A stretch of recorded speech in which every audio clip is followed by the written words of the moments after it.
You can see here, I am actually at work. Today we're going to talk a little bit about how to get your crud, black, soot, and just terrible exhaust systems looking polished and brand new. So Saturday morning, we took the SL65 over to the exhaust shop, and the technician who was working on the exhaust was going to polish up the exhaust tips for me. And he showed me this very cool thing to use. It's this stuff that usually is used for freeing up bolts and nuts that are stuck, but he was using it for polishing the exhaust. Take a look at this video. This is a combination of that stuff and metal polish to get your exhaust tips looking fresh again.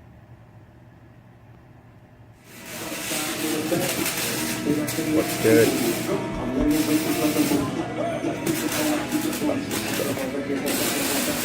Open shut.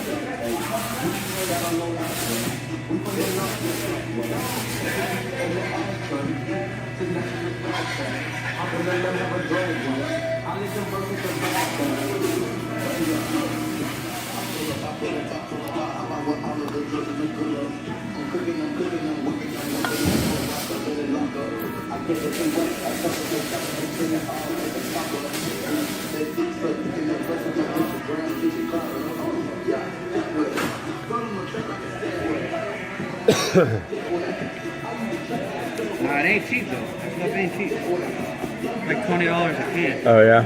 Damn. And they don't have it at any auto parts stores, huh? Nope, you'll never find it. And if you do, let me know. The only place I found it was eBay.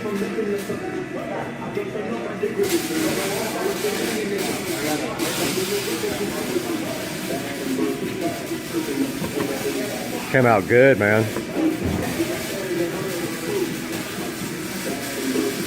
But the cool thing is you can use it on a lot of stuff. Right. A lot of stuff. And what it does, it can't, like, say, now that we're doing it like this, you get water spots on it next time, or oxidation or anything, you just wipe it off. Because it leaves like a oil film on it that protects the tip. Came out good.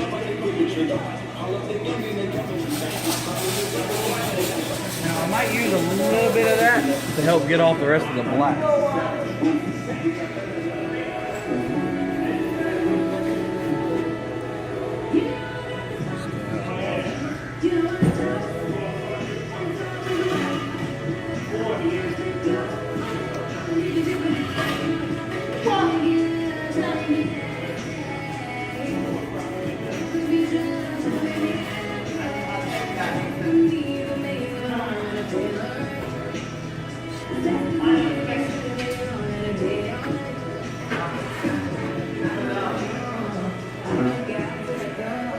I don't think it works that great.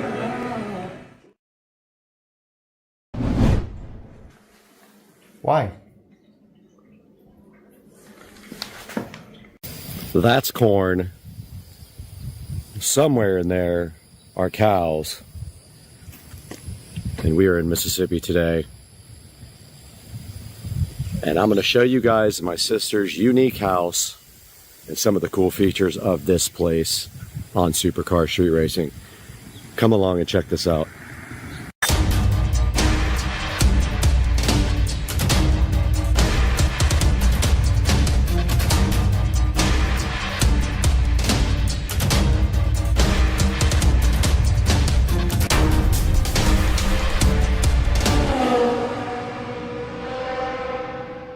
Now you can tell already stepping on the porch of my sister's house that she has some unique things out here. Very unique taste in art and furniture, and she collects some really cool things. But I've spent some time on this porch playing guitar with the corn right across the street and the beautiful plants. And you can see here, this is just the beginning of some of the coolest things you'll probably see at a house. Now let's go inside. Hey dude!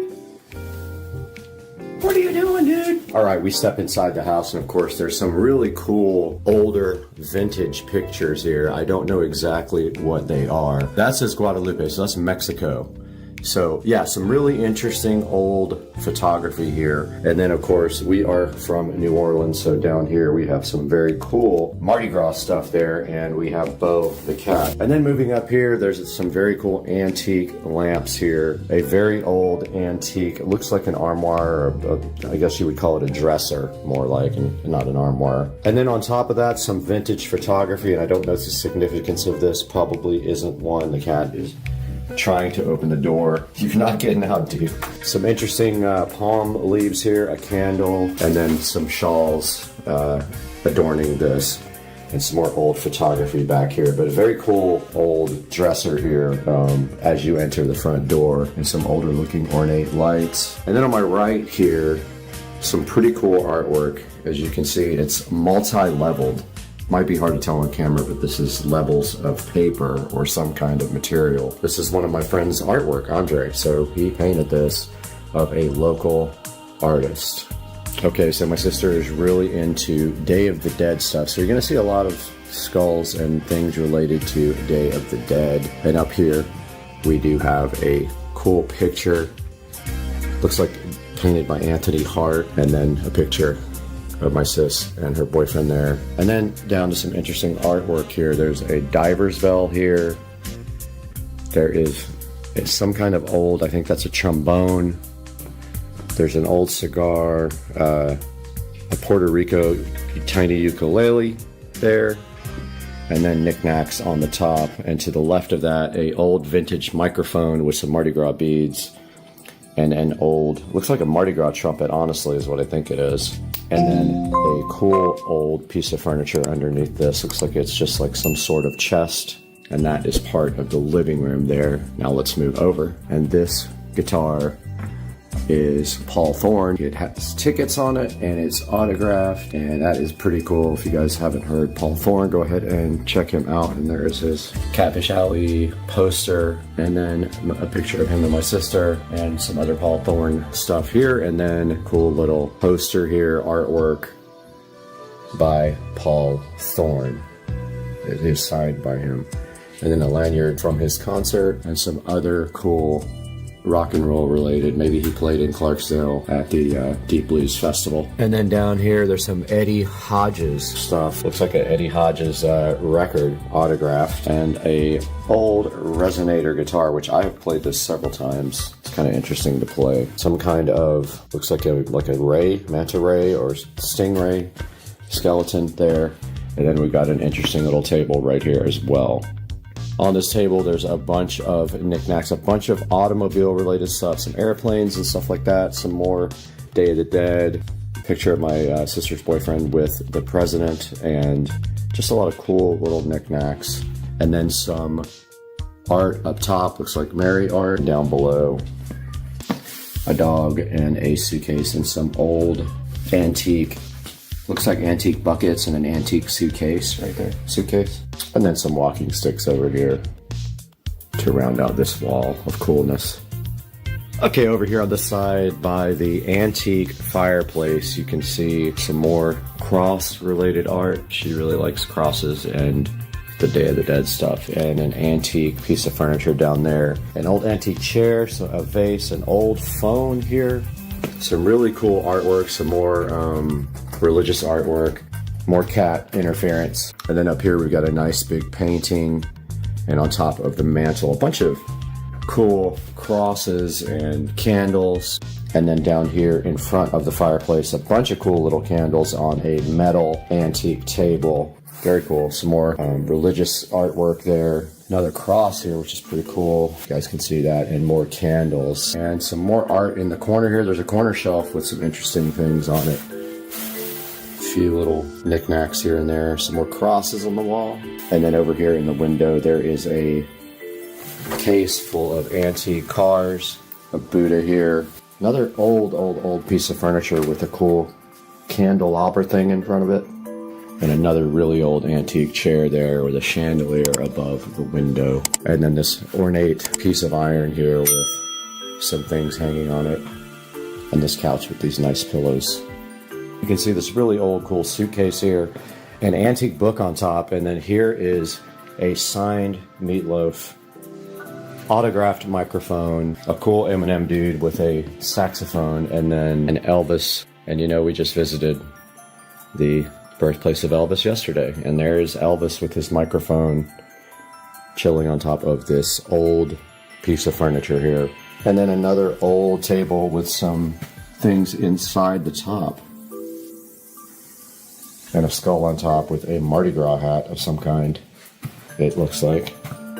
Side, there is a pretty cool piece of artwork up here, a bunch of candles, a bunch of old dishes, antique dishes, all the way down this, I guess you call it an armoire or a cabinet of some kind. And then on this side, some really cool, colorful curtains, another Day of the Dead type skull, old bowling pins too, which is very cool. And then in the corner, on the corner shelf, miscellaneous, it's like a glass skull from the Skull vodka. Really, really cool artwork here. Really cool antique tables. Another pretty cool hanging mirror with some, and she's also a cat lover, if you couldn't tell. The cat's staring at Patricia. And then this, another cool little skull. And these hanging cat ornaments are awesome. Look, these are cool. And then rounding out her cool living room, she has some more neat artwork right here. And then, of course, more cats right there. And an awesome shelf. I like this piece of art here. It says odd on it, and it's got the little Barbie doll head. More religious stuff there. And then all the way down the shelf here, some interesting books. And a really old vintage guitar here with some signatures on it. Okay, in the kitchen here you can see some really cool antique stuff here. A dulcimer, or a dulcimer, some artwork up there, a neat old phone, and then of course a bunch of skulls and random. There's a llama here for your mama, and then grouper legs.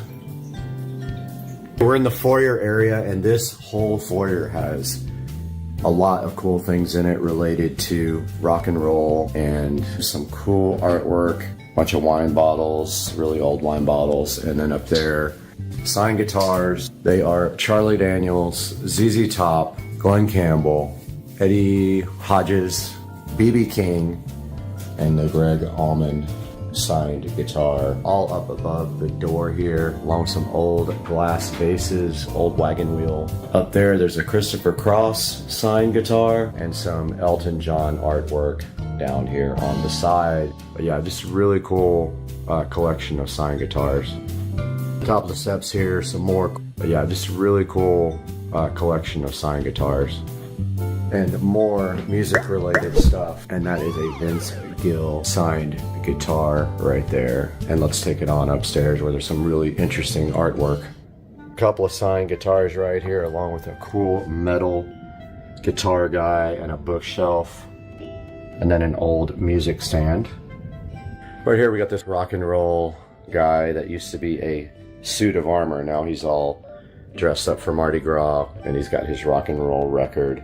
Some old books over there, a really cool old guitar with a bunch of stickers on it, just some more random cross artwork, and then of course this cool doll, which is so fascinating. It's like a doll in a wheelchair. This is what happened to baby Jane. I like it. I think it's awesome.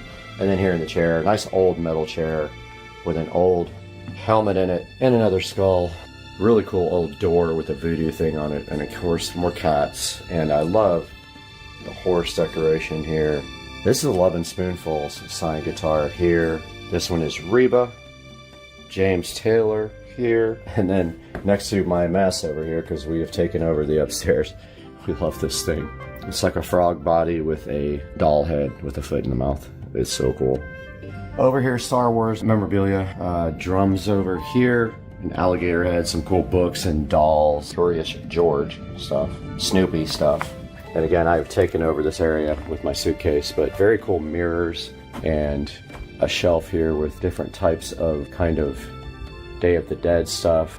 Interesting artwork here. The top here, that reminds me of The Oldest View. If you don't watch Kane Pixels, you should watch The Oldest View. He is very talented. And then interesting baby head inside of a thing. And then again, we took over a lot of this area, so it isn't messy because we have a blow-up bed chilling in the back here. I thought this probably makes interesting lighting. And then below it, there's a candelabra here with some cool old candles with the fleur-de-lis because we are from New Orleans.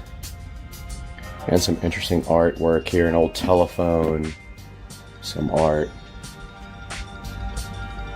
Same over here, some art there. Some more art up here above on the wall with the disco ball making interesting light in the background.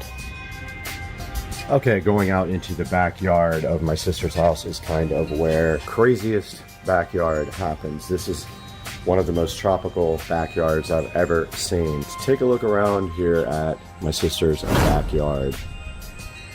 She has this place all decked out with flowers and plants of all kind. Beautiful flower beds and the pool. Every square inch of the backyard has some kind cool flower, plant, or art. And we actually are going to be installing some LED curtain lights out here today. Moving to what we came here for. She does have a pool here with plants all the way around it. You can see how beautiful it is. They take care of this with a lot of attention and care, and it's a lot of work to get these things taken care of and watered every day. It's an oasis back here. Check out this array of plants, flowers, trees. It even goes all the way back here. There's a big space back here, and they have the banana plants. Every flower you can think of, and then this beautiful pool here. Artwork, that one is missing its head, but still. And so yeah, I just wanted to give you guys a little insight into one of the coolest places I've been to. One of the most beautiful backyards I've seen, and this is in Mississippi. Check out that, guys. Just amazing. And I hope you guys enjoyed this, enjoyed the look into this beautiful house, beautiful backyard, and we'll see you guys again soon. Thanks for joining us. Like, subscribe, please.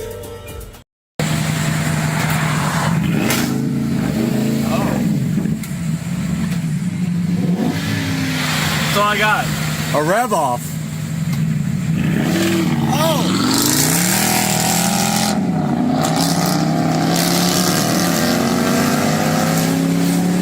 I think he needs new rings, bro. All right, hey guys, welcome back to the channel. Today we have Joe here. You guys know Dukes of Duval. He's been on the channel recently. This is Wayne, Joe's neighbor, and today he's going to be supervising this whole project when we put brakes on this Chevrolet Silverado 2013. Yes. Silverado. So we're going to show you guys each step. We're going to video that for you. We're going to show you the parts you need, the tools you need. You're going to see that today on the channel, so stick around, right? Yeah, stick All around. right, let's go. You ready? Come on now.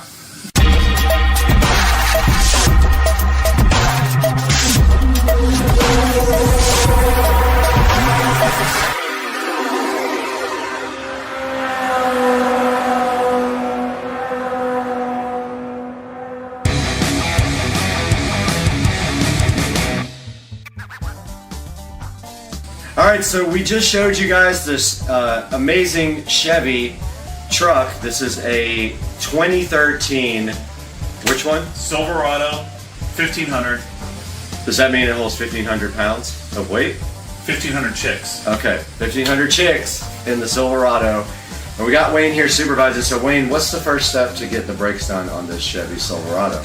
I would honestly say to jack the truck up and take the wheels off. So we have to... Helpful to do that. It's going to be a lot of help. So what's the first tool we need in order to get this truck up in the air? I would say air ratchet gun. Okay, right. That sounds smart. Yeah, and just take the wheels off, and then we'll have a good look at the brakes. Okay, so do you have something to get this truck up in the air? I do. Okay, what are we going to use for this? I have a jack.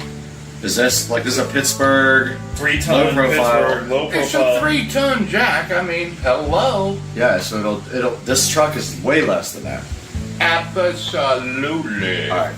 Let's do this, guys. You ready? Okay, To work. gee whiz, I can't wait. Let's go. Wait a minute. Hello.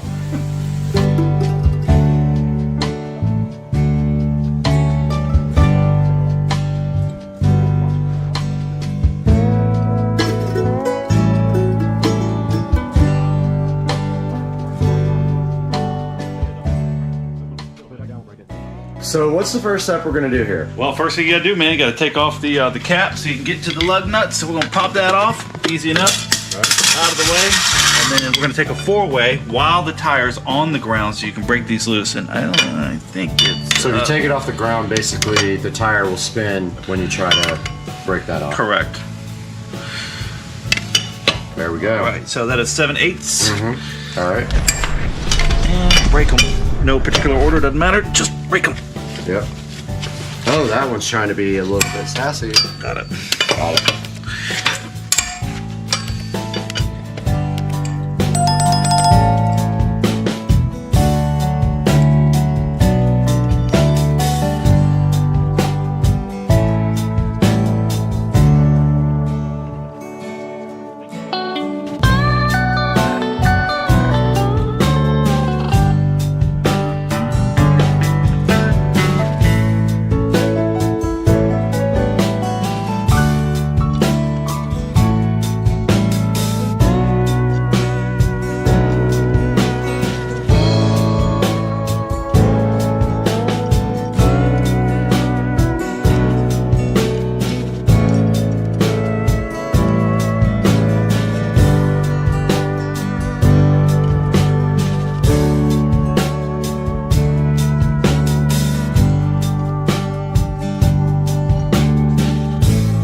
Some stuff up here.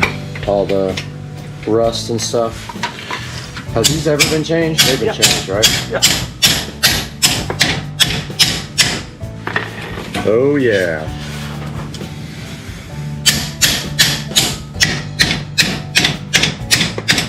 Man, that thing is on there, bro. Yeah, that is on there. Should have brought my PB blaster. Well, are you going the wrong way? I'm not trying to be smart. You know, He is not. You are going the wrong way.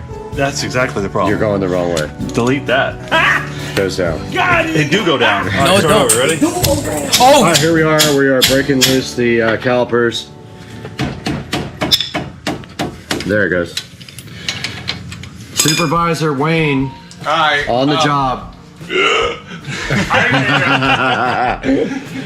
All right, so we got the first bolt out, and we're going to loosen the second bolt, and the caliper should swing up, making it easy to get to the brakes. And one thing we do have to finish this job is going to be a C-clamp, because we're going to have to compress the caliper Yep, I got to that. get the new pads in. So we have that all ready to go.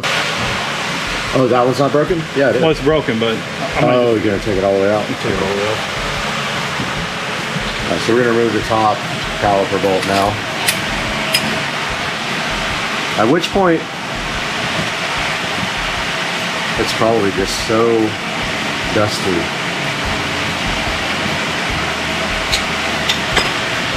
That thing is free, it should come off. There it goes. Center part's coming out. Boom. Alright. So yep, Oh, he wasn't lying. the pads are definitely shot. Yep. There's not much left there. So now Hey, do you have any grease for the back of these pads by chance? A little grease I could rub on them?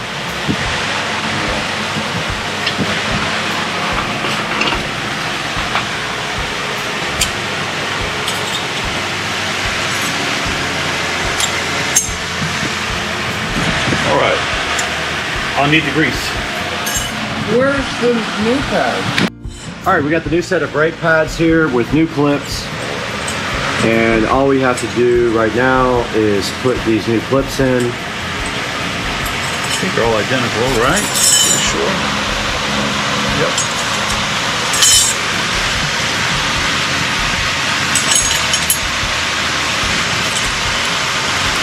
And they just push right back on the old spot, and then all we have to do is compress the caliper and put the new pads in.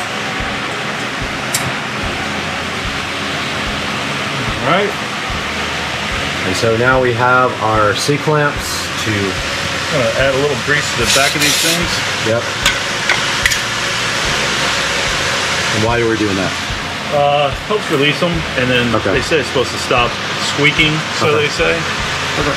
All right, and then this one is for this way.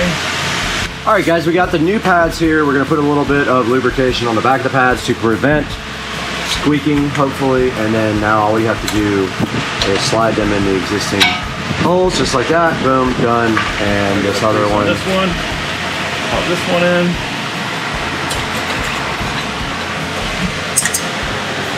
Yep, goes right in. Hopefully.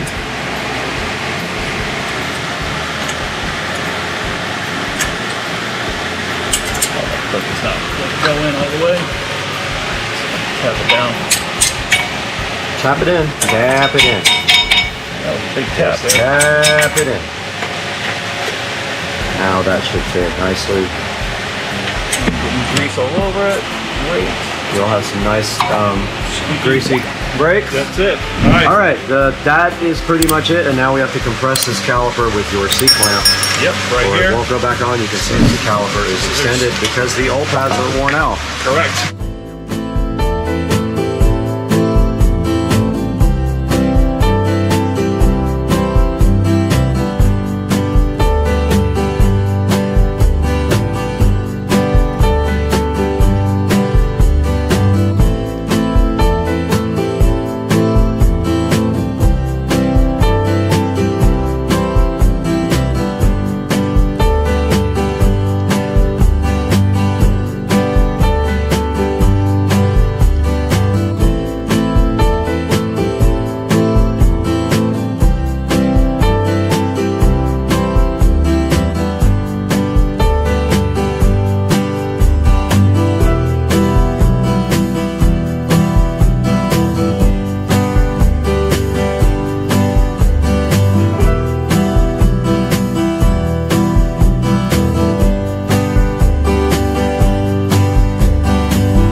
Alright, so we got our second clamp on here now so that we can squeeze both of them and they don't affect each other, because what's happening is the pressure is pushing the second one back out when we try to do the first one. So looks like we got it that time. That's money for sure. That's the hope.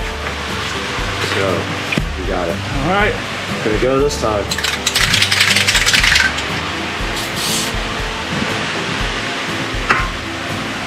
Probably not the best grease, but it's grease, so we'll use it. Yep. And that's Lithium grease. It's the best grease you can get. Boom. That's it. That is it. So now we just got to tighten our two bolts up and that job is done. Now, this is assuming your rotors are still within spec. We're not going there today. We're not doing rotors. Nope, they're fine. So yeah, this is just basic pads. Where's the other bolt? Somewhere here we have another bolt. Okay.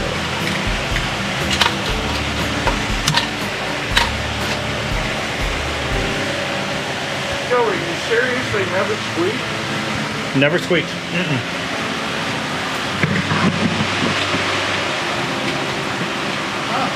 And so what size was that one again? 19 millimeter? 19 millimeter. So you have to have the 19 for these guys.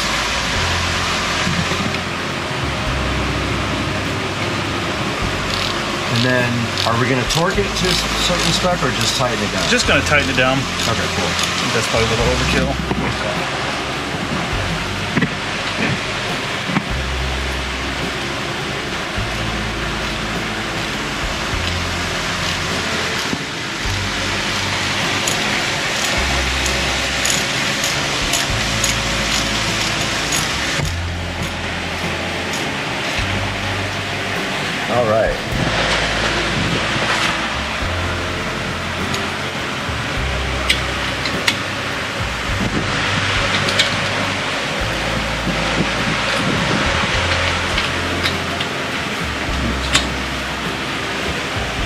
Good to go.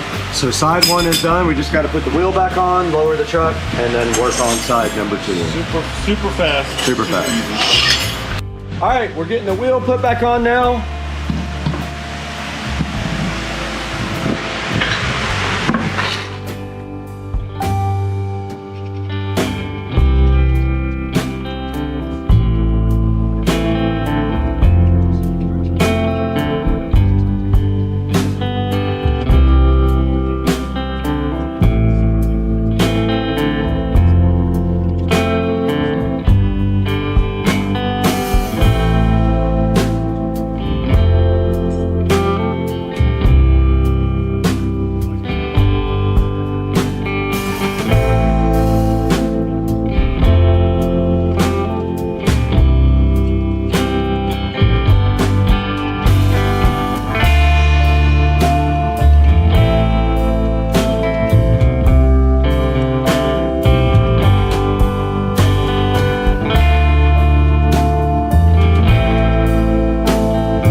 All right, guys, we are done with this project for this amazing Chevrolet Silverado 2013. And some of the things that you're going to need for this is the brake pads. These are the Select Best from O'Reilly's. And we also have our clamps here for this. We have a hammer. You're going to need a 19mm socket and ratchet for this. Some grease for the back of the brake pads, a nice jack like this Pittsburgh 3-ton jack, and right here, right now, you will be able to do the brakes on your 2013 Chevrolet Silverado truck, just like we did with Dukes of Duval and Wayne.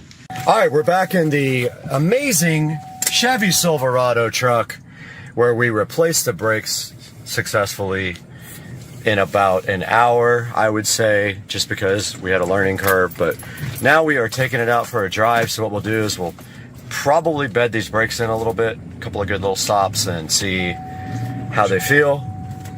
And then we're going to put a computer on this thing and pull the OBD2 codes and see if we have any other issues, and reset maybe the check engine light and see what's causing that. And so far, I think that we have a successful brake replacement because we didn't get hit by this guy. It's true.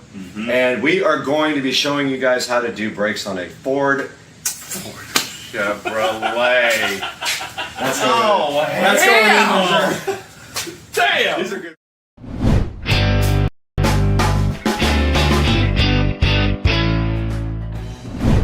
Hey, what's up everybody? We're in the Supercar Street Racing Studio B inside of the Humble compound today, and we have a special thing for you. This is the Starvis 2 webcam from Ambar. It has the new IMX 678 sensors, and it is a 3-channel dash cam, meaning it can record the front of your car, the rear of your car, and the inside of your car at the same time for the ultimate protection. Now, this guy looks pretty cool. All we have to do today right now is get this thing unboxed and talk about it, and then install it in the Tesla Model S Plaid. Let's go ahead and get busy. We got a lot to do.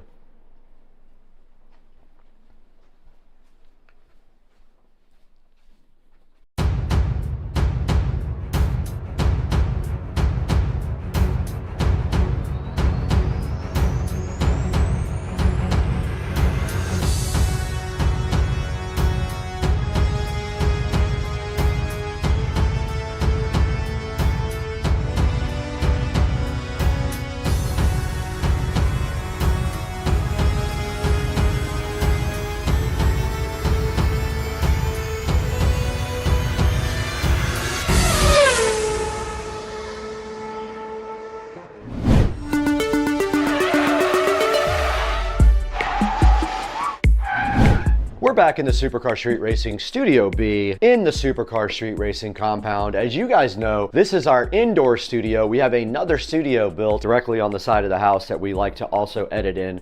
But today is special because we have this Ambar 3-channel 4K dash cam that can record the front of your car, the back of your car, or the inside of your car. All 3 channels can record, and we got it sitting right here. The cool part about this thing is that it has 5G Wi-Fi also for fast video transfers from the actual camera. It has a built-in G sensor also, and it can detect when you have an accident. So that's awesome as well, great for your safety. It also records all the time when you're parked, and that means great safety for your car when you're not inside of it. It has infrared night vision also, which is incredibly useful at night, helps see things. It'll support up to a 512 gigabyte SD card. It does come with a 128 gigabyte SD card for free, meaning you don't have to purchase one at all. Now on the screen right here, you can see a comparison between the Ambar T1 and others that don't have this cool IMX 678 sensor on it. They are the Starvis 2 sensors. Now there's a look at how the channels can record on the screen. You can do 4K plus 1080p plus 1080p 3 by HDR. So HDR is cool, high resolution camera with HDR color processing, high dynamic range. 5 gigahertz Wi-Fi connection means downloading videos at a faster speed.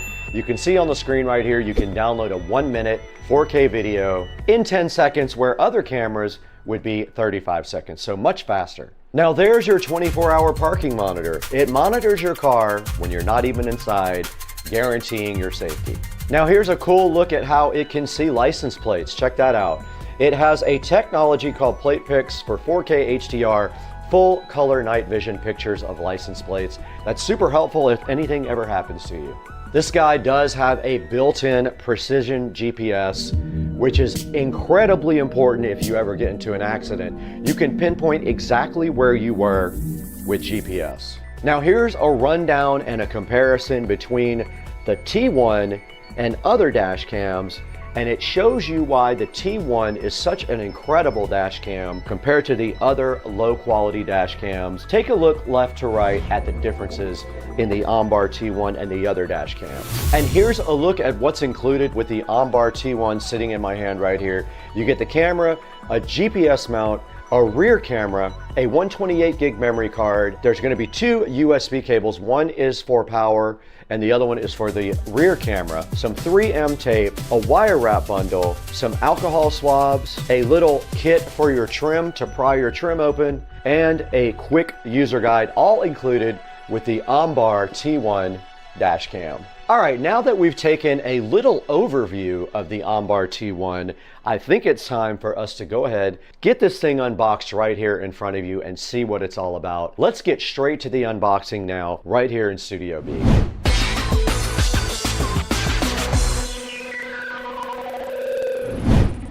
What's up everybody, I'm back here with the unboxing of the OnBar T1 dash cam. Here's a good look at the front of the box here. And you can see on the top here, it does show you some support addresses here. And on the front, it shows you that it uses HDR3 and the Starvis 2 sensors. It comes with a 128 gig SD card as well, which is very useful. And on the back here, it does just show you the 3-channel recording capabilities of this and how you can configure each one of them. And then your dash cam right here does have some QR codes for you to scan and shows you the barcode and the model number. A bunch of the features on the side right here about the screen, the HDR channels, the UHD 4K video, full night vision as well, full night vision color, the GPS functionality, the loop recording capability, meaning it will just keep recording in loop over your SD card, and also the parking monitoring is pretty important when you park so that you're protected all the time. And it does have a 170-degree field of view. The OnBar T1 is sitting right here looking so fresh. Let's get it out of the box. And the presentation is really nice inside of the OnBar. Check it out, guys. On top, we have a user manual, a quick start guide, and some here's how to stuff on these 2 cards. There's a video QR code right here for you guys to check out as well if you would like to. And inside of this, there is a full user manual here for the T1. And on this side of the box, a nicely packaged camera here. Very good packaging. This is not going to get damaged. And here is the actual webcam itself. There's a peel off on the back for the LCD display there. There is the rest of the OnBar 4K camera. There's also a peel right there. There's going to be one connector for power and the other one for the cable that does run to the back for the OnBar. Now this does look like the rear camera here for the OnBar. Check that out. It does have a 3M tape on it and a USB connector right here. It is the old school type of USB connector. They do that, I think, on purpose so you can't mix up the connectors from the front to the rear. That's all that's on this side. And then on this side, we do have a SD card with an SD card adapter here. We've got a bunch of mounting hardware here for the camera. We have a tool to use to get your interior out to run the wiring. We have a USB to lighter adapter. And then this is the actual rear camera connector that plugs into this part of the camera. This is the rear camera connector here that goes all the way to the back of the car. So that is everything that is included with the OnBar T1. That is the unboxing of the OnBar 4K dash cam. There's only one thing left to do now. We got to get outside to the Tesla Model S Plaid and go ahead and install the camera.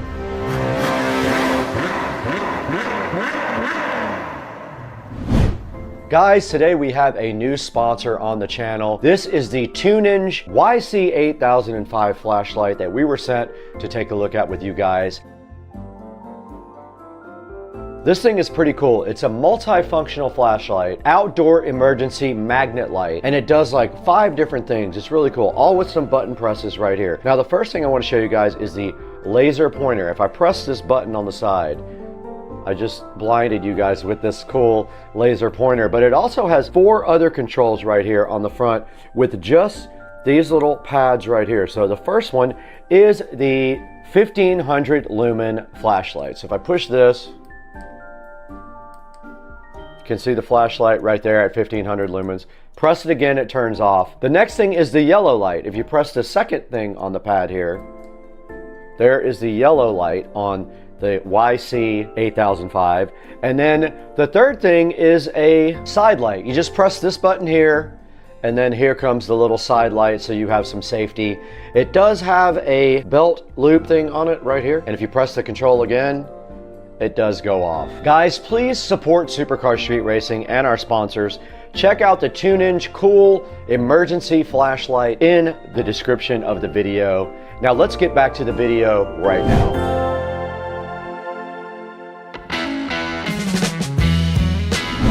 Okay, we're out here in the Tesla Model S Plaid, and you can see the OnBar T1 chilling so fresh and so fly in the car now, fully installed. So I wanted to give you guys a little overview of that.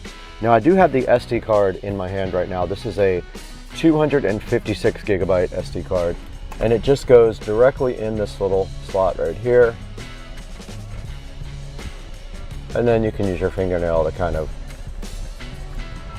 push it in. And it is recording right now with the new SD card. This button right here controls the display. So you can change to the front, the rear, the interior, or all 3 right there. And this little camera control here is how we see the cockpit of the car. And if you see right here, I took this down to the local car stereo store, not sponsored, but they did run the wiring so fly right up through that little opening right there, and through probably that part. You can still see all the fingerprint marks because they didn't clean my windshield after they were done. And then all they did after that was run the power right inside of the center console here to the cigarette lighter plug right down in here. And now this thing is recording, and basically what you do is you tilt it down towards the road, not towards the roof. And so that is how the camera looks installed right there. And then we will be showing you guys the app next, but that is the camera part inside the car. Let's show you guys the back of the car for the backup camera. Now in the back of the Tesla, there is a backup camera that was installed right here. We can go ahead and check that out. And there is the backup camera right there, mounted to the back glass. It is not an outdoor camera, and they had to run a little wire loom right there to get the wire up into the back glass. But that is the back camera, and I had to adjust it a little bit at a time because, of course, the glass is up, it looks differently than when the glass is down. So that is the back of the OnBar T1.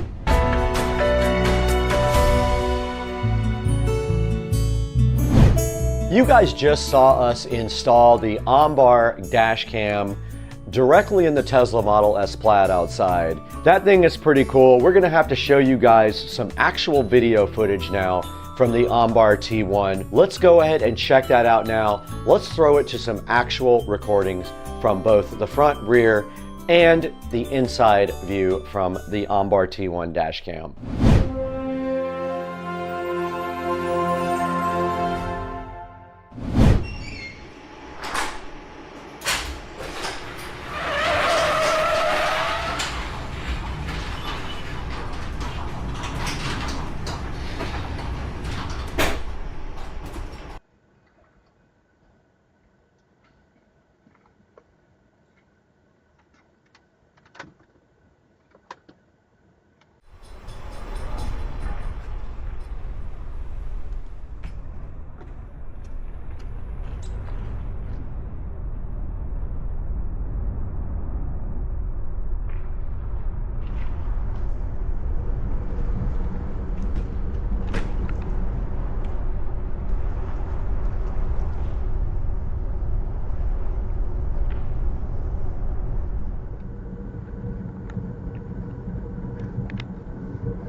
You guys just saw some actual footage from the Ombar T1 dash cam. It's a pretty cool device. It does a lot of great things with great video quality, things like night vision and also the ability to monitor your car when you are parked. It does provide you with some safety features by doing that. It's got a great sensor. It has a good recording time and it looks amazing. All right, we still have to show you guys the actual app. We have to show you the application on the phone, show you how you can utilize that and how you can fully take advantage of the OnBar T1. Let's take a look at the application now on the phone.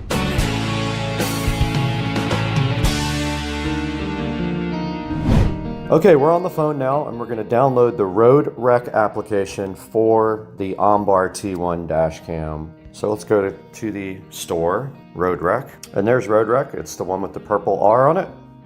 Click install, and while that's going, let's go out to the car. We'll go ahead and open Road Rec. I've not used it before. Okay, it does want me to log in.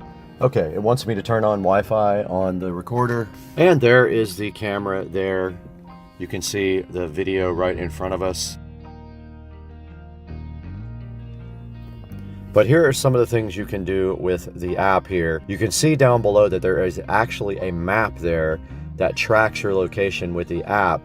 And then what you can do is actually export all that from the actual app. Now, you can also go into settings here and change some of the settings on the camera itself. Here's your recorder settings, your Wi-Fi settings, your memory card settings. All right, I went ahead and upgraded the firmware on the recorder, and there are a lot of different settings in here that you can do to the camera, like resolution.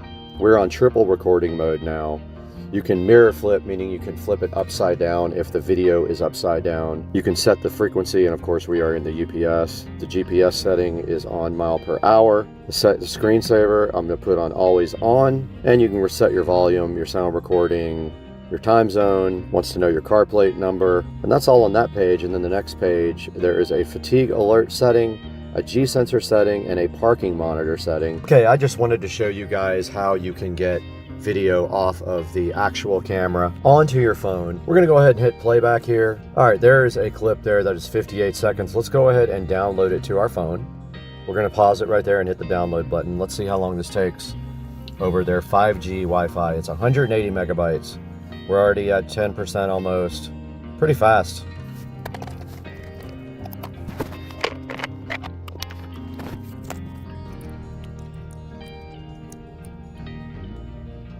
Okay, we downloaded that clip in about a minute. Not bad at all. And that's how you get files off of your OnBar dash cam. We're back in the SCSR Studio B now. This is part of the Supercar Street Racing compound and all of our recording facility. And right now I want to show you guys how to get your own OnBar T1 4K 3-channel dash cam featuring the Starvis 2 IMX678 sensors. And right in front of me is sitting this exact camera right here. It is at $139 because it is 46% off right now, which is a great deal. So go ahead and check this out. It does have a cool night vision option here, as you can see here. Other cameras do not look like that on night vision. The OnBar has 3.0 night vision with full color. And right here you can see the IMX678 sensors doing SoFly and SoFresh.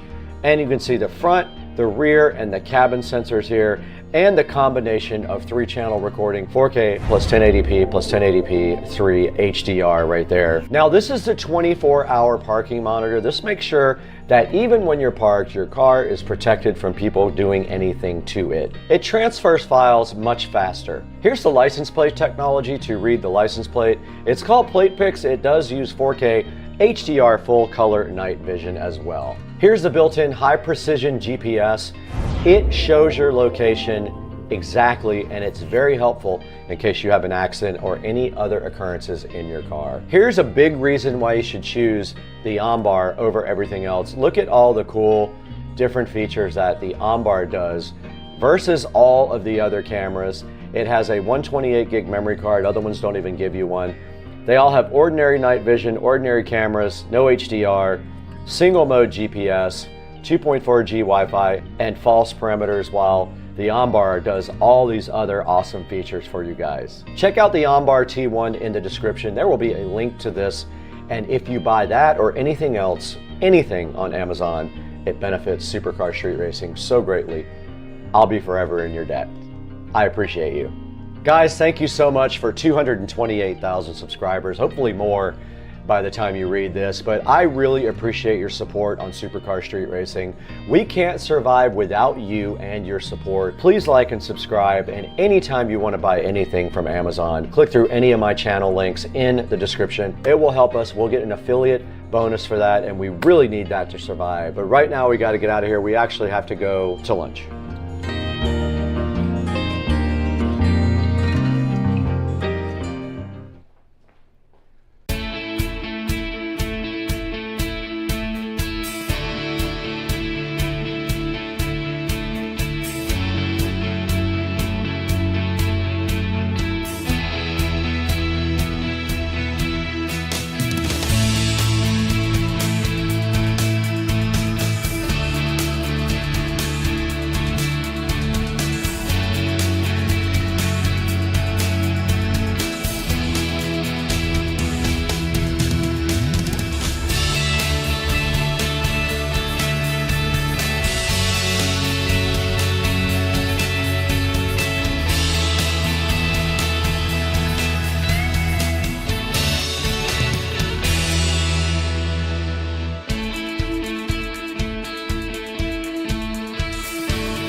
The other camera. Let's rotate.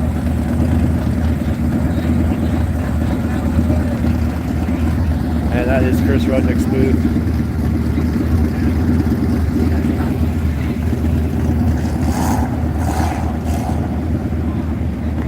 There's a lot of action going on here. Here's Motion Auto. There's everybody else in the world is here. And I was going to say hi to Chris, but it's really busy, so probably leave him alone for now and go walk around and check out some of the car show.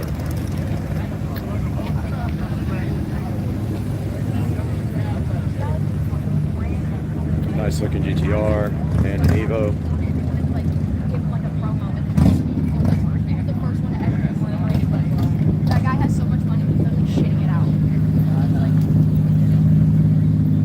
GTR.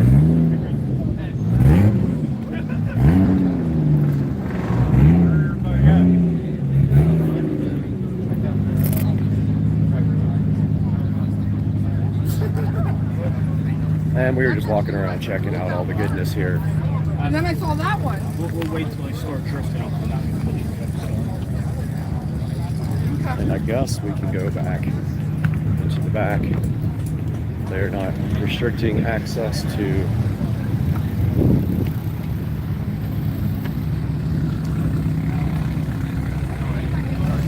there's Samet and Chris.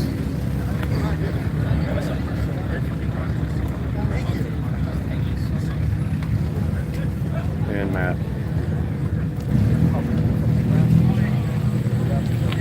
Doing photo ops, not gonna bother them.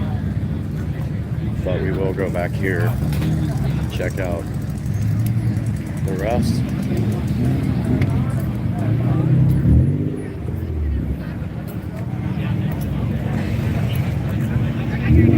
Trevor's drift car.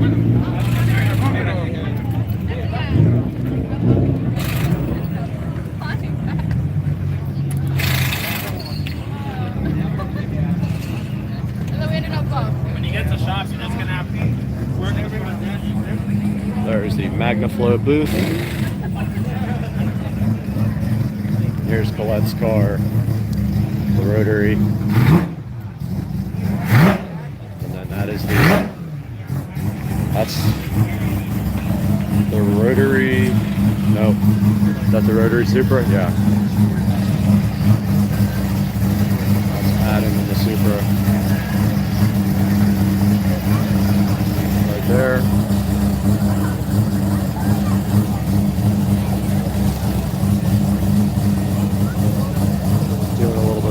texting and tuning.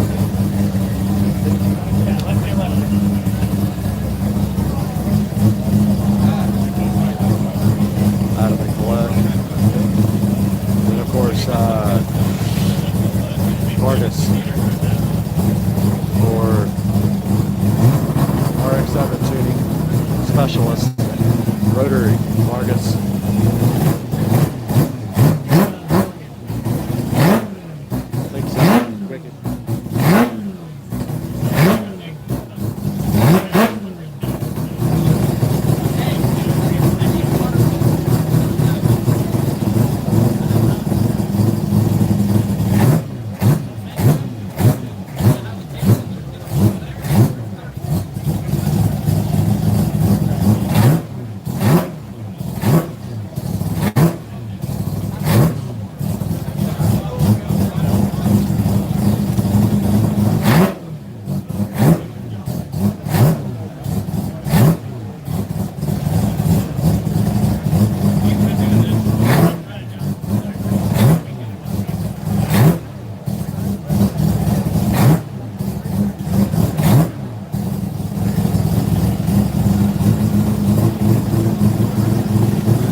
checking out LZ Invitational on Supercar Street Racing, and we have some crazy cars here.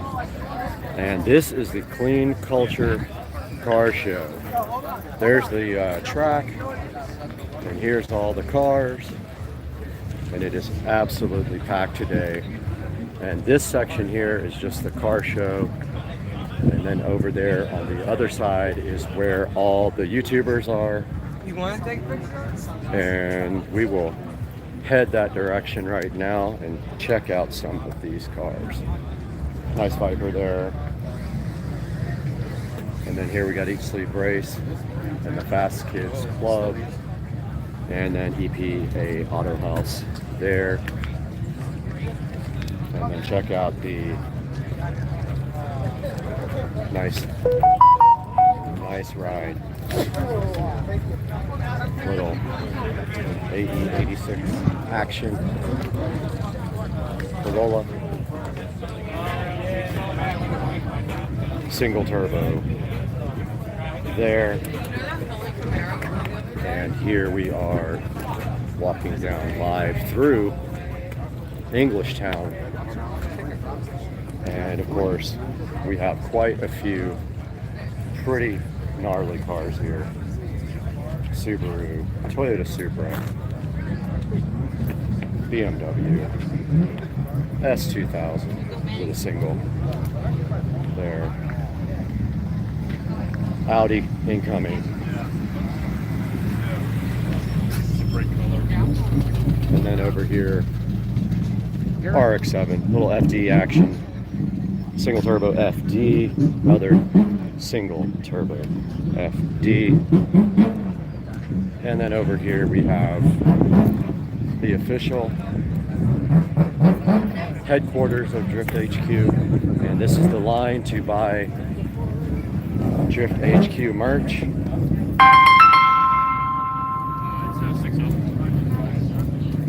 And there's the Drift HQ headquarters. Right there, that's Drift HQ. There's the line to buy Drift HQ merch. Right next to that, we have Motion Auto. Right hand drive. R34, I believe. Where are you guys at right now? What? Not like 5, 6. Over here, there's Jimmy Oaks, there's Trevor, Motion Auto, and of course, Chris Rudnick over here.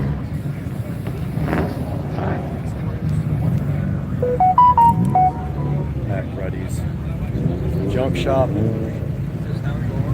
Somebody's texting me, so we will go live again here briefly.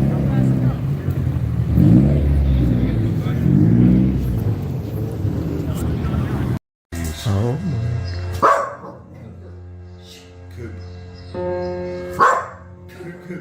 he's so into it.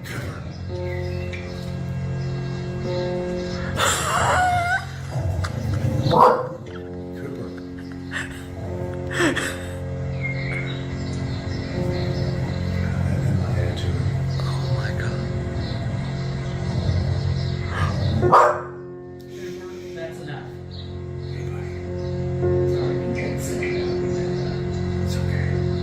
Oh, I can't. He jumped on the screen.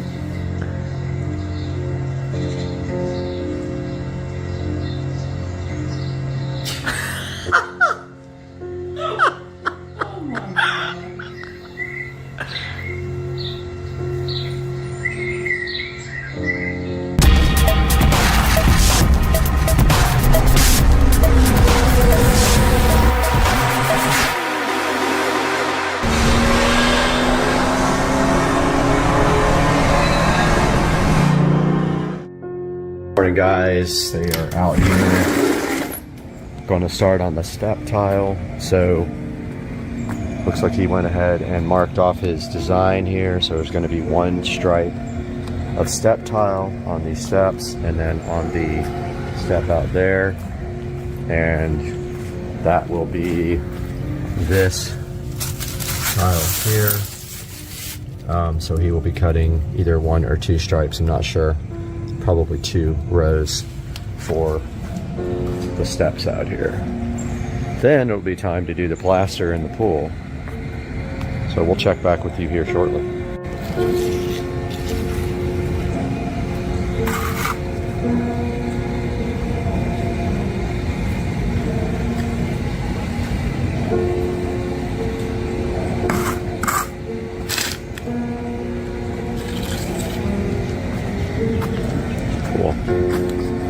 Now the tile just goes right in that inside that line? Yeah. Okay, awesome. And then they plaster the rest? Yes. Oh, okay. That's the time to make it smooth when it's thicker. Okay, gotcha.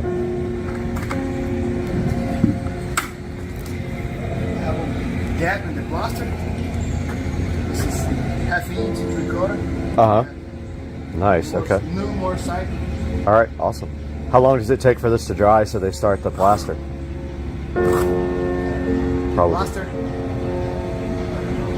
Maybe tomorrow. Maybe if they work on Saturday, yeah. This is waiting for plaster.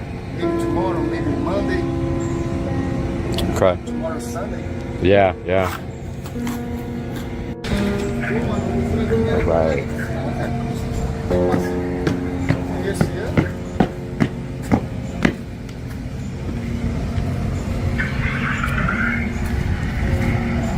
Looks like that's where it's going to go on this stuff.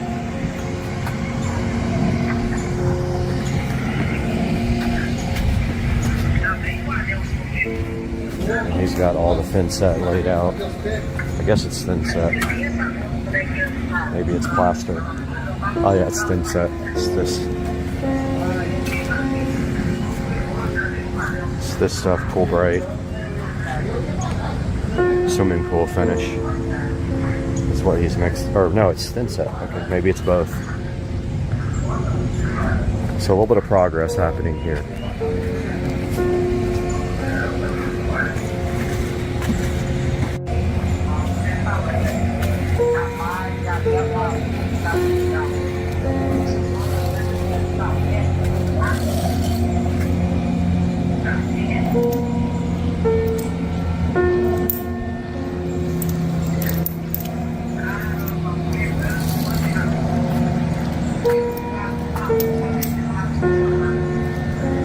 This is cool, man. So 2 for 2 stripes, right? Yeah. Okay, gotcha.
Looks so good, man.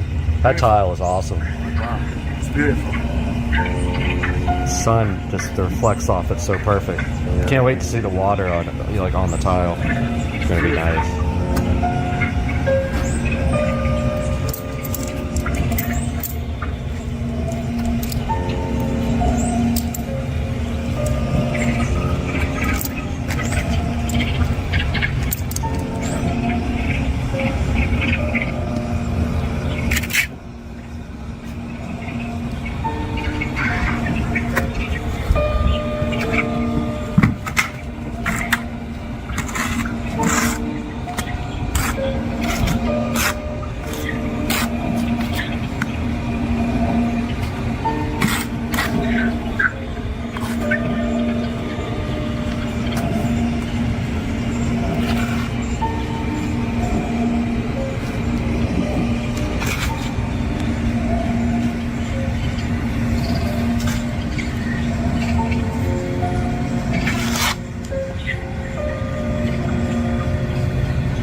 Hey there. Check we're ready for plastic. Okay. Quite ready, huh? Not sure. Alright. Plastic date? Plastic? No. I'm just checking it, make sure it's ready for plastic. Alright.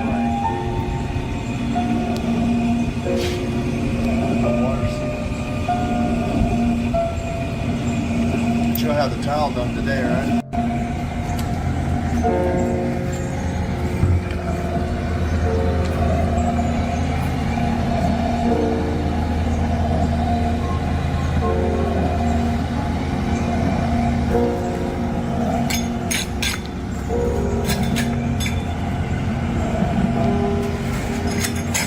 When are you guys scheduled to start the plaster? Tomorrow? No, I don't do the scheduling. Oh, okay. I'm just here to make sure it's ready for. Gotcha. Okay. You guys work on Saturday though with the plaster? Not too often, sometimes.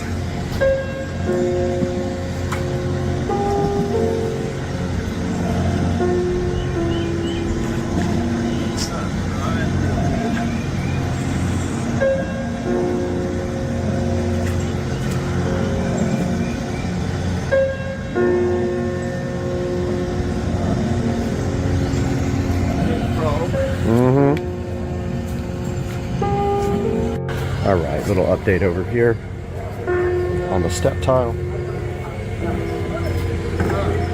There is the second, and that's the biggest step done.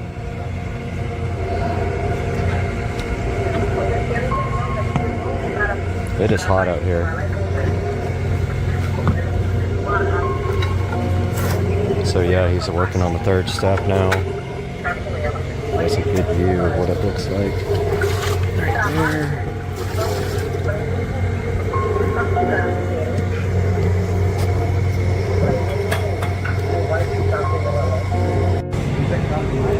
Just cleaned off the tile. That's what it looks like after being cleaned. The sun hitting it. See, from different angles, it's different colors. Okay.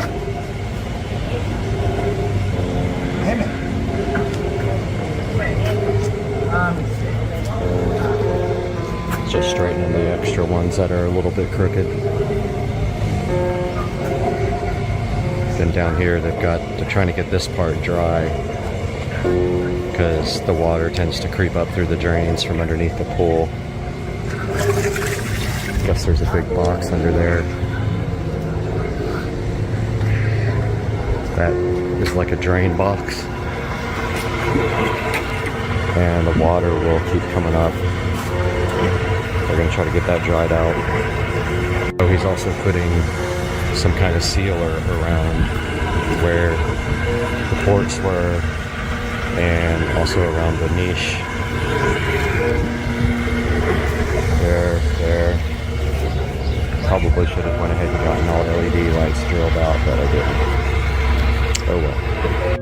Alright, taking a look at the step tile on the other side. He's working on the little step, the little seat. He's almost done.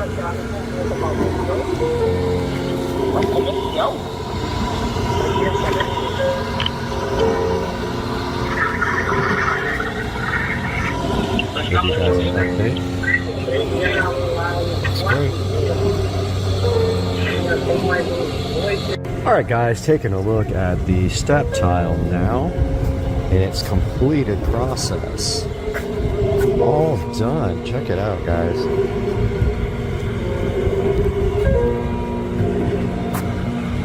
Look how that tile looks in the sun.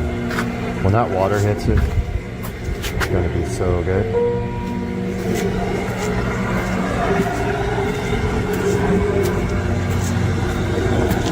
And there's still water in there. I don't know when that's ever going to dry up if we keep getting water in it.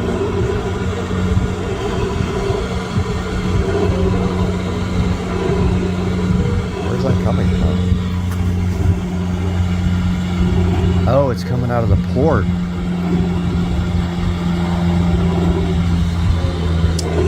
stuff something in there. Yep, there's water coming on the board. I gotta take care of that. Anyway, guys, back to what I was saying. I was trying to deal with this water coming out of the port here, so I emailed the pool company about it piling up in the bottom because they're needing that dry before they can do the plaster. And of course, the water's going to come out somewhere. So anyway, step tile is done. That's the end of this update. We'll update you guys again when I have some more information about plaster going in. Until then, I hope you enjoyed the video. I hope you're enjoying the way the pool's coming out. Looks good to me, huh? I hope none of the nuts are like coming off. All right, ready?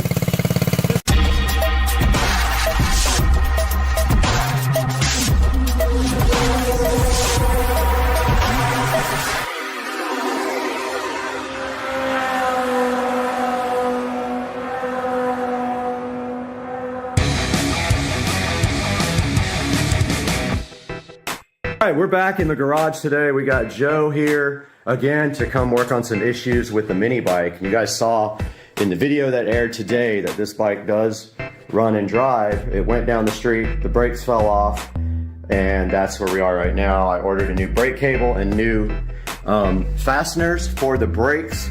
But for right now, the first thing we did today, we already solved one issue we had, and that is with the tensioner. So we actually went back to the old tensioner and we used the bolt that came with the new one, sorry, the nut, to put the tensioner back on, and now the tensioner has enough play where it can move and do what it's supposed to do. We have a couple of other issues to solve. This governor is free, and as you can see, it's hard to turn with your hand sometimes, but it's free and it rattles because the paddle inside of the engine moves it and it just hits the gear and just keeps rattling. We're gonna JB weld that shut. After that, we need to figure out the castle nut. This is not the correct nut and it's covering the cotter pin hole. That is a safety hazard. This thing can come off at any time. Also, the chain is loose. We probably need to tighten the rear wheel nuts to force the wheel, so the chain will tighten up a little bit there. And then pretty much the only other real issue is the fuel system that we have to figure out why it cuts out over a certain RPM, and the guy online said that we have a couple of issues that we don't necessarily agree with. One of them being a super long fuel line and the other one being too big of a fuel filter. He said these are junk, but we're gonna investigate that today. But right now we're gonna JB weld this governor. I think I know how you can fix this nut problem. Okay. Drill. So we can back the nut off, and then we can take a Sawzall, and because really what you're doing is looking for the slot for that to go through. So if you just basically just cut a groove in it thick enough. Yeah. Do you have a nut coming already for this? I do have castle. So if it doesn't work, we'll do that. But also, I was also thinking just take a drill and drill a hole through it and put a cotter pin in on the end. Or just cut a slot in it diagonally, and then when it turns, it'll line up with it and give you enough space to put one in. Oh, right, sure. Yeah. Okay. I think it's drivable. I don't have this size. I don't even know what size is it. Is that a nylon locking nut? No. Okay. And I bought a 20 millimeter. It doesn't fit it, so I don't know what it is. Yeah, I got you. It might be like a 22. I don't have it. I got stuff. All right. So now we're gonna JB weld this. So let me grab the stuff real quick, and we'll get going. All right. Where's my?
knife out. Tighten it up. Tighten it up. Oh Lord. Lord have mercy. My God. Damn, look at that. Whew. All right, I don't know how you put this on. So It just clips in. Look. Clip. It just literally just pushes in those little clips. Start at the bottom or the top, and then it. First. Dude. Go chase her down. Start it, man. It's ready to go.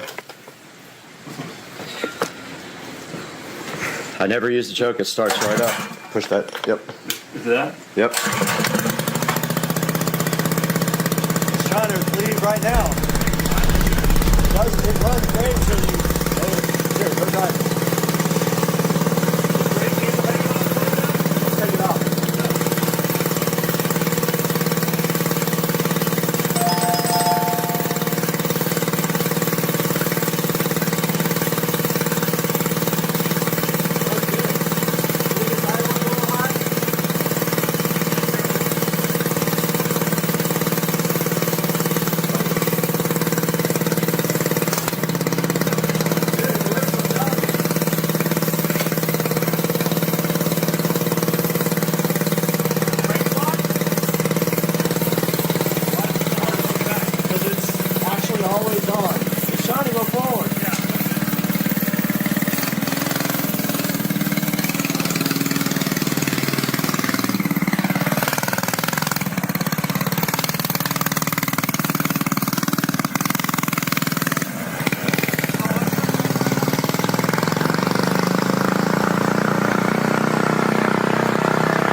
There goes Joe.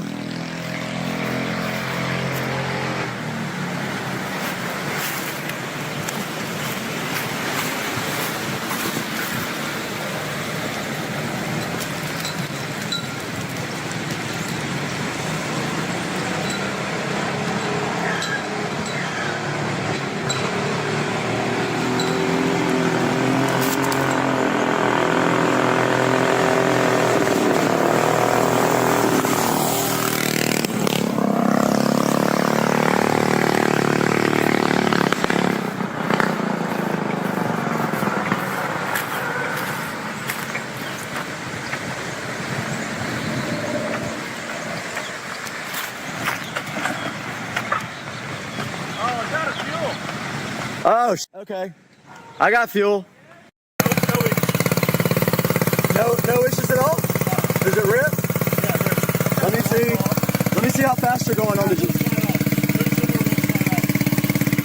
Hold on, I want to turn the GPS on.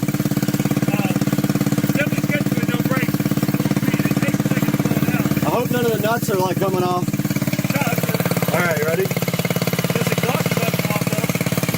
Oh yeah, it is. But it's gonna be super hot.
No brakes.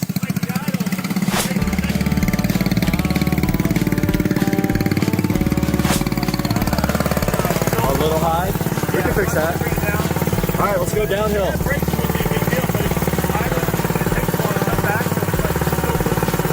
Okay.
Trying to figure out the idle. Oh, the damn lid fell off. Oh shit. Where's that towel? Give me that towel right now. Give me the towel right now. Here. Right now. Don't wait. Give me the towel. I don't want to get on that hot exhaust. All right, we're out here at Tractor Supply. Checking out all these zero turns that cost more than cars. $4,000. $49.99. Here we go in Tractor Supply. All right, we are at Northern Tool. They didn't have it at the most expensive store, so we're going to Northern Tool to see if we can find it in here. We know it's a widely used nut. You guys don't even know what happened. The nut fell off when we were driving. I don't even know that.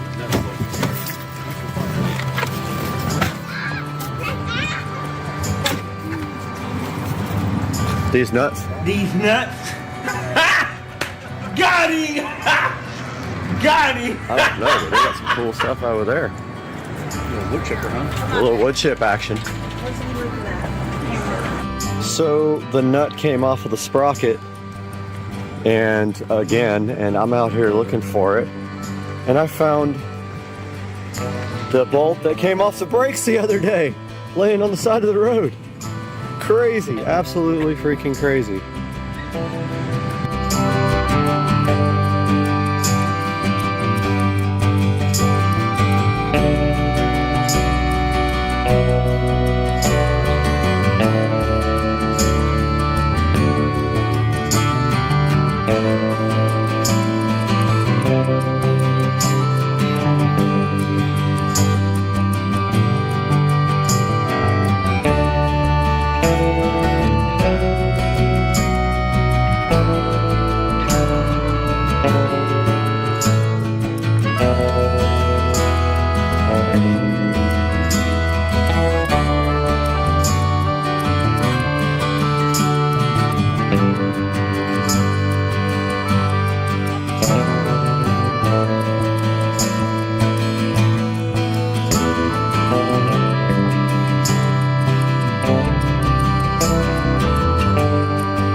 God, that PopSat.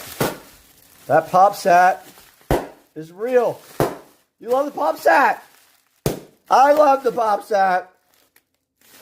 Everyone loves the PopSat. Please love it. What the heck is this?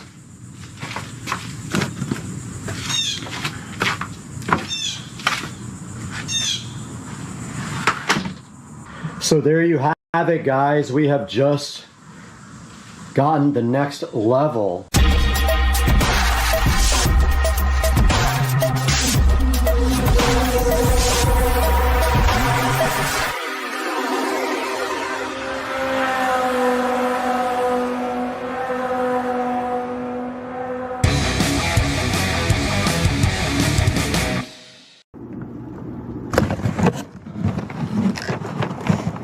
Oh yeah, now I know what this is. Guys, I did not know what this was at first when I got the alert on my security camera and saw a package sitting there so nicely, but now I do know what's in this box, and this is the next step for the Tesla Model S Plaid. We have a 2023 Tesla Model S Plaid, and we are going for all the carbon, and this is the next logical step, and this has been back ordered for over a month and a half.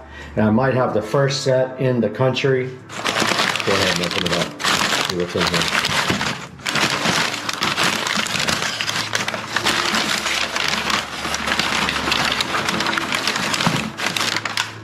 here. And a box inside of a box wrapped by a paper condom reveals what is going to be inside here. I might have the first ones. I might have the first ones installed here in the next few minutes in the country. Hopefully. Maybe not. But inside of this box we have the carbon fiber camera covers for the Model S Plaid. The 2023 has different cameras, remember. I have hardware 4. My cameras are different. I have only cameras. I have no sensors. And these have been in the works for a while, and this is what they look like, and they look amazing. This is real matte carbon fiber. They weigh literally about 1/4 of an ounce each, and this is how they look underneath the light right here. Good look at the matte carbon. And I can't recall how much these were. I will put a link to them in the description, but these did come from Sportline, as you can see on the back here. They have the 3M tape all ready to go, and basically what you do is just peel that off. We're going to test fit them first. Peel off this stuff here, this 3M tape, and then press them right onto the cameras. Carbon fiber, and you can get these in gloss carbon or matte. All the carbon on the Plaid is matte carbon, so I chose to go with matte. And let's get you guys actually in the light here, but that's what they look like. And even better over here, if you get a good view of that in the light, that matte carbon life looks so good, man. I'm hyped. Let's get out there and get these things test fitted on the Plaid and see what that looks like. We're out here in the Supercar Street Racing Magic Garage with the Model S Plaid, and you can see right here the factory cameras there, and these are designed to just fit right over the top, just like that. And you just basically take it off and you can like throw these right on, and that's what they look like, just like that.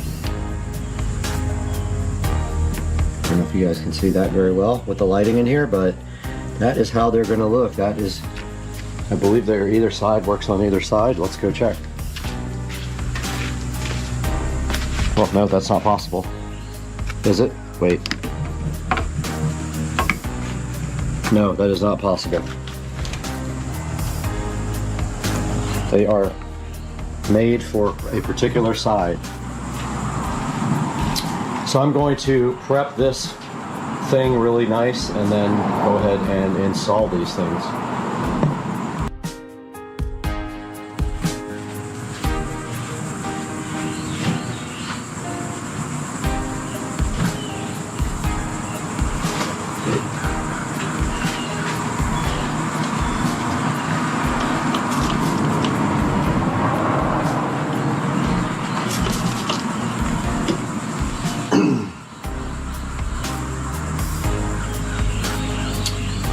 probably not a good idea to use this. I think this has wax in it. So I decided against using the spray wax cleaner because obviously it leaves wax on there. I do have some Windex instead. So I'm gonna go ahead and use Windex here on this. Definitely dust on it.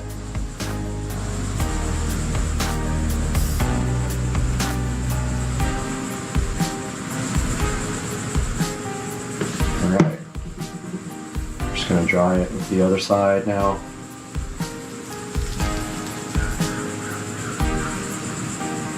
It's very clean, ready to go. And we should just be able to peel this right off.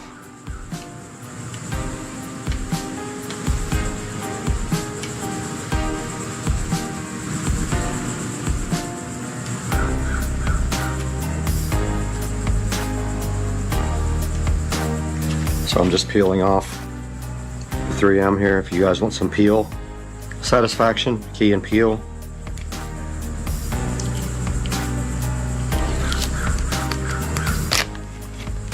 And they do use the good stuff. That is all peeled off and ready. Now all we have to do is install this and just get it right.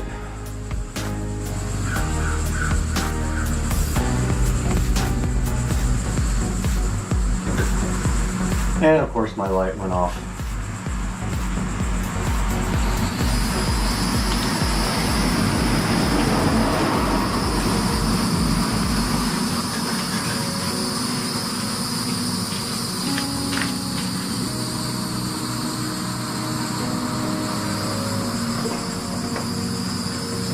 Okay, I'm just going to press on this for about 20 seconds.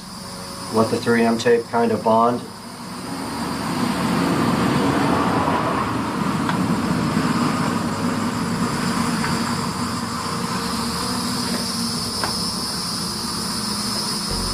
All right, first one is done.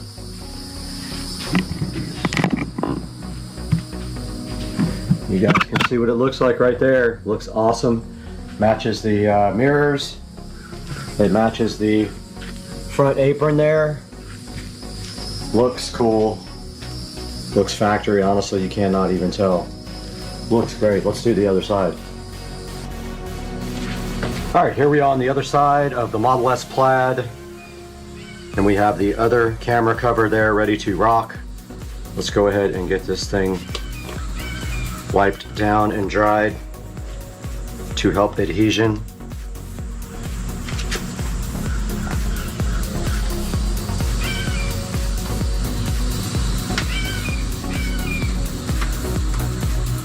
First one went on pretty easy without me having to do much alignment.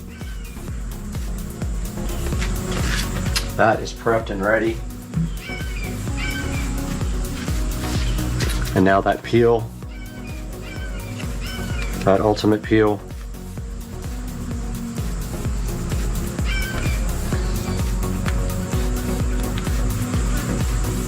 And the bugs are starting to come out as well. Okay, that started to peel off the actual 3M, so I'm going to try a different corner here. Okay, that worked better.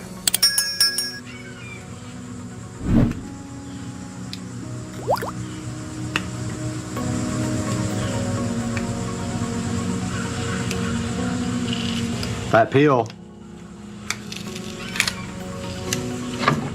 some of the 3M started to undo from the back of the thing, so just gonna give this a little bit more pressure than the last one when I do it.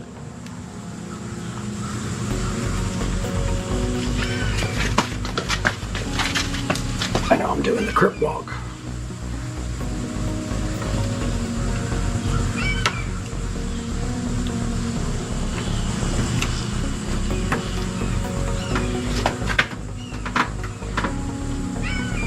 Okay, I'm applying pressure all the way around it evenly. There was 3M tape that was peeling off the actual cover. So I want to make sure that gets good and adhesive, if that's a word, adhered.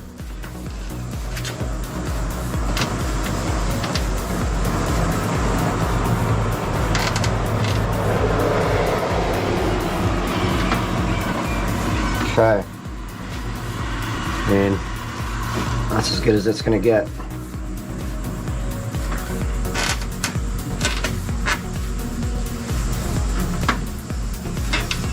It's on there. There it is, installed.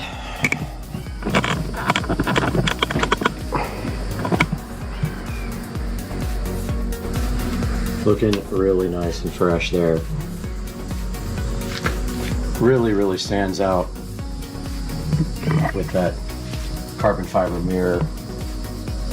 So there you have it, guys. We have just gotten the next level of carbon for the 2023 Model S Plaid here with these camera covers that look so awesome. And they go so well with the front apron and the front V right there. The only thing about the V is there's a little bit of adhesive right there that I probably can get off if I really try. Right there. But that's the way the car looks after getting the full carbon treatment with those BC forged HBO4 wheels in matte black. The factory carbon wing there, and then the T-Sport line accessories.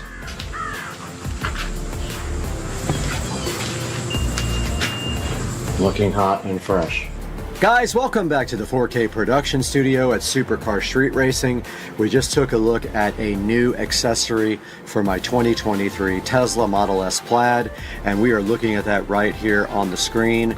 Now these are for the newer Tesla Model S Plaid and Model S that have hardware 4.0. So anything that was produced this year after about March or April has the hardware 4 on it.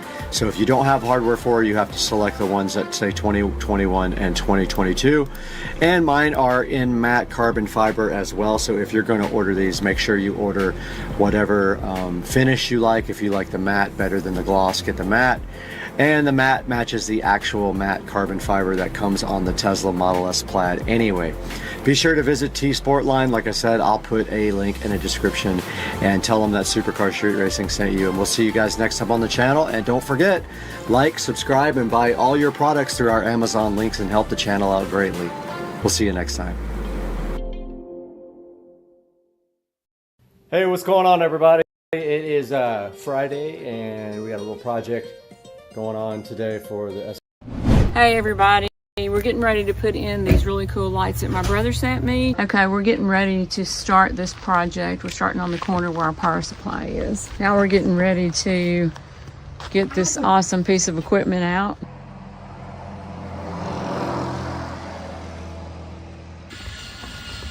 Okay, made it up to the top.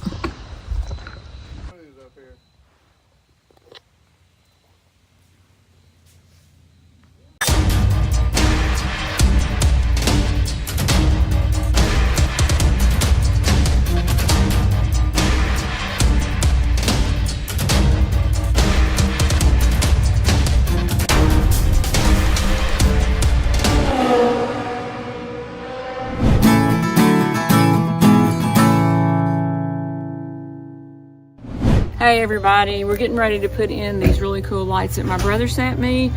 I've got my friend Joe here helping me, Beckett and Company. If anybody's interested or needs any lights put up, he's a great guy to call.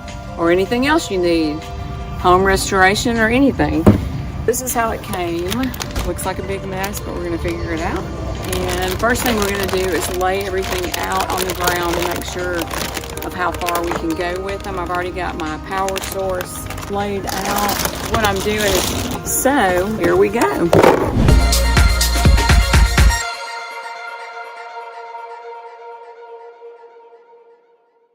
And we're getting ready to start this project. We're starting on the corner where our power supply is. Goes here, here. Yeah, I think.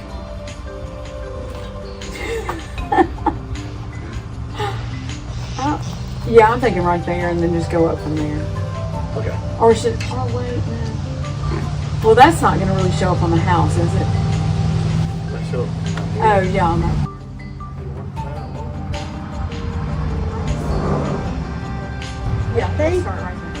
See, I'm afraid to go too far around the corner because I don't want to use up too much of it in case we don't have, you know, 150 foot of it. Why not just start right there on that edge? Yeah, let's start on the edge, like what she's saying.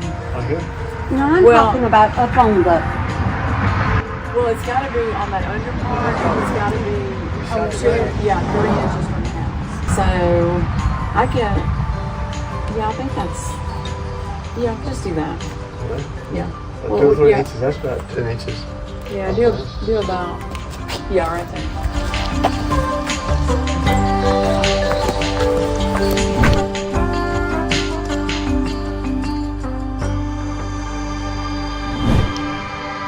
Okay, so we're getting started on our first light, putting it right in the corner by our power supply, and then we'll go from there. We're going to use screws on it. We did stick it up, it stayed, and we're going to reinforce it with a screw. So it's actually pretty easy. You don't have to buy any extra clamps or anything.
Now we're getting ready to get this awesome piece of equipment out. Not sure what you call it, but it's really cool. And A lift. it's called a lift. And that's, it's kind of like a mini crane.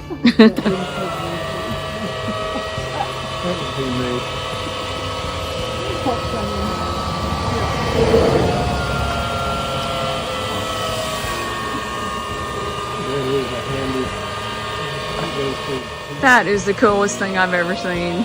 I didn't realize it was going to be on this truck. I thought it was like something that you drove around in. That is super cool. Wow.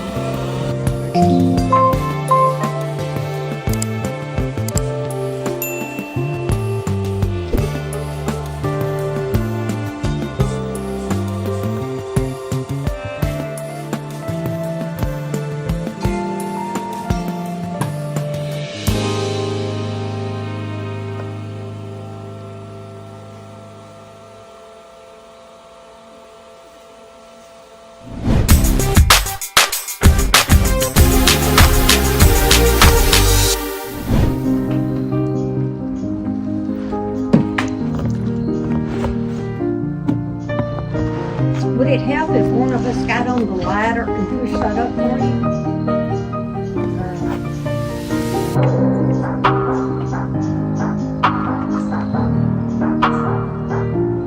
The screws going through.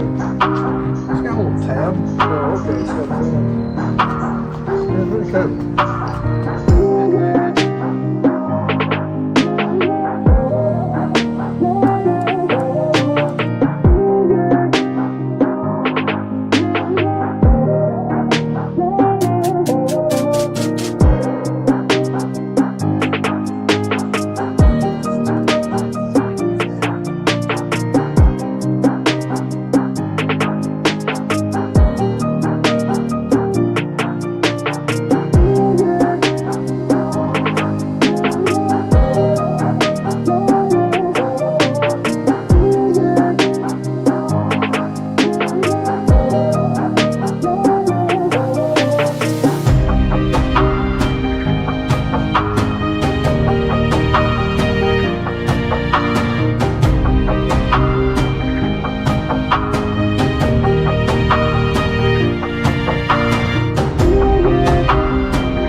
they're so tiny. He's sticking it up with the sticky tape first, so it'll at least hold there, and then he's putting the screw in it. It works a lot better if you stick them. Yay!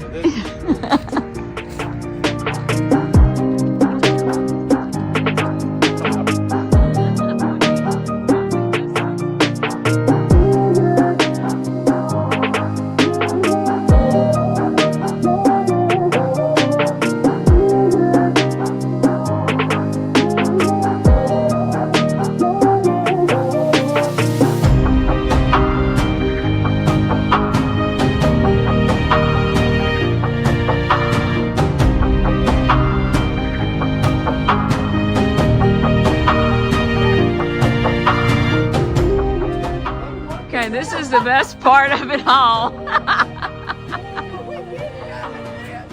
Cal, I can go upstairs and hand them through the window. I can hand them through the window upstairs. You're only getting one more try. Throw it in the plant holder. In the window box. Oh no. Throw it in the window box. Oh no, now it busted open. Got him! Got him! It busted open. Okay, made it up to the top. Do you need your jacket?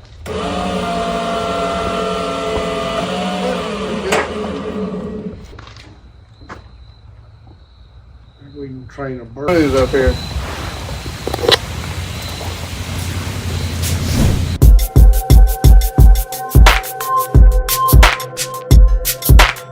It's dark out, but we're making progress.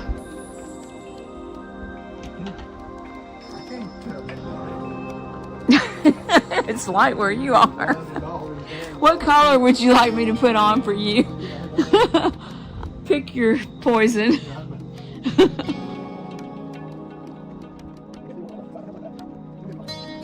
I think we're gonna have to, don't you, to get them up there, or what do you have another idea?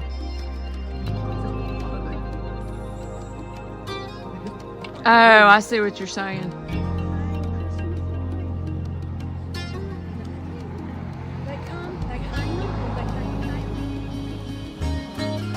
All right, it's nighttime and we're still working, but God, it looks so good. It is beautiful.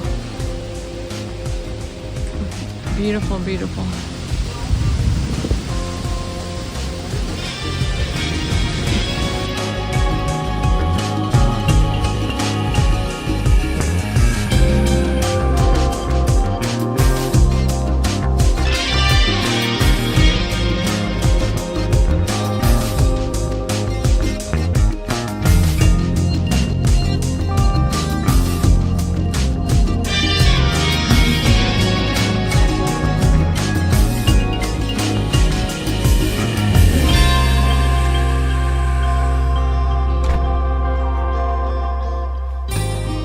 Hey guys, and welcome back to Supercar Street Racing once again. My name is Brad, and you just saw Sister Car Street Racing, who is Denise, installing her new SMI Titan lights, I'm trying to get that pronunciation right, on her house over in Mississippi. Now, SMI Titan was so generous to go ahead and send a set of their 150-foot permanent outdoor lights to Sister Car Street Racing so she could go ahead and install them on her house. But there was only one caveat: she had to make a video for me, and I think she did an awesome job on her first try. And I enjoyed the way that they showed us how they had the lift at their house to put the lights up on the gables, which is something that can be difficult without something like that. You would normally be like on top of the house, hanging over underneath and looking underneath, or you would have an extension ladder to do it as well. Now, the SMI Titan lights are $249 right now, but they have a $75 coupon on them. So go ahead and click through our affiliate links to buy your SMI Titan lights for your house. Now, there are a lot of competitors for this market segment, so a lot of companies are coming out with some of the same products, but go ahead and get a SMI Titan a look if you're looking for a lower cost alternative to someone like Govee. Now, I do have the Govee outdoor permanent lights on my house. They were not sponsored. I was not given those lights. I actually had to purchase them. The SMI Titan went ahead and gave sister car street racing these lights, and she is installing the rest of them right now. They are on the last cable, but I wanted to go ahead and get this video out to you guys. So when she's done, we're going to do a follow-up video on the full install. She'll go ahead and walk around and show you guys what she did. And guys, please support the channel by buying all your Amazon products through any of our links in the description. You can click any of our links and buy anything you want. It gives us a few dollars to keep the channel going so we can bring you better and more content. And please like and subscribe. It means so much to us when you do that. It helps the channel so greatly. You have no idea. And we're so glad you're here. If it's your first time, welcome. If it's your second time, thank you for returning. Now we have to get out of here. Joe Dukes is coming over with a bunch of alcohol.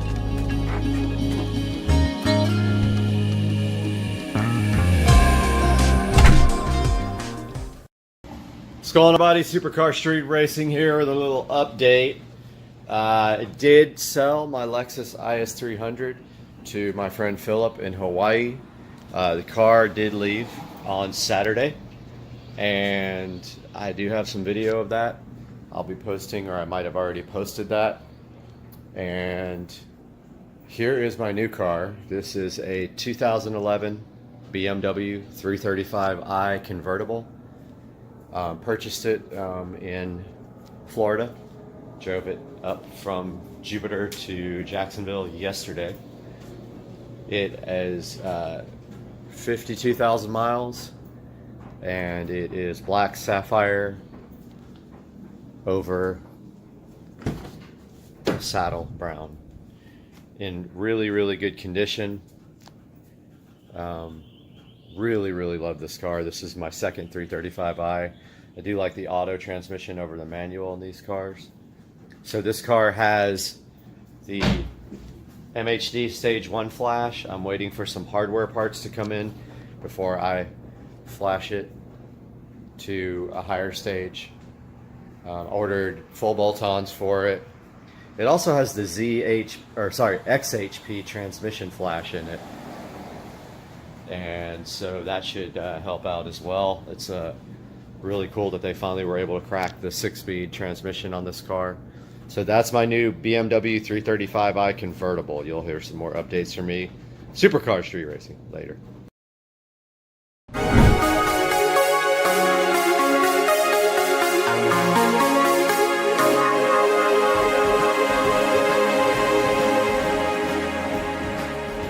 First part of the install was done, and let us see if it does power up. And now I'm going down to the Ubiquiti. We no longer need this cable modem. We can go ahead and remove it. I wanted to show you guys where the fiber does come in on the side of the house.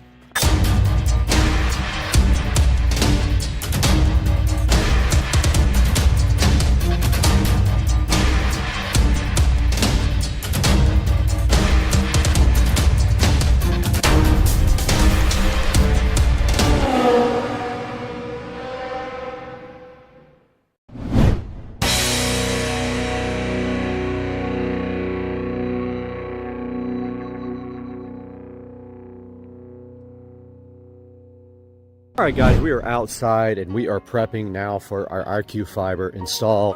The first part of the install was done about a month ago, and you can see right there where they put their access point in the neighbor's yard there with that big green cover. I'm glad it's not in my yard. But today they are here prepping for putting the box on the side of the house. And I just wanted to let you guys know, if you are expecting nothing to be done to your yard, you are wrong. They will be digging your yard up twice. Once to get the main fiber pulled through your whole neighborhood, and then the second time they come through, they are going to put the fiber to your house. And you can see they're really good at not breaking your cables. You can see TV cables there and other cables. Before they leave, they'll make sure everything works properly. And you can see here, with all of these pavers, they could not put a drop on the side of the house right here because they don't do paver stuff. They're going to be actually doing the drop on this side of the house over here. They have already dug through the yard here, so they have the grass dug up right there. You can see they're going to go through my garden.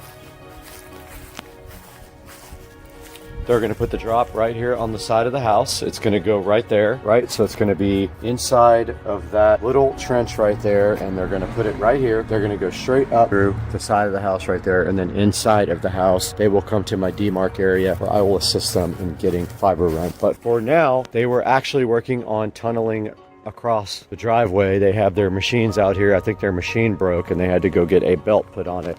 But they are going to be running tubing. Ah, they already did it. So they have the hole already bored all the way across the driveway. They go underneath it. And then they go like right here, and you can see their pipe right there. And that is their machine that does the burrowing. It goes straight under the driveway. Pretty crazy, guys. That is the first step, or the first 2 steps of getting fiber installed at your house. And this is going to be 5 gigs compared to what I have at Comcast with 2, and it's asymmetric as well. So we're waiting for them to come back, and we'll see them in a few minutes.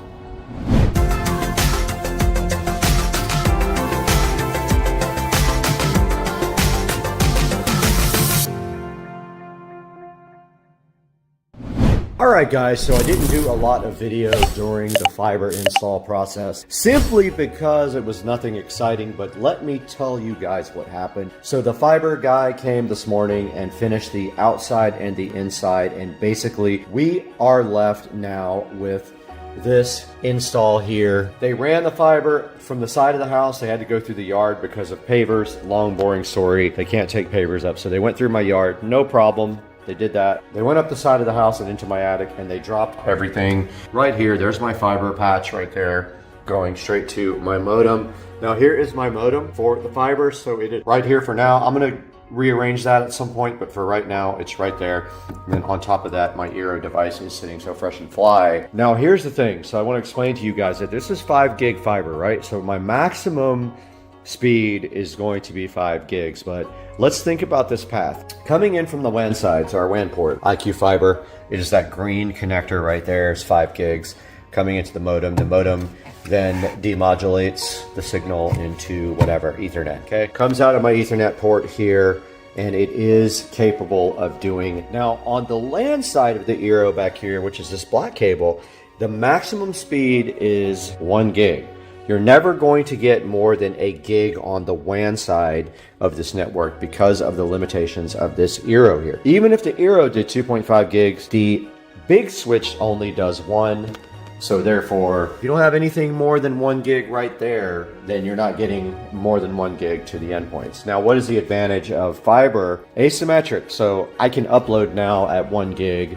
And also, we won't saturate the 5 gig links ever because we just won't. If we ever want to be as fast as the fiber, we're going to have to get some faster networking gear. And that's going to mean a bigger switch there. Also bigger, if your computers don't have the network cards to support it, you'll need a bigger network card as well. We have 5 gigs there on the fiber. We have 2.5 out of the fiber to the Eero. We have 1 out of the Eero to the switch. However, we do have 2.5 from our NAS to our computers for editing, so we do still have that, but we're just not going to get 2.5 to the internet at all. Why? Even though we have a 2.5 gig switch here, we can't use it because the router needs to be 2.5. I think that the Eero 7 does 2.5G on the LAN side, so I'm going to go ahead and research that, and maybe I'll pick up the Eero 7 for this guy here. Let's go see what they have.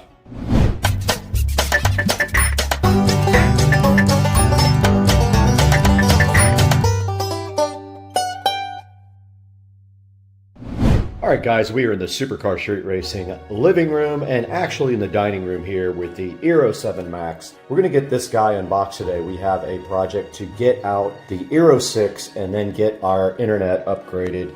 We're going to get this over and replace the Eero 6 and try to uplink at 10 gigs on IQ Fiber.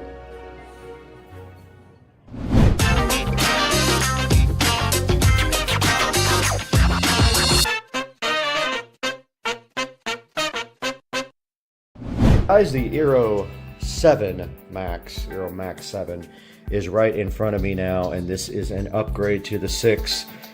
And it has 2 10 gig ports and 2 2.5 gig ports, as you can see there. Tri-band and wireless up to 4.3 gigabits per second. And let's go ahead and get this unboxed. The Eero 7 Max is sitting right in front of us right now, having some bad reviews. We're going to find out if those reviews are accurate. And to get it out, you simply remove the top of the box, and they have a nice presentation here with the Eero, and it definitely is larger than the Eero 6. And then inside the box underneath is the power supply, and they give you a nice braided LAN cable as well, which is very good. And looking at the actual Eero itself, on the back there is two 2.5 gig ports and two 10 gig ports as well. So it does support 10 gig. We are going to try to uplink at 10 gig and then link to our Ubiquiti network at 2.5 gig. Now, they have a way to replace a device on your network with another one, so that's what we're going to be doing in the Eero app. We're going to replace the 6 and go ahead and put in the 7 when we do that, and this guy is going to go right up here. Powering up the Eero is as simple as plugging in this adapter and plugging in this USB-C port.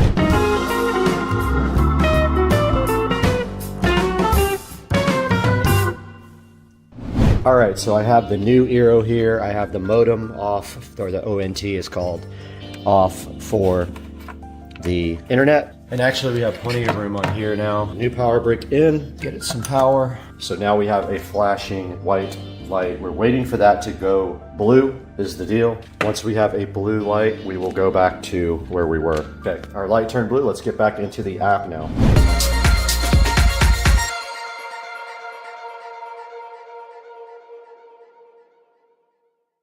We need to connect our gateway, so I am connecting Ethernet 10 gig port on fiber. I never did plug that back in. I was supposed to do it at the same time. Okay. I have plugged in 10 gig, and now I am powering up the fiber ONT. It says looking for gateway. All right, it did find the gateway. We're gonna hit next. It says it's connecting to the internet. All right, now we have to get connected to our switch. I went from the 2.5 gig port out, and now I'm going down to the Ubiquiti switch in. This should give everything internet. This is uplinked to the 1 gig switch. Let's go back to the app now. Okay, we did get our software updated. As you can see right here, we're on 7.6.5 now on everything. I did get all the wall plates put back on. Let's go back to the camera. We no longer need this cable modem. We can go ahead and remove it. Right in front of the Eero 7 Max, everything is hooked up. I just realized we can backfeed a couple things with our extra ports on the back of the Eero 7. That means we actually have extra ports to feed 2.5 to other things like the wired Eeros. There's one in the studio that has to be hooked up to the 2.5 gig switch there. There is one in the theater room that can be backhauled from this guy as well. The audio closet down here, which needs a label, so I'm gonna go ahead and label that now. We are taking full advantage of the extra ports here on the back of the Eero. There are two 10 gig and two 2.5. I am backfeeding the theater room with that one, and I'm backfeeding the audio closet with this one.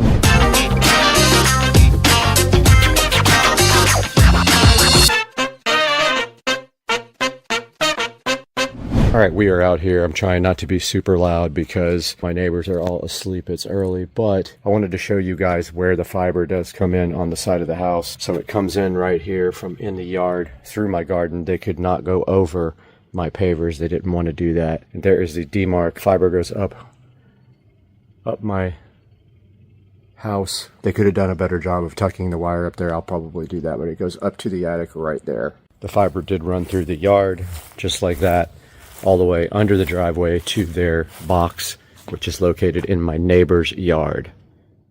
Okay, we are inside of the living room here. I wanted to recap what we have in here. So basically down here behind the entertainment center right here, you will see the incoming spot for the fiber. It is that plate right there with the green plug on it. That's where the fiber comes into the house. It is patched right there with another fiber cable that then is connected to their modem. And on their modem, you will see on the front, there is power, broadband, service, Ethernet, and phone. A phone is not being used. And on the back, all you have is a fiber input, a Ethernet jack, a phone jack, and a reset button, and where the power goes in right there. It has a small power brick. It does get very warm, so if you have a concern about cooling, make sure you have adequate ventilation wherever you put this. If, for example, if you put it in a closet, it is rather warm. And do not stack it with other devices either. I am actually going to move it down when I redo this whole area, and I might get another different entertainment system here, like a shelf like I have back there. But for now, I wanted to get in here and show you guys the actual equipment and what you can expect from the fiber. I do not use their Wi-Fi equipment. I am using my Eero Wi-Fi 7 there. I'm not using their stuff at all. The installer was amazing. He did a lot of extra things for me, and I was really appreciative. He helped me fix a few cables and run a couple of extra Cat 6 cables. Love those guys, give them the highest possible rating.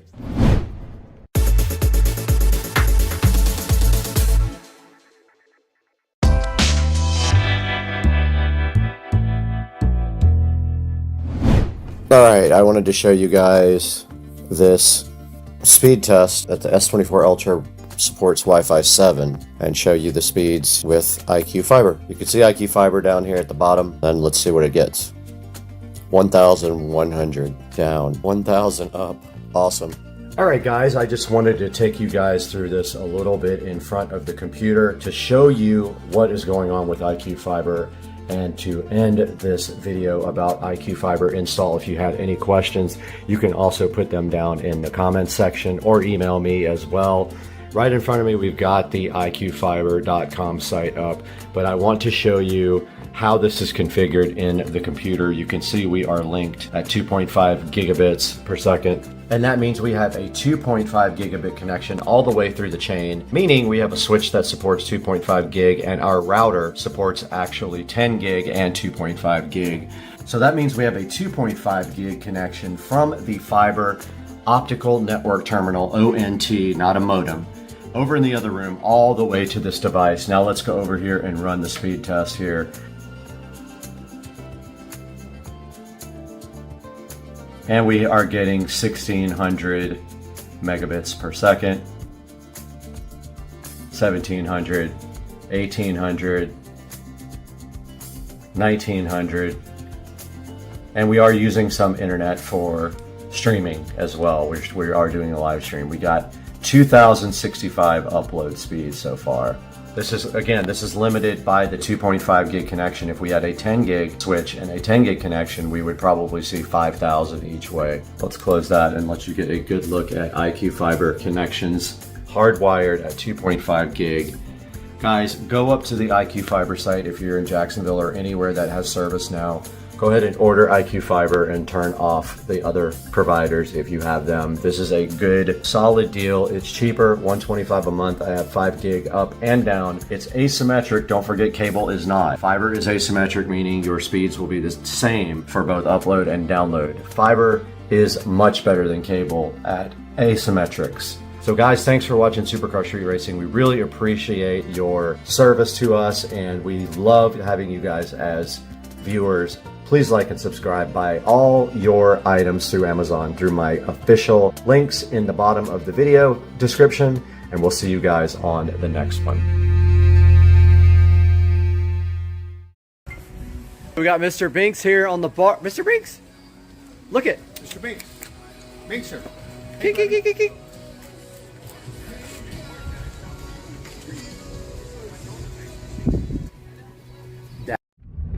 What's up guys, Supercar Street Racing, and I just picked up a Polk audio powered subwoofer. Been looking for a powered sub to replace one in my living room that failed, but I eventually want to repair. Almost bought a brand new one on Amazon, but oh wow, this guy just pulled straight out in front of me. Speaking of Amazon, just pulled directly out in front of me and almost hit me. And now doing 2 miles per hour. Got this Polk, I think it's a PSW 10. Picked it up off of Facebook Marketplace for 30 bucks. They sell for 150. It needs to be cleaned up and refurbished. So I'm gonna take you guys through that, but I don't know if you can see it there because it's the front camera. But I'm gonna show you guys how I'm gonna clean this up, get it ready to go, and then how I'm going to deploy it in my house. Alright guys, this is my other PSW 10 that I use in my office. I don't run the front grill. I do have this nice pretty nice grill for it. It's got a few little issues, but the one that I just purchased is ripped. Now, you're gonna figure out really quick if you get a PSW10 that the front grills are noisy. And when I went to pick up this PSW10, it was already rattling. And when I took the grill off, I wanted to make sure that the driver was in good shape. I took the grill off and it stopped rattling. So this is the other one that came with the one I just got. As you can see, it's pretty shot. Also, we need to clean this up completely, and it looks like the bolts are a little bit rusty. I'm gonna pull one out right now and see what they are, and maybe run to the hardware store and see if I can find something to replace them with. Hopefully they fit. It's going to be close. It's going to be close. They may not fit. We're gonna go ahead and try this right now though. Got my trusty this with one missing, but I know I got this small one. Believe it was an 8. Maybe I don't have that one. Wait, is it this one?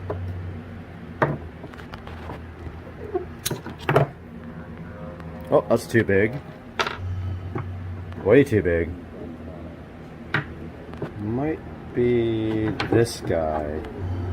Let's see.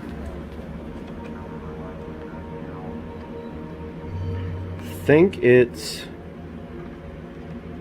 yeah.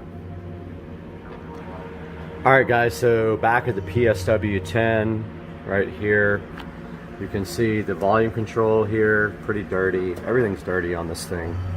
There's an auto on switch, which he just had it on. There's your left and right inputs. If you have a LFE only out of your amplifier receiver, you'll have to split it, because otherwise you'll only get half of the signal, because this doesn't have an LFE. We've got the speaker level outputs and speaker level inputs. If you want to feed this with your receiver speaker level outputs, totally fine. No issues with that. Some people like, I don't know if I agree with this, some people think that speaker level have a little bit more punch to them. I'm like, I don't know about that. So you can see there where it had the little issues up there that I can probably either just touch up with my Sharpie or my paint Sharpie pen. I'm gonna go ahead and clean all this really good. All this stuff is really dirty. Should have seen the place it came from. Pretty gross. Switches and the knobs are all like filthy. Hopefully the potentiometers aren't dirty. If they are, I'll take the amplifier out and spray those with contact cleaner. I mean, it's covered with dirt and dust, literally. All the knobs, all the switches, RCA inputs, all super dirty, but it came out nice. Yeah, that came out nice. So we're gonna want this on auto, 0 on phase. Now this is to make the woofer go 180 degrees out of phase. You could try that if you have issues with low bass output. Flip the switch over to 180. Maybe you have something else that's out of phase with it. Here's a low pass filter. We want it all the way down. We have mid bass in the ceiling, so we don't need that up higher than 80 hertz, which is the lowest we can cross over. Now let's walk inside and grab the Sharpie and see if we can clean up the edges a little bit. Oh, it feels nice in here. It's hot outside today. All right, looking for my black Sharpie pen here. Shoot, did I lose it? Oh, there it is. So you're gonna find on metal, this black Sharpie is more like purple. But we're going outside to try to touch up this speaker a little bit.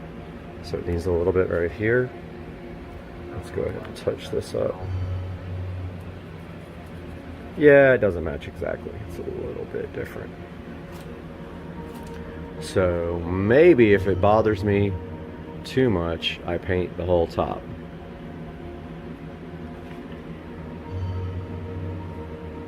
Or cover it with something like a cloth. But yeah, I got that touched up. This one needs just a touch more. You won't be able to see that from a distance, like whatsoever. Now we got one big scratch on the side we need to touch up. Right here.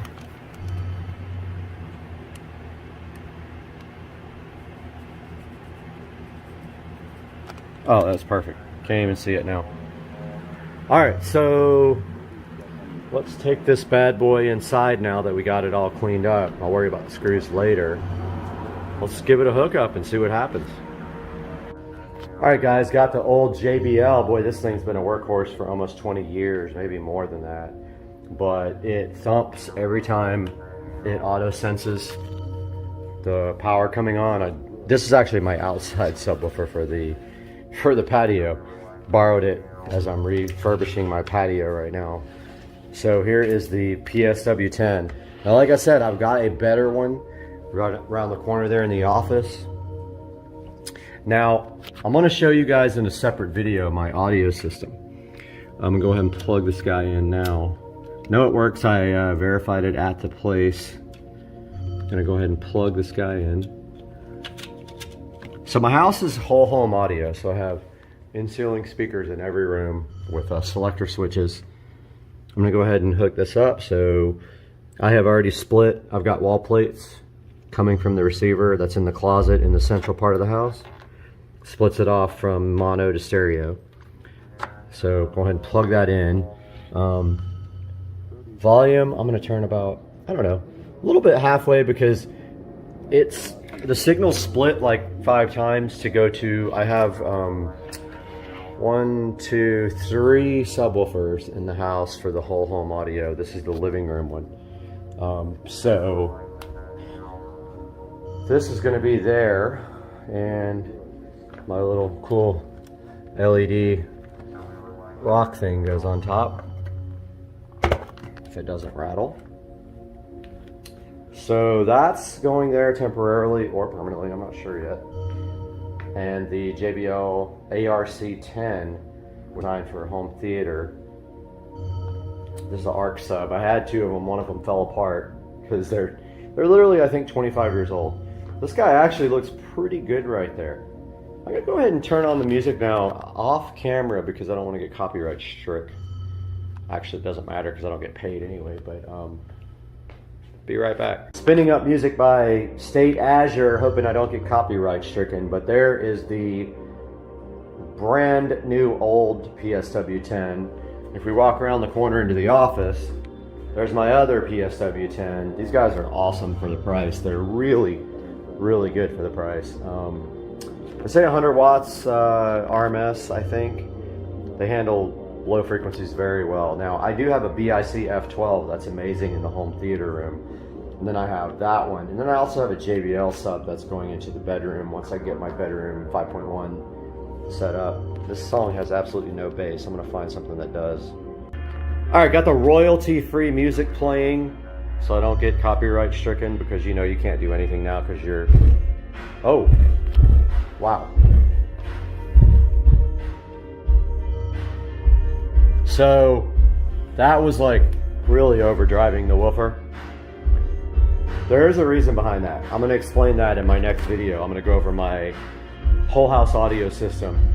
But basically, I've got a subharmonic bass synthesizer that's driving all these subs.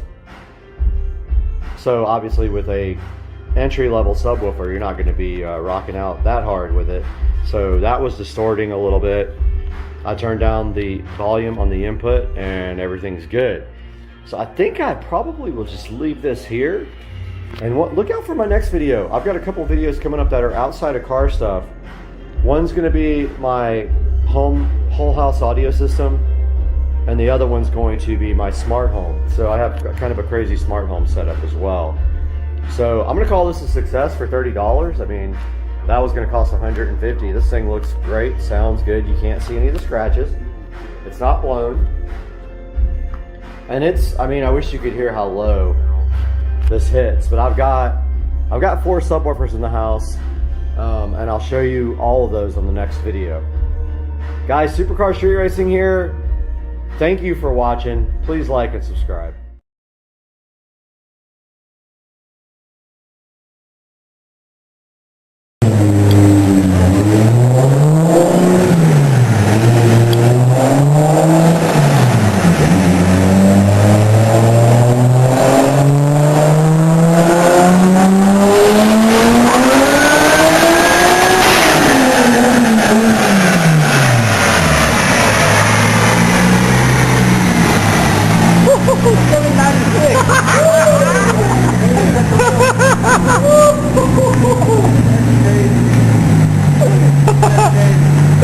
Look at you, dude. You're at 796, dude. You're 3 horsepower away.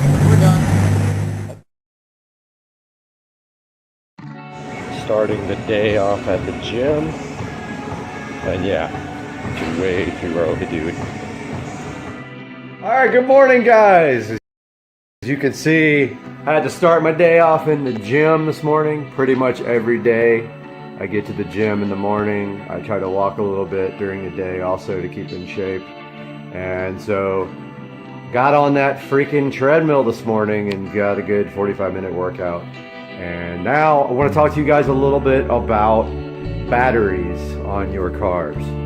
So as you all know, a lot of you probably have cars that you drive every day, daily drivers, and you don't really have to worry too much about keeping the battery charged. However, if you do have a vehicle or two that you don't drive every day, and especially the BMWs, they tend to drain the battery for absolutely no reason. So haven't quite figured out why that is. It's just the way it is. If you leave this 335i sitting for a week, it will be the battery will be weak when you start it up. So how do we keep our batteries charged, guys? So there's a lot of options out there for keeping the battery charged. I definitely recommend a trickle charger. And one of the best ones available is, in my opinion, the battery tender. So this is the battery tender right here. So I don't know if you can see this very well, but basically what's going on here is this battery tender will plug into your wall outlet, and then it has a variety of options for connecting to the vehicle. One of the options is this pigtail cable, which you can permanently wire to your battery. And that makes it good so you can just plug it in and unplug it whenever you want. And the great thing about it is the other end of this thing has this quick connector. It has a cover on it right now, but get that off of there. You can see right here, it has this positive negative where you can't reverse them. There's no way to plug this in incorrectly. So the great part is also it's got built-in circuitry. You can see it charging right there in the background. It's got built-in circuitry to prevent sparks and shorts.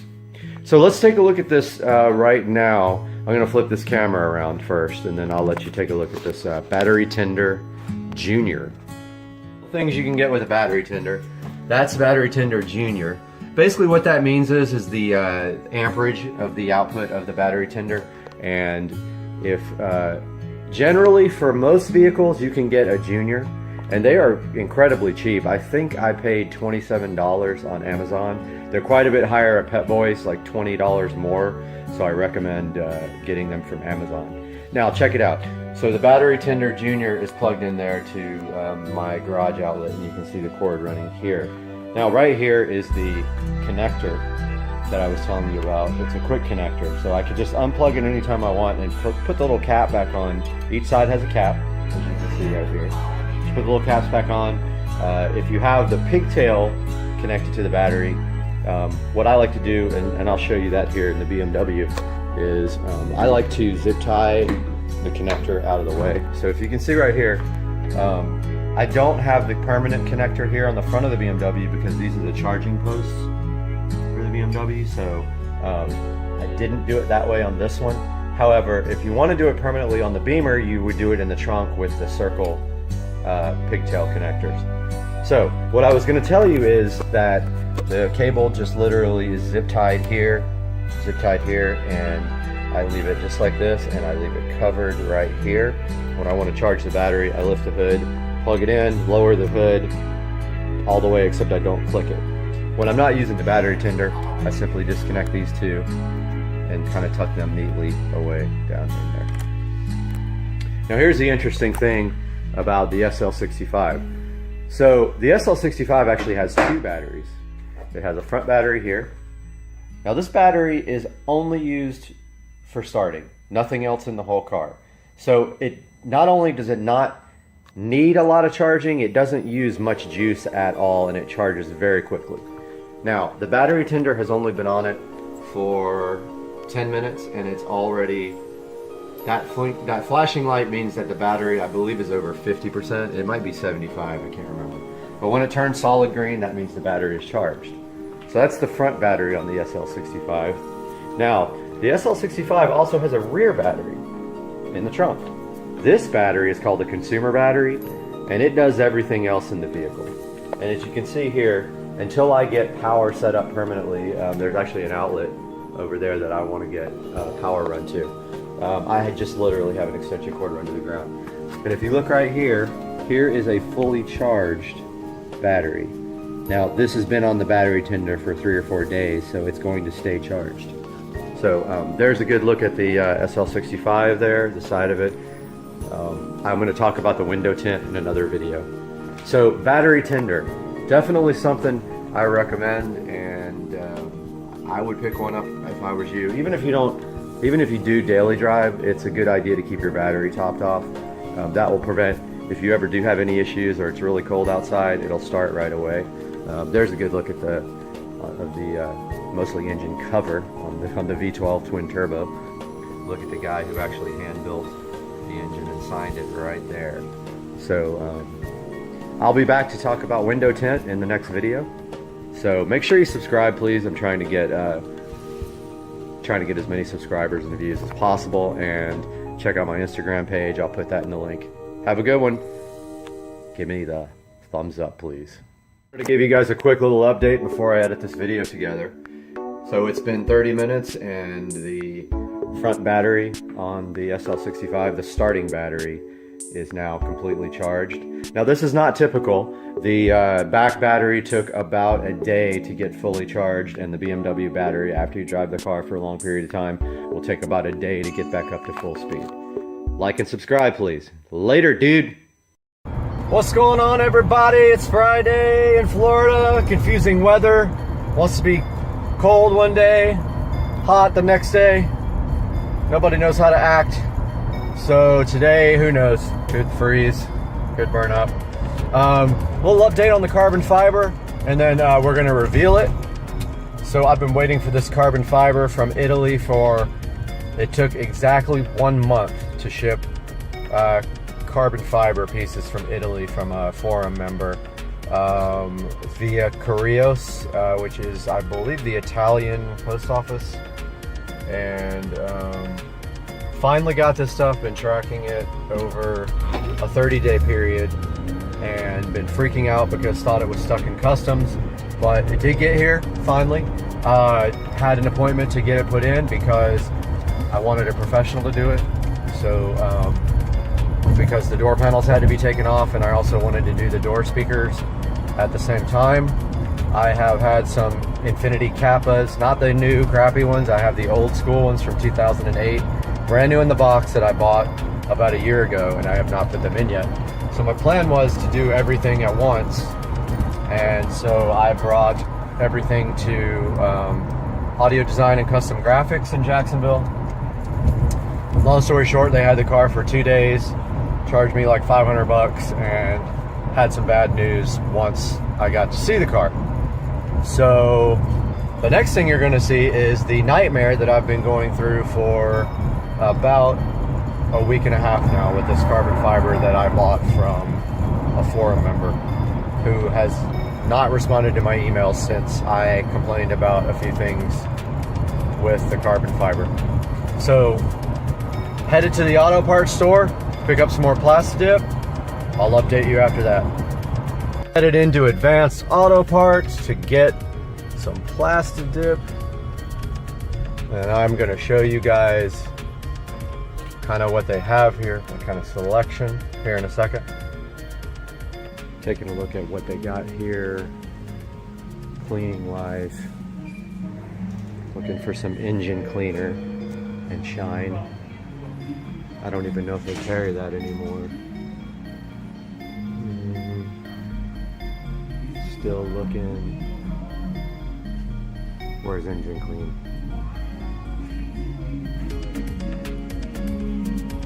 Alright, I'm gonna locate this. Be back. Alright, I've looked all over the place for engine clean, but I did find the plastic dip. I'm gonna get a bottle of this. Got everything I needed from Advanced Auto Parts. So I'm headed back home. Gonna do the big carbon fiber reveal, except for this line that I don't know if I'm going to be able to get around. So I'm gonna pull a U-turn here, which I'm not supposed to do. Found a bunch of stuff in the auto parts store for a project that is coming up. I've actually got 3 projects in the works, some how-to videos coming up. The first one though for today is the carbon fiber reveal. That's coming up right now. What's going on, everybody, out here in the garage? I'm gonna take a look at the stock parts with you guys first. So these are the stock interior parts. You can see they are made of wood. Those are the door panel pieces there. This is the center console piece here. And whoops, hit me right in the head. This is the factory shifter without keyless go. And that is the factory cup holder, going to be explained, and the ashtray interior, which I'm going to explain in a moment. So let's take a look at this by putting the top down here. And you can't put the top down in the SL65 with the trunk lid open. So phone tried to pair with the Bluetooth on the joying and it stopped my video. But anyway, trickle charger is plugged in, so I can't shut the trunk. Unplug that. Close the trunk. And now we should be able to put this down to get some more light. There goes the roof. If anybody's wondering how that roof works,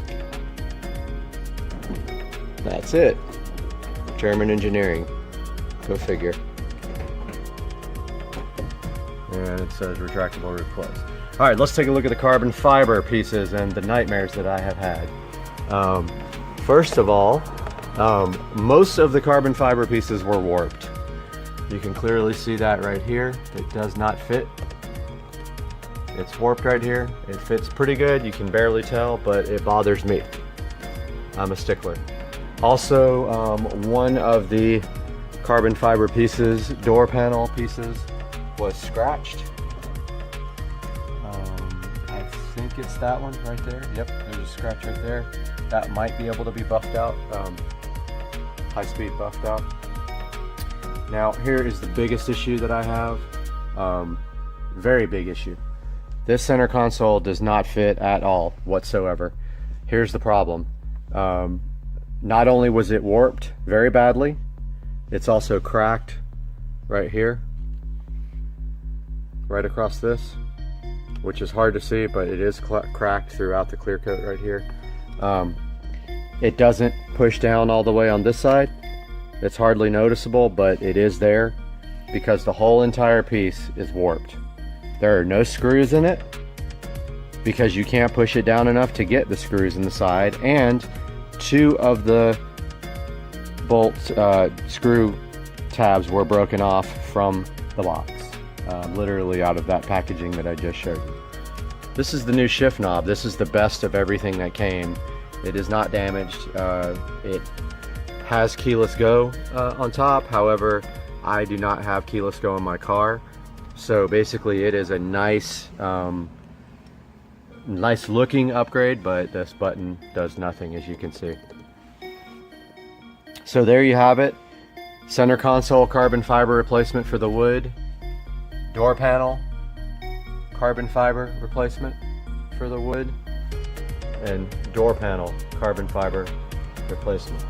Yes, I have contacted the person I bought this from 4 or 5 times and they stopped responding to my emails.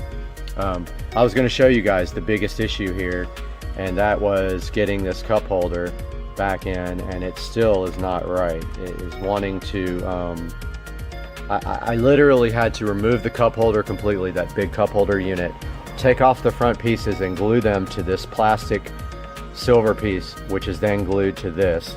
And I barely got everything back in, and it is kind of janky looking, and that bothers me because my interior is 100%.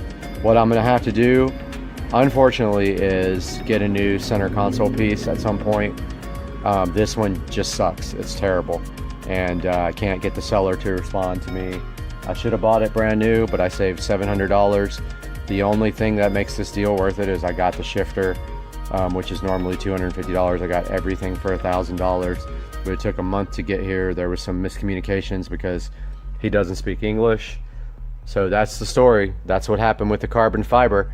We're gonna see you guys again pretty soon. I've got a nice little project coming up regarding this interior.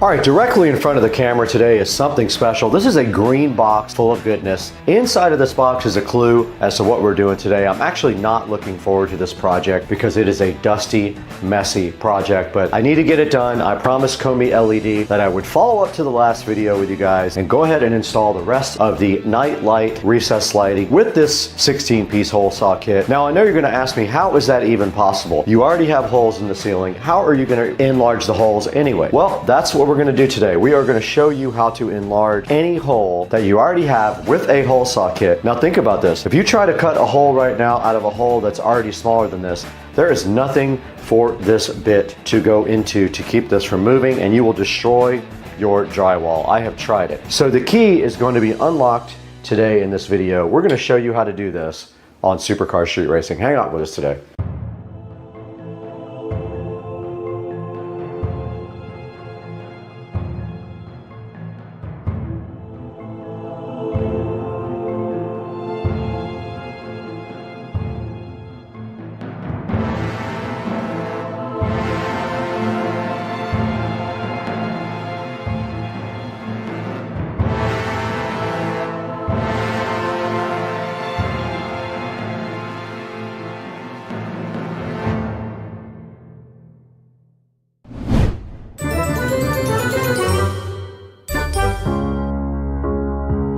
Right here in the kitchen in Supercar Street Racing, there is this amazing Tesla Model S sitting here, black. It looks like it has the arachnid wheels as well. And there's also this grip 16-piece hole saw kit sitting right here. We're gonna leave a link in the description to this guy right here. But today, our first mission is we are going to be expanding a smaller hole into a bigger one so that we can install these 4-inch LED lights from Komi LED. Now, what's so difficult about that? Well, as you know, you cannot just take an existing hole, put a bigger hole saw on it, and then drill, because this arbor in the center has no place to go. This drill bit right here, no place to go up through the hole and hold your bit steady. And what happens is it flies around and it completely destroys your drywall. So that's why we have a plan today. What we're gonna do is first go over to Chris's house, my neighbor. We're gonna break into his garage and see if we can figure out how to get this working.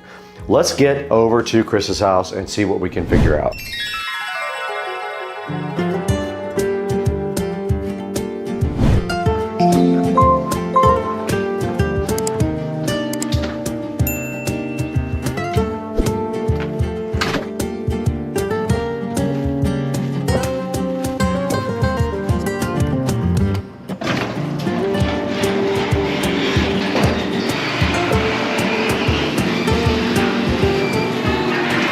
Okay, all we need is a spare piece of plywood, preferably a thicker piece. This looks like 1/2 inch right here.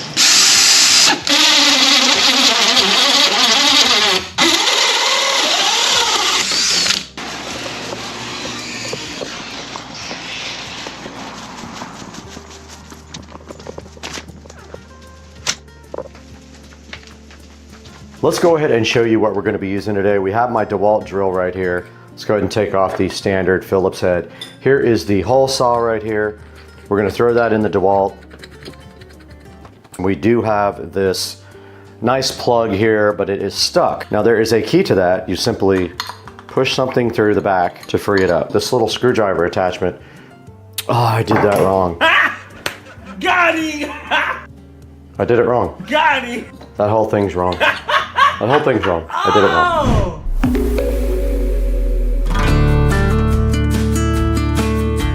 I'm gonna own my stupidity. I did that whole thing wrong. It was supposed to be the size of the old hole. I got to get up there, pull one of the lights out and get a size of the old hole. Okay, we did get one of the lights out now. We just simply have to see if this matches the light hole, but it really messed up the ceiling. Be really close though, like really close. Luckily, I do have the 3-inch hole saw that I used when I actually made the holes. I'm gonna use that, go back to Chris's, cut the correct hole out this time because I'm an idiot.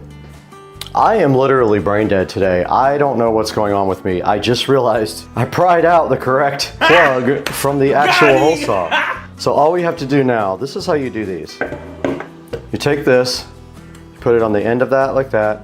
That guides you into the hole and then you cut the new hole. When you cut, it pushes it back into the thing and then you pop it right back out. That's all you have to do. Okay, I put some double-sided tape to keep this plug from coming out because it had already worn out in the center and it would not stay.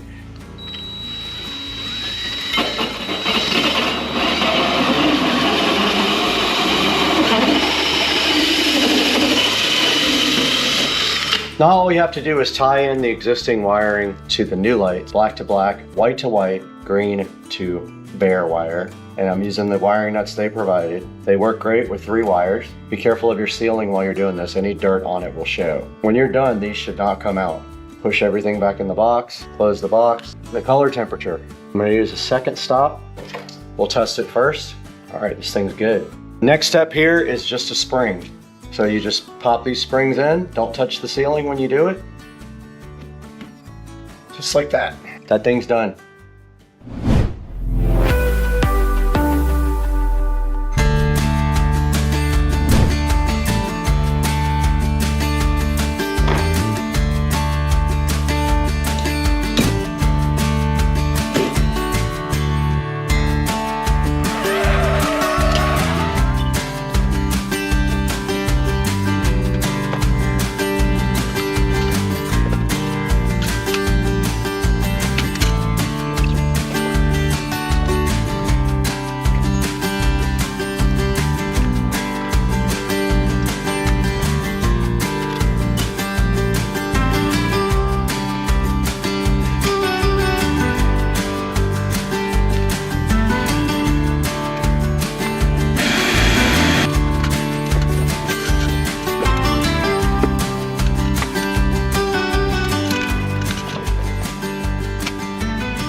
Okay, the last lights were foamed into the ceiling. I had to dig them out, and it was so ridiculous. I couldn't even get the clamps out because they were foamed in. This one is not. I had to dig that one out of the ceiling. And all the cables are too short. Whoever the electrician was that did this, I would love to slap them right in the face.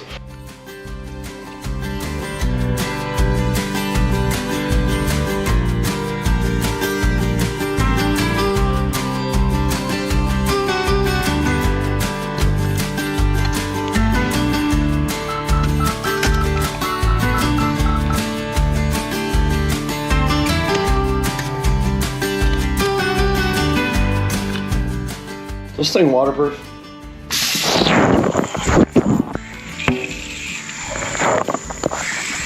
Okay.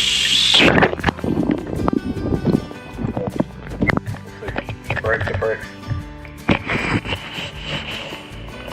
I think it's waterproof. What do you guys think? Does it work? Is the mic still working? Screen's not working.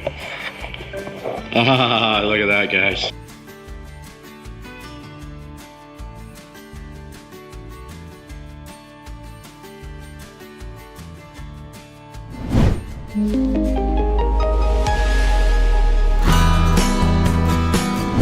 Alright guys, we are back in the Supercar Street Racing living room, and as you can see, it took me all day, but I did finish this project. We got the Comey LED lights installed at the top of the ceiling here. I had one huge error right there I had to correct. My pilot piece of wood slipped and I gashed the ceiling. I had to go buy the ceiling paint because I didn't have any, and the ceiling paint is just Valspar Signature Ultra White Flat. So I went and bought a quart of that after I patched the little nicks that I put in the ceiling ceiling, and now you can't even tell at all. But you can see, guys, I had to do a lot of work in here. This is a total of 10 lights that I put in today. And this one over here, right there, that one was completely spray foamed into the actual ceiling. So I had to dig that one out. That was the hardest of all of them to get done. And if you can see here, these are also the night lights. So we should be able to go over here and click them off and back on and get night light. Let's see if it works. Oh, night light now, guys.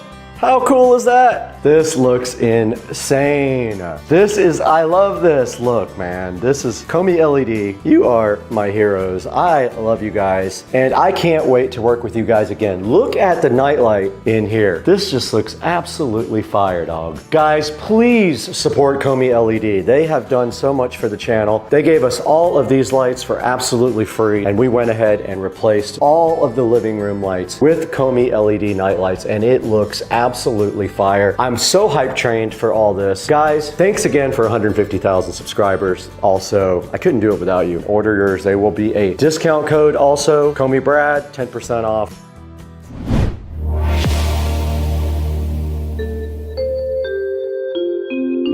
Okay, so these two 3-inch lights from Komi LED do not fit these holes. They are too small, unfortunately. I kind of wish they had a little bit more of a lip on them, but they do not. And so these need to come out and be replaced with the 4-inch. So the same process as earlier in the video. We got to drill out these two guys and then put in the 4-inch. The only annoying part is one of them is really short. This guy right here, the wire is so short on it that I had to struggle to get it in the first time. So let's go ahead and get these guys dismounted and then get the new Komi LEDs drilled out and in there. We're gonna need the ladder though. It's annoying on the stool. I don't wanna have to deal with that. Let me grab the ladder.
Okay, back in the bedroom, and I put these lights in a long time ago and they suck. So we're gonna be putting in the Komi LEDs now. We gotta get the old ones out first. I'm hoping this goes easier because they're already 4-inch. Shall I actually get one out because I don't remember? Okay, now I remember.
All right, the bedroom is officially done. That was the easiest room of them all because the light holes were actually the right size. So all I had to do was punch those things right up in there. Came out great, looks awesome. I am so hyped for Komi LED. Now we can actually throw it to Supercar Street Racing in Studio B and go over how you can get these lights for yourself.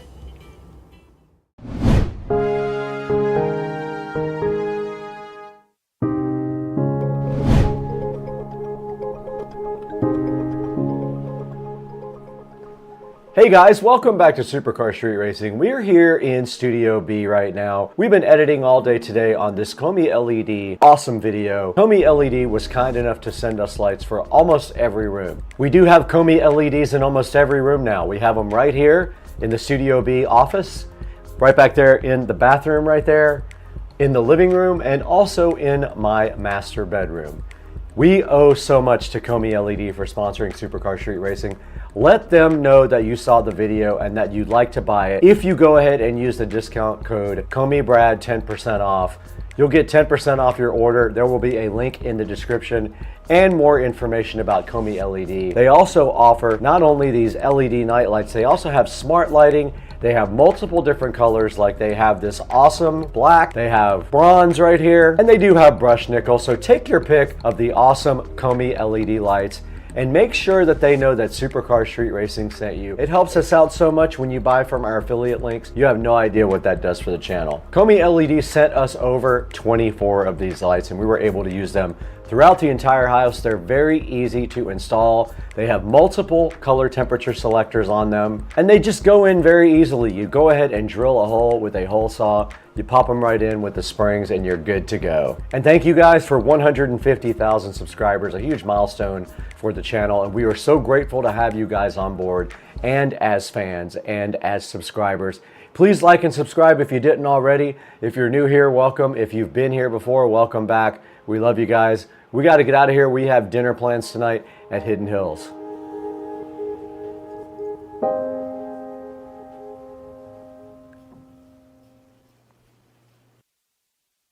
Welcome back to the channel. We're here in front of the thrift store rebuilt Mac today to explore the XTU Wi-Fi trail camera supplied to us so graciously by the manufacturer to give to you guys to test. And today we're also experimenting with shooting with the phone instead of the GoPro. And you can see the XTU trail camera sitting right here so fresh in front of you and ready to be reviewed. And the thrift store Mac doing its work behind it. Let's start looking at this right now.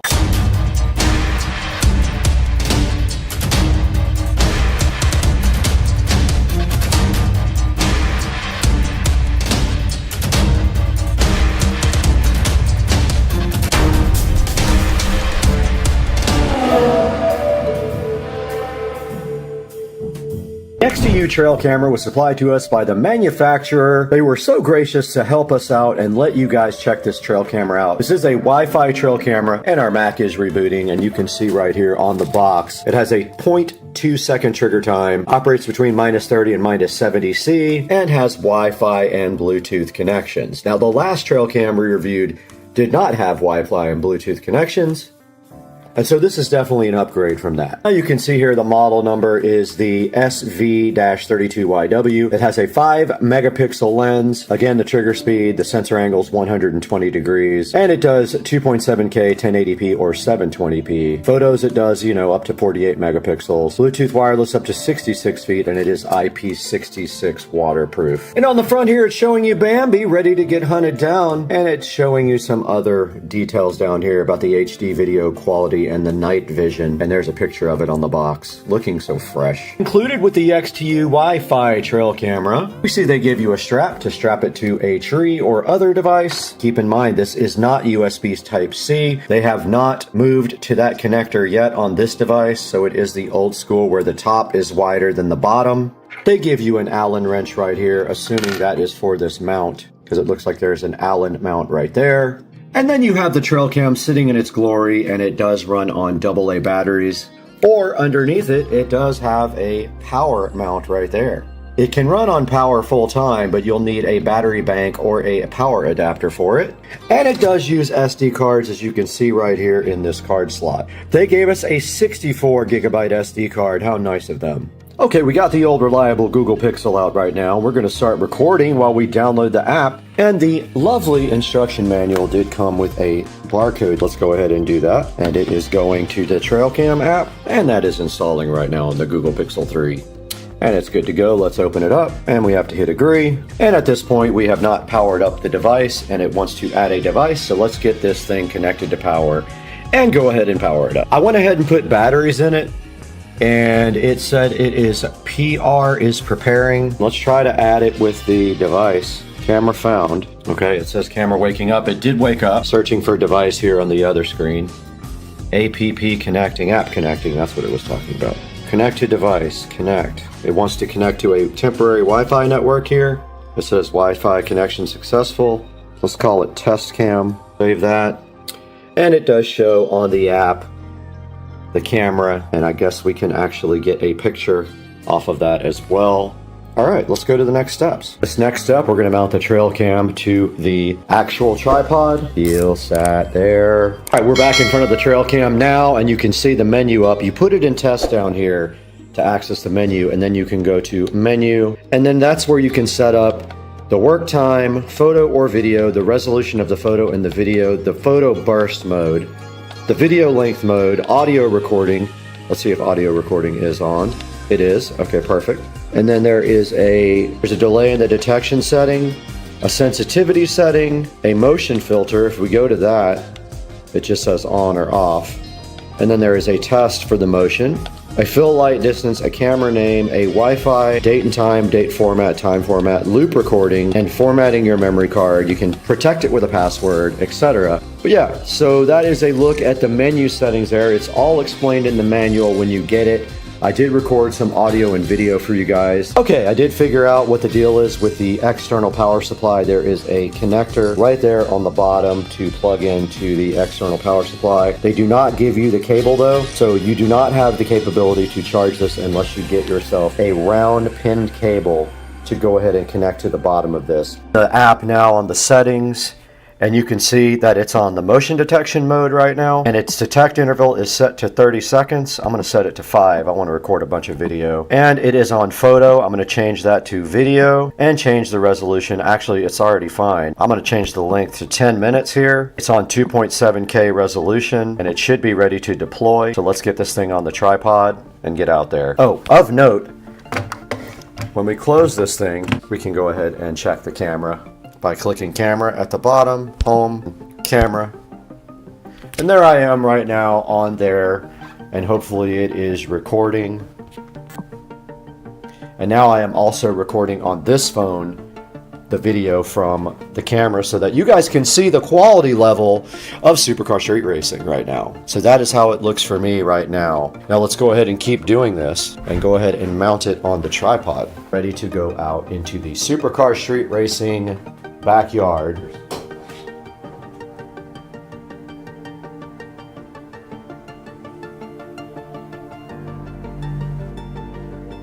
If we can get the alligators to come over. They are sitting on the bank. It's really hard to see them because it's so bright, but let's throw some rocks in here and get them over here. And there he is, swimming straight up, and the other alligator is sitting on the bank over there. All right, I'm gonna leave that recording for a while for you guys and try to find some fish food so we can get all of the wildlife there.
We are back here in the Supercar Street Racing 4K production studio on a beautiful Saturday in sunny Florida. And today, right in my hand right here, I have the XTU Wi-Fi and Bluetooth trail camera. Now this Wi-Fi and Bluetooth trail camera does run on either AA batteries, and it does take 8, or you can connect it to the AC power underneath here. I recommend if you're gonna have this thing out in the field that you just take a power bank and go ahead and get the cable to connect it from this to the power bank. And you can see right here, it does have a color LCD screen as well. And down here are the menus, and when we flip this thing to test mode here, it will fire up and you can see the menu say welcome right now.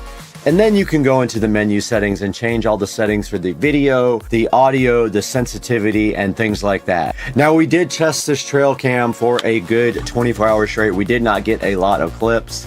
We did get a bunch of fish, you could see, and we got the alligators out there as well. And the video quality is pretty good. So what I'm gonna do is, after I get done editing this video, I'm gonna go ahead and put all of the video from the SD card on one timeline, go ahead and render that out, and I'm gonna put a link to that in the description of this video. That way you guys can go see the video itself raw, unedited. And some of the things I really liked about this trail cam, and it actually is, and some of the things I did like about this trail cam is it was easy to set up. And some of the things I did like about this trail cam, it was easy to set up. The app was really easy to use, and you could also stream right from the camera. The app is pretty self-explanatory, and it was super easy just to open up, throw the batteries in, get this thing going, and start making video. Now, there's going to be a link in the description of this video to go ahead and purchase this from XTU on Amazon. Please go ahead and click through my link if you'd like to buy the XTU trail cam. Now, taking a look at it now on Amazon, you can see right here, it is $69.95. And let's take a look at some of the pictures here on Amazon. It does have 2 ratings, 4 5-star reviews. And you can see right here, it does have a 2.7 sensor, and it does better than 1080p and 1440p, obviously with a better sensor. And it has Wi-Fi and Bluetooth. You can actually view this remotely if it is connected to Wi-Fi. It says it's got a 20-meter range when you do use the Wi-Fi connection. And it says right here, it has a 0.2 of a second trigger speed. And it has 3 PIR sensors, and it says the detection range reaches 120 degrees of field of view. The detection distance is 25 meters. It says it has great night vision. You could actually see the minnows swimming in the pond when we had the trigger last night in the middle of the night. And there was probably motion going on the whole entire night because of the fish. And right here you can see it's IP66 waterproof, and the temperature range is -30°C to -70°C, usable in any weather. And when you see the trail cam right here, you can see why. It does clamp together like this, and right there, now it is completely waterproof. They do give you a strap on the back as well to put through here to mount it to something like a tree. And you can see that right here in the picture. And it did come with a 64 gigabyte micro SD card already inserted into the slot. And it's showing you different ways you can actually use the camera here. You can use it for home security, for hunting, for a farm, or for wildlife monitoring. And taking a look at the screen here, you can see right here, it says no memory card, but if we go ahead and slip it to the test mode, you can see the picture right there is nice quality color picture. Now, taking a look, it only has 2 reviews, but they are 5-star reviews. So let's see exactly what people said about this. It said it works great. Great camera to watch the wildlife in our backyard. Easy to set up, works great. And they did put a picture of it sitting on top of their tractor. Now back into Amazon and comparing, there are several different wildlife cameras you can buy on Amazon. If we search for trail cam, there's going to be a lot of options. But this one is tried and true. This one is $199, but it has 4G LTE. Here's one for $79, 60 megapixels, IP66, only 4-star reviews. Here's another one for $35, one for $39, one for $49. And then there's some other ones down here for you to choose from. This one even says it is 4K. I would be wary of the ones that say 4K that are this low in price, though. I doubt that they're that great. Now we are back on the Supercar Street Racing page here. And this is where we take the opportunity to ask you guys to please support the channel. Please buy all your Amazon products through any of my product links. You don't have to buy the actual product in the video description. You can buy anything you want by clicking on any of my links. And it does help the channel out greatly. It gives us a few dollars to keep going and purchasing products like this, although this was provided by the manufacturer for us to show to you. Please like and subscribe to all our videos. The videos are starting to take off and it's great for the channel. I put in a lot of work on this stuff every day. And make sure you have the bell icon clicked so that when we do publish a video, you'll see it right away. And we usually do a video per day. Guys, we gotta go. We gotta go buy a bow and arrow and go hunting. So we'll see you guys later. Peace out.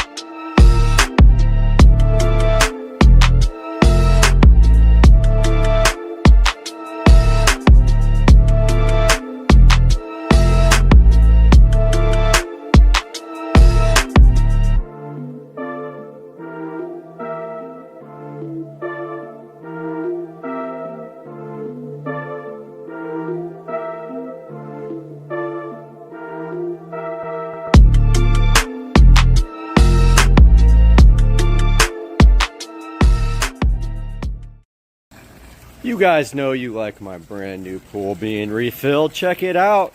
You know you want to come over and swim in this brand new pool. And then you want to jump in and take off all. It is Tuesday morning and I want to talk to you guys a little bit about Bluetooth audio for a car that never had Bluetooth. So the SL65 AMG, obviously, this model started in 2005, and of course back then Bluetooth did not exist at all. So there are ways to get Bluetooth in this vehicle. Now unfortunately, for whatever reason, Mercedes thought it was smart to not put an auxiliary port in this car. They had them before this year, but they deleted it on this year model, which makes 0 sense. So in order to get Bluetooth in this car, there is a device installed called the Stream Blue.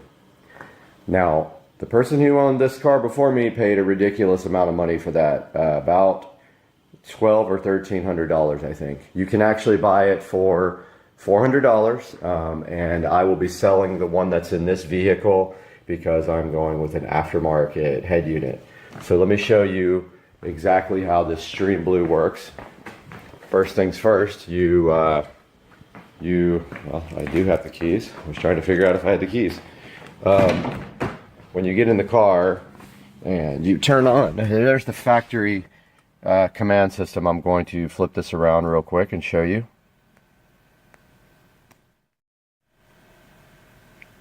So there's the factory command system, of course, almost 12 years old now. When you put that in there and you turn it on,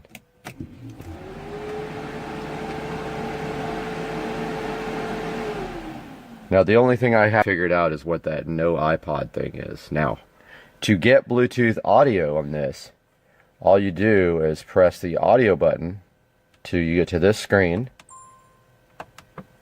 And then once it's on that screen, on the phone, there will be a Bluetooth that says Stream Blue. Now I will include a screenshot of that. And then once that's on, then you have Bluetooth audio. And there it is. So that is Bluetooth audio playing from my phone right now. There's the old school navigation. If you press audio. I don't know what this no iPod means. Not figured that out yet. But steering wheel controls work only for volume, nothing else. So that is the Stream Blue audio adapter for the Most M.O.S.T Mercedes fiber optic Bose system.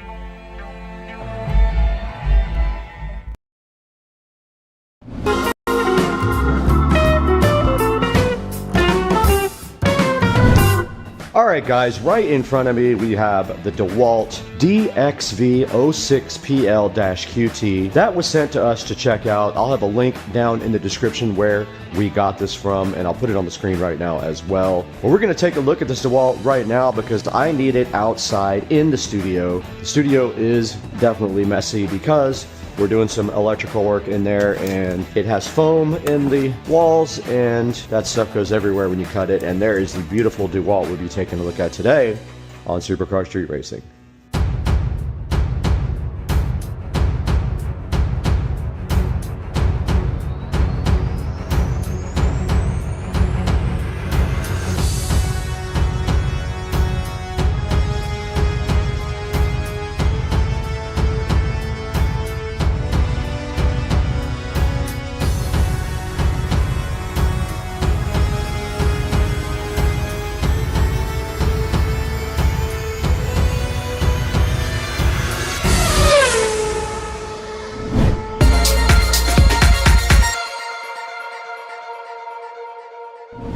Inside of the DeWalt box, we can see some cool things right on top. There is an attachment here, just like that. There is also this cool hose. And the DeWalt comes straight out of the box, like that. Very easily unboxed with plastic around it. And inside of the box, a couple of more attachments here. They're just extensions for this attachment here. What else came with the DeWalt? Let's see. Everything else is inside of it. So they did give you a lot of other cool options. There is a look at the filter that it uses. There is also a bag here, and we will be taking a look at how to actually install the bag. And that thing pinched my finger right here when I pulled this out. It got me good, so be careful. There's some wheels in here as well. Some cool little attachments. This thing is awesome. I'm so hyped. All the attachments are in there.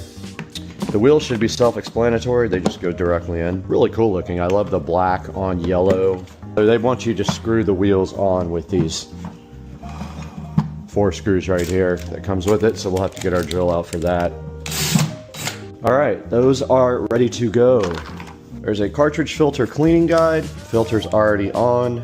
Position the bag so that it is distributed around the inside of the tank.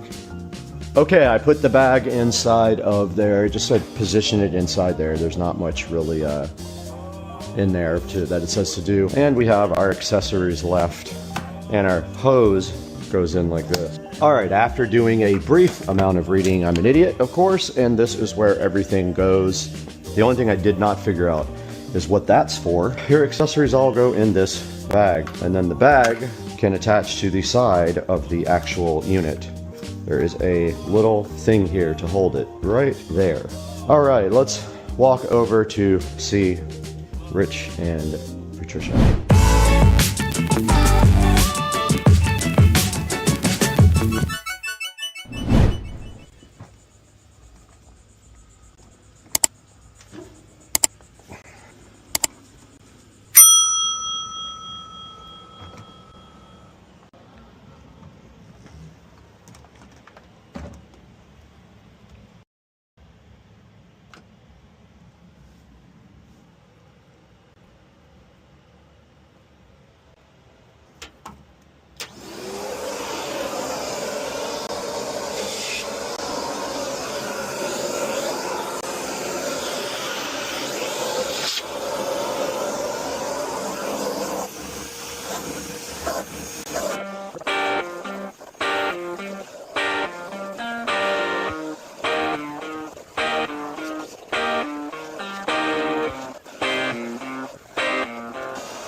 Wow.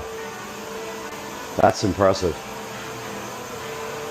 You can't hear this vacuum cleaner at all, only from the suction. Nuts. I love this thing. Dude, the other vacuum cleaner will deafen you.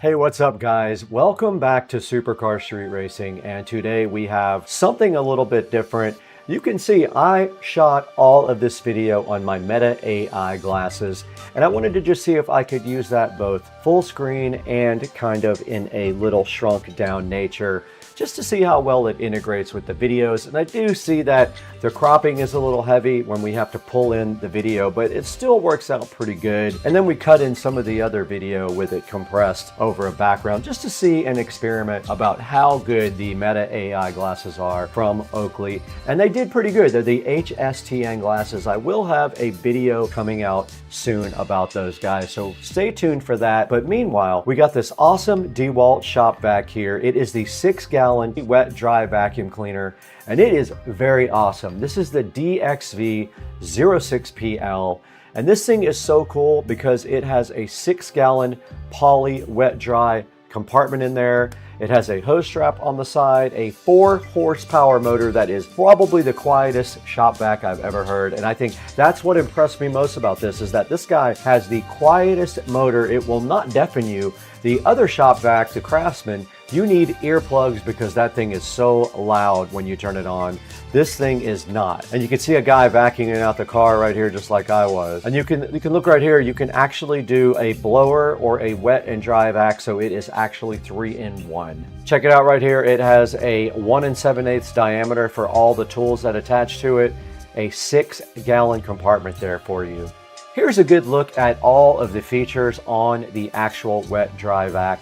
There is a handle at the top, there's a hose strap at the side. It is a flexible rubber strap that you can connect the hose to kind of keep it around the vacuum cleaner. It does have a 4-horsepower motor. It is very powerful. I tested that on the Studio and in the Tesla Model S Plaid. It has a quick connect for the vacuum port there and a heavy-duty set of swiveling casters at the bottom, which you did see me install. Now here's a good look at everything that is included with your DeWalt 4-horsepower wet dry vacuum. You've got your attachments there on number 1, 2, 3, and 4. You've got your filter there on number 5. You've got a little bag to hold all your attachments there on number 6. Number 7 is the filter bag. Number 8 is the instruction manual. And then 9, 10, 11, and 12 are your hoses and your bigger attachments and extensions there. And then you see the Fly DeWalt vacuum sitting right next to all the attachments. This thing has a 4.7 star review on Amazon, and you would expect that. DeWalt are the highest quality tools that you can actually buy, so you can't go wrong when you spend a little bit of extra money by buying DeWalt. It assures you that you have a quality product. I have all DeWalt tools now. All my power tools are DeWalt, except for a really old tiny little lithium screwdriver. Everything else is DeWalt.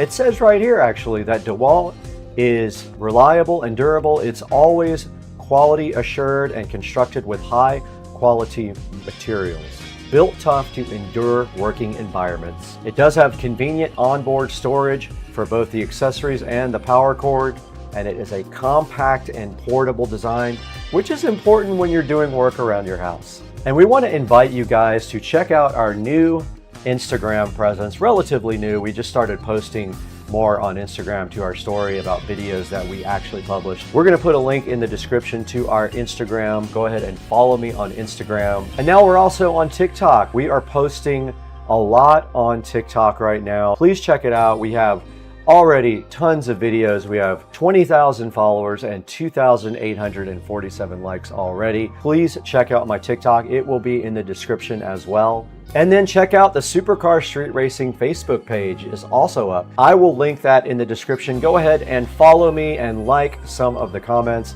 I will put everything that we do on the channel on all of our social media outlets for you guys. And we want to thank you guys, of course, for 214,000 subscribers.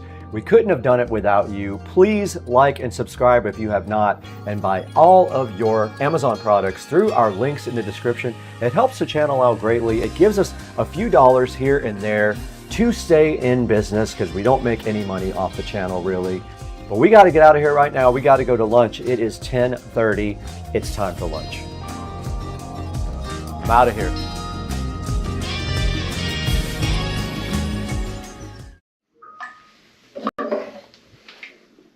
Stop peeing. Uh-oh. Uh-oh. Hey guys, welcome back to Supercar Street Racing once again. I'm Brad. I'm so happy to have you here on the channel one more time today so we can take a look at another awesome product that was provided by the manufacturer for us to check out. Now, right in my hands, I have the Winthorpe shower head, and reading here about it, it is a Winthorpe Conservation Rain shower head. This one is matte black. It is a high pressure, low flow shower head that also comes with a couple of extra goodies. So today on the channel, we're gonna get this thing unboxed completely. Go ahead and take a look inside and see what Winthorpe wants you to know about their awesome shower head. Stay with us.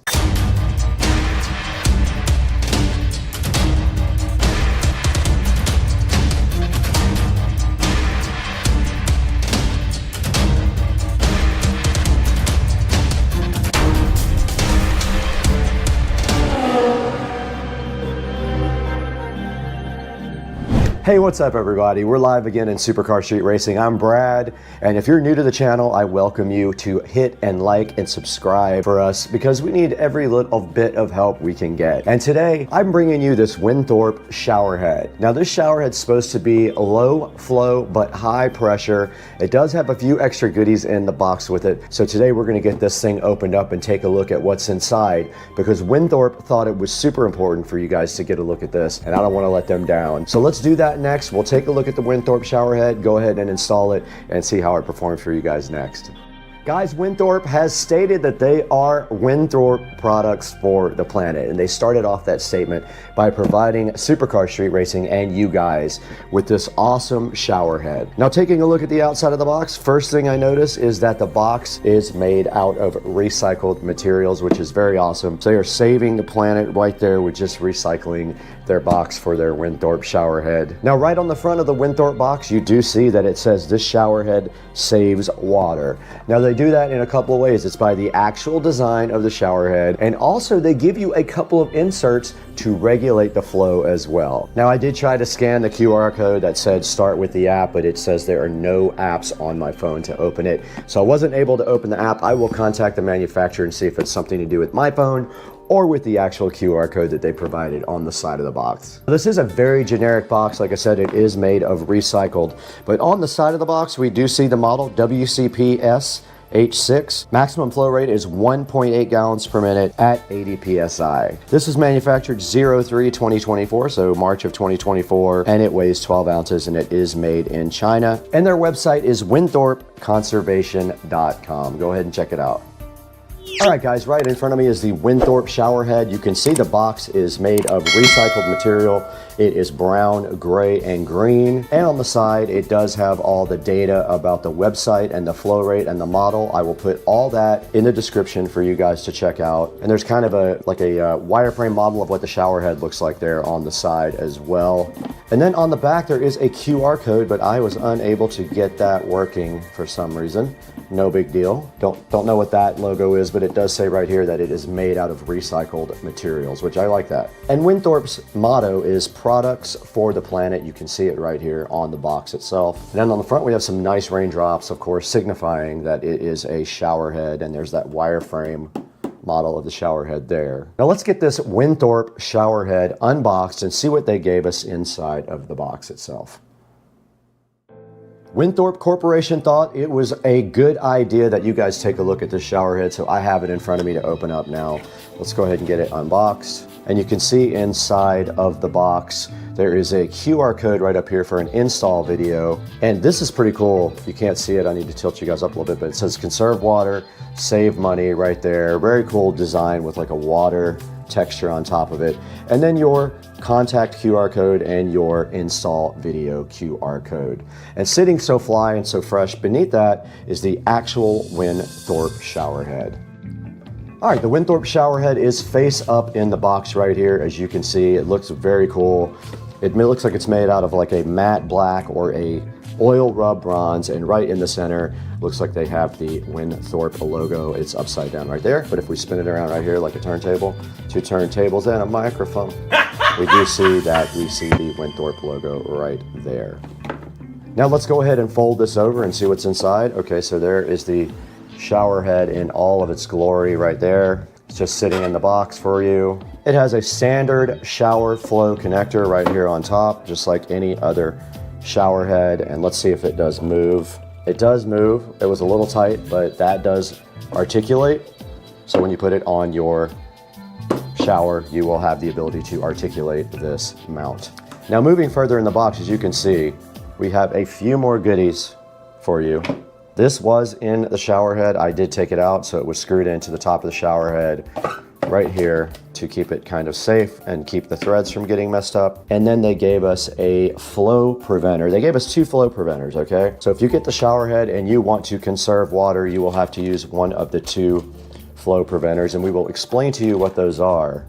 Okay, we're going to be providing you guys with the official install video, but first, kind of explaining what comes in the package. There is a screen there. Now that screen is to keep debris out. It actually screens out the water. Now inside the bag, there is a restrictor here. Let's go ahead and get it out. This restrictor is actually the 2.5 gallon per minute restrictor. The green restrictor brings it all the way down to 1.8 gallons per minute. And it is pre-installed in the shower head, so remove that if you want to take out all the restrictions on water flow. Here's a better look at the 2 restrictors. There is the 2.5 gallon restrictor. That is the 1.8 gallon restrictor, and they do just slide directly into the shower head like this. If you're not installing these, all you need is the screen. And of course, you're gonna wanna wrap the pipe that comes out of the wall with the Teflon tape that is so generously provided by Winthorpe. Always remember, you go the same direction as you're tightening with your tape when you put it on. I'll show you that here in a little bit. So the black filter is definitely optional. You do not have to use that. All it is for is keeping sediment out of your shower head, so it doesn't block and clog up your shower head. Now, Winthorpe asks you not to use just the black by itself, because that would also not restrict anything, and they are going for water saves money and the planet. So they're asking you to use one of their either green or white restrictor plates in their shower head. We're out in the Supercar Street Racing bathroom, as you can see right here, and right behind me, we do have the shower that was replaced years ago, and it has this weird long arm with a shower head that is now completely rusted and calcified with lime. So I want to go ahead and get this shower head out and replace it with the Winthorpe and go ahead and test and see what the flow rates are like both with and without both of the restrictors. So the first step to that is getting the shower head out. So I have my channel locks here, and it does come out really easy, and it is peeing all over me. Got him! Got him! And there is a lot of goop on this because I used the liquid sealer instead of tape, but it is coming off pretty easy. This arm actually moves very easily. It almost fell. Look how corroded this is after 5 or 6 years of use. And check out all the lime and calcium. It's peeing all over my foot. All the calcium and lime deposits inside. And up here on the existing shower head, we did use liquid Teflon. You can use that instead of Teflon tape if you like. You can use either one, but I did use the liquid stuff. And it was very hard to get not to leak. So let's get the new Winthorpe shower head out. Go ahead and install it with the lowest restrictor. See if we can see what the lowest amount of water we can get out of it is, and then move our way up to 9. All right, guys, we're back in the Supercar Street Racing bathroom now with the new Winthorpe water-saving shower head. What I'm gonna do is go ahead and wrap Teflon around the threads there of the arm. This is much lighter than the old one as well, and we did lose one of our restrictors just then. I got it. So let's start with the white one. Actually, let's start with the green one. That is the most restrictive. And so all you have to do, I don't even know if I'm gonna put tape on it, it's probably gonna leak, but all you have to do is insert that right into the shower head, and then we'll just screw this on. It's most likely gonna leak, of course, because I didn't put any tape on it. but we're going to be removing it after the test. Let's see how bad it sprays water everywhere. This shower head extension is very flimsy. All right, let's see if that leaks. Now this is the green restrictor. Let's do the test. Let's see if it sprays water. All right, it's not leaking. And that's definitely a good amount of flow for the green restrictor. As you guys can see, this easily could be a shower underneath this. It's not bad at all. I've seen hotels that are way worse. So yeah, that's the green restrictor. Water flow is very good on that one. I could see that being fine for a shower. Let's go ahead and get that off. So you can see I didn't even need tape and it did not leak. And it is peeing on me. Get all this shower. Let's get all the water out of this guy. Now here is the next one. This is the white one. All right guys, we did get the 2.5 restrictor installed, which is a little bit higher flow than what we had in there before. Let's go ahead and see how good that is. Okay, so yeah, that's definitely a bit higher flow. I like it. Now you can see that this shower head is not nearly as wide as the one that I had on there, but that is fine. It's only temporary anyway because I need to get a new extension arm or just a short one. But yes, you can see here a little bit more flow from our 2.5 white restrictor.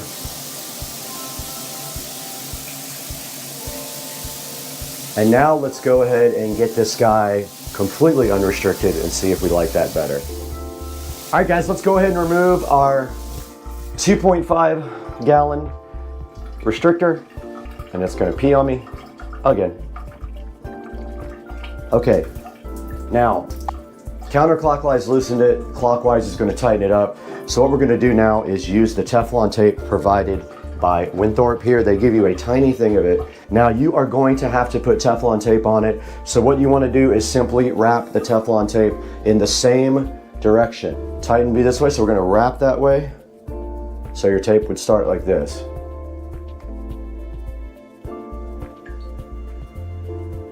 Put about 3 good rounds. Don't block the actual pipe hole with it. And then it just simply pulls off like that. If you don't do it that way, it will actually come off when you start tightening the shower head. Now take your new shower head, go ahead and put it on. If it still leaks when you get it tight, take a wrench or pliers and tighten it a little bit more. I'm gonna go ahead and dry it off now so we know if it's leaking for sure or not. All right, let's go ahead and fire this up and see how it is. Oh yeah, so that's quite a bit more flow than with the restrictor on. I like it. I'm gonna leave it like that. We don't have any leaks up top, which is great. All right, so here is our Winthorpe shower head with no restrictor. The manufacturer does not recommend you run it that way. Their whole mission idea is to save water. So I will go ahead and put the restrictor plate back in when I get the new oil rub bronze arm right there and my new shower valve. But this is how the Winthorpe looks. It's awesome. It puts like a lot of good power out. I like it. And I could highly recommend this, especially if you're trying to save water. Go ahead and pick one of these things up from a link in the description. And now let's take a look at this thing online right over there in the office.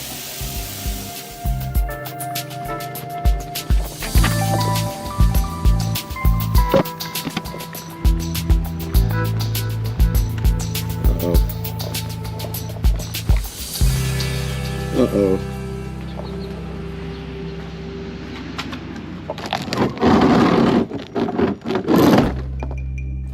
All right, guys, so you did see how the Winthorpe shower head performed over in the Supercar Street Racing bathroom. Hopefully you like their product enough you'll go in the link and check it out down in the description. We're gonna have a full link to the product. It would help us out so great if you could buy this or any of your other Amazon products through the link in the description. We do get a little bit of money here and there, and it helps with the channel because, as you know, we do lose money on the channel. And as always, we appreciate you supporting us by buying products through our links. There's also an Amazon store for Winthorpe, so go ahead and check out their store when you go to the product link and check out all their awesome goodies as well. All right, Supercar Street Racing watchers, Brad here once again, and we are right in front of the Supercar Street Racing production studio here inside the house. We have our 4K studio outside, but we are inside at the inside studio while we work today. And we have the Winthorpe Conservation Rain Shower Head right here. I'm gonna throw a picture of it up on the screen right now, and it is in matte black. It is available also in chrome here and brushed nickel. And right now you can see it has a 4.6 star solid review rating here, and it's selling for $24.95. Not bad for a shower head. Let's go ahead and take a look at a few of these pictures. There is a front view of it with the little nozzles. There's a bottom view of it, or a top view depending on how you're looking at it. There's the side of it. And there is the actual little connector area with the screen in if you want to do that so you don't get clogged up from sediment coming out of the actual water supply. Now taking a look at some of the features there, it has 90 jets, a mirror chrome finish. If you get the chrome, we got the matte black. It has a large water coverage area, and you can rotate it 360 degrees completely without having any water leaks. Right here it says that it has a dynamic spray pattern. Not sure what that's about, but it says that it achieves softer skin and hair. Debatable. And then it says you can enhance your showering experience with this because there are 90 jets to provide a relaxing experience. And taking a look at some of the reviews here, there's some videos here. We are gonna put the install video at the end of this video as well. A lot of people saying this is a great shower head, easy to install, quick and easy. Favorite thing, easy install. Let's take a look at some of the lower ones. There are no 1-star reviews, just a 2-star. And this person said no adjustability. Default spray, not all that useful. It is only one spray pattern. This person is right. We have 4%, 3 stars. This says not easy to install, which is absolutely ridiculous. That is not true. This person did not use the correct tape or the correct way to use the Teflon tape, because mine works absolutely perfectly. I can't see them selling a shower head that would leak. Now taking a look at the Winthorpe store, they have some other things here for you. They have the Pause Everything shower head. They sell also lights, which is interesting. And then this is their homepage at the Winthorpe Corp Amazon store. So guys, I really had a great experience with the Winthorpe shower head. I want to thank them so much for hooking that up on the channel. Now let's just go ahead and wrap it up.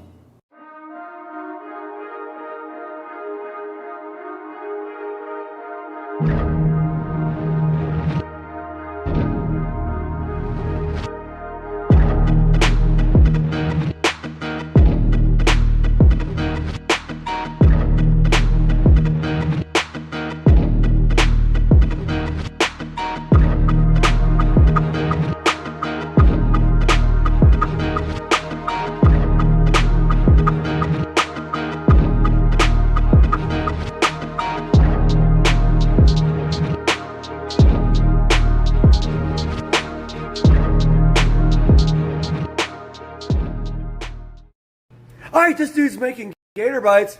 What's the secret? Don't let the gator eat you first. What, did you actually catch these gators? Yeah. Right in your backyard. Let's go! Spook Halloween with some spooky Halloween alligators in the fog, looking spooky and so spookaged that they're just spooky.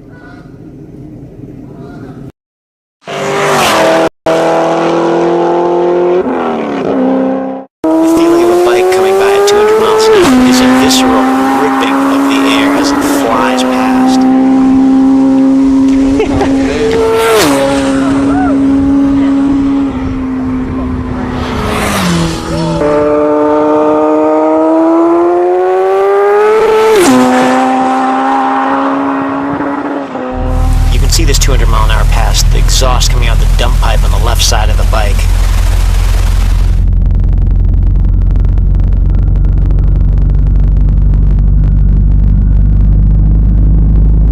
Turned it, huh? He blows my camera sideways.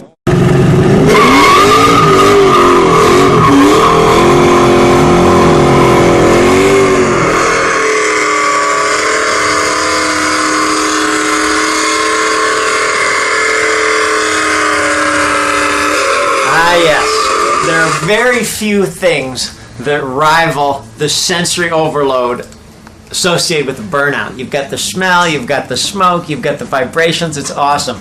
People love burnouts unless they happen to be wearing a law enforcement uniform or something like that. Burnouts are necessary for drag strip runs to heat up tires.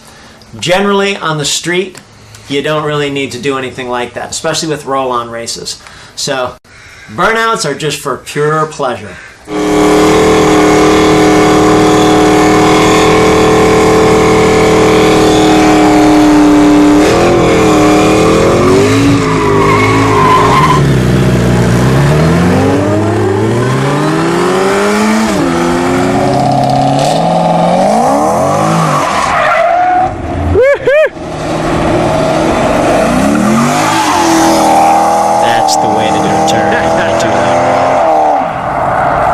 That's what we like to see.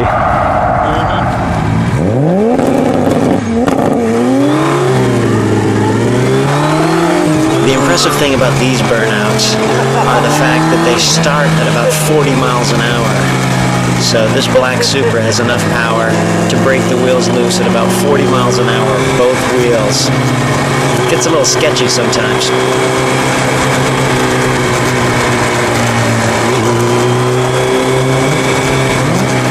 Being careful about the rider in front.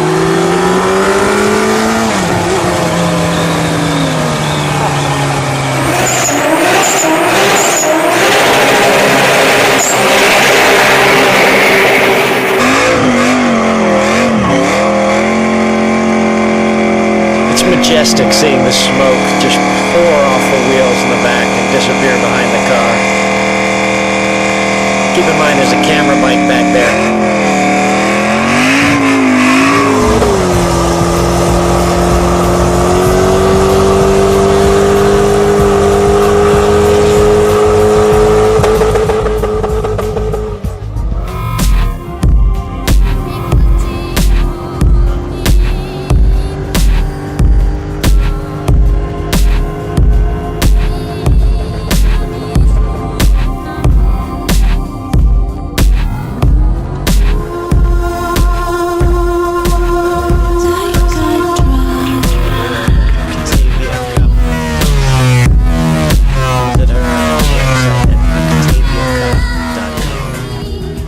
That burnout was seen by an officer perched at the side of the road about 5 miles away, so we had a little talk afterwards. Everybody drove away and lived happily ever after.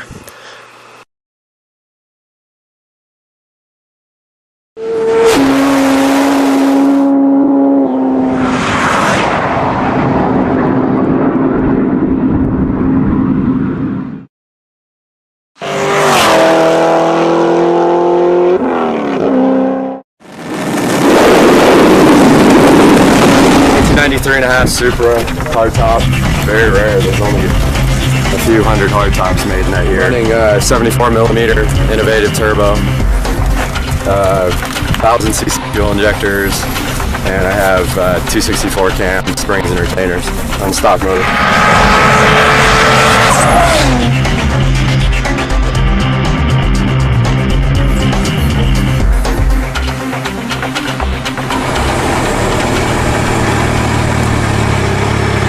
You guys might want to take another 100 yards just so that you're comfortable right where you want to be when you take off.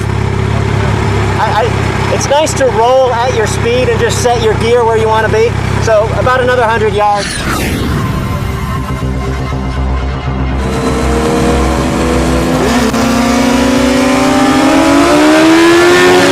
This is a great matchup. The rider on the ZX-10 is a fairly large guy, but still the ZX-10 managed to squirt away briefly before the 900 horsepower Supra takes it down well before the finish line, and then just adds to his lead as the speeds get up higher and higher, and the ZX-10 begins to lose steam aerodynamically.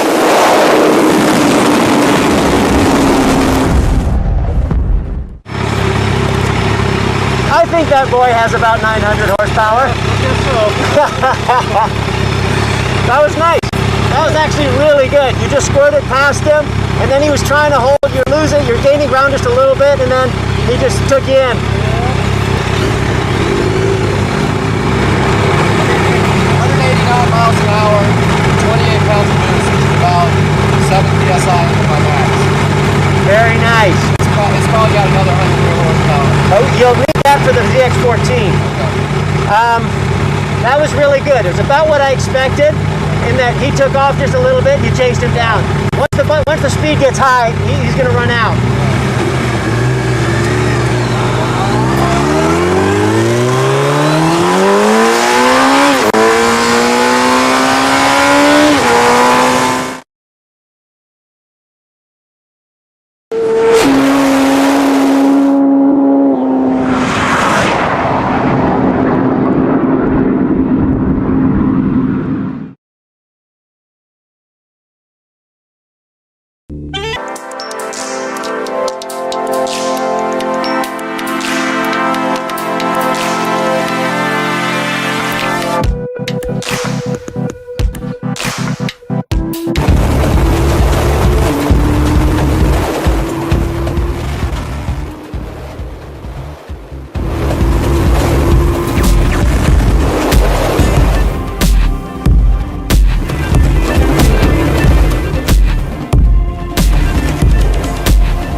That was pretty wild.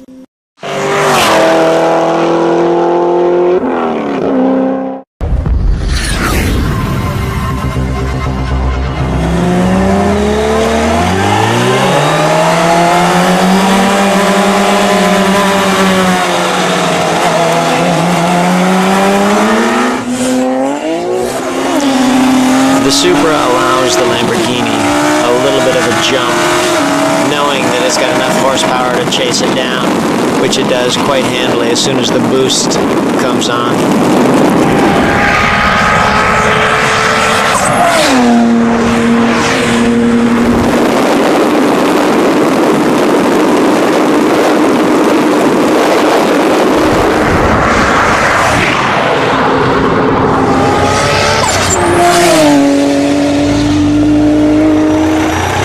Super's fast.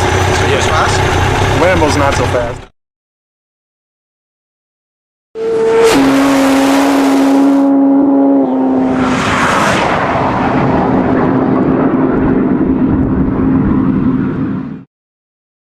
Right here in front of me in the Supercar Street Racing dining room, we have a special product that was provided to us from the company Shine Decor. And today we're going to be taking a look at this and we're going to install this on Supercar Street Racing.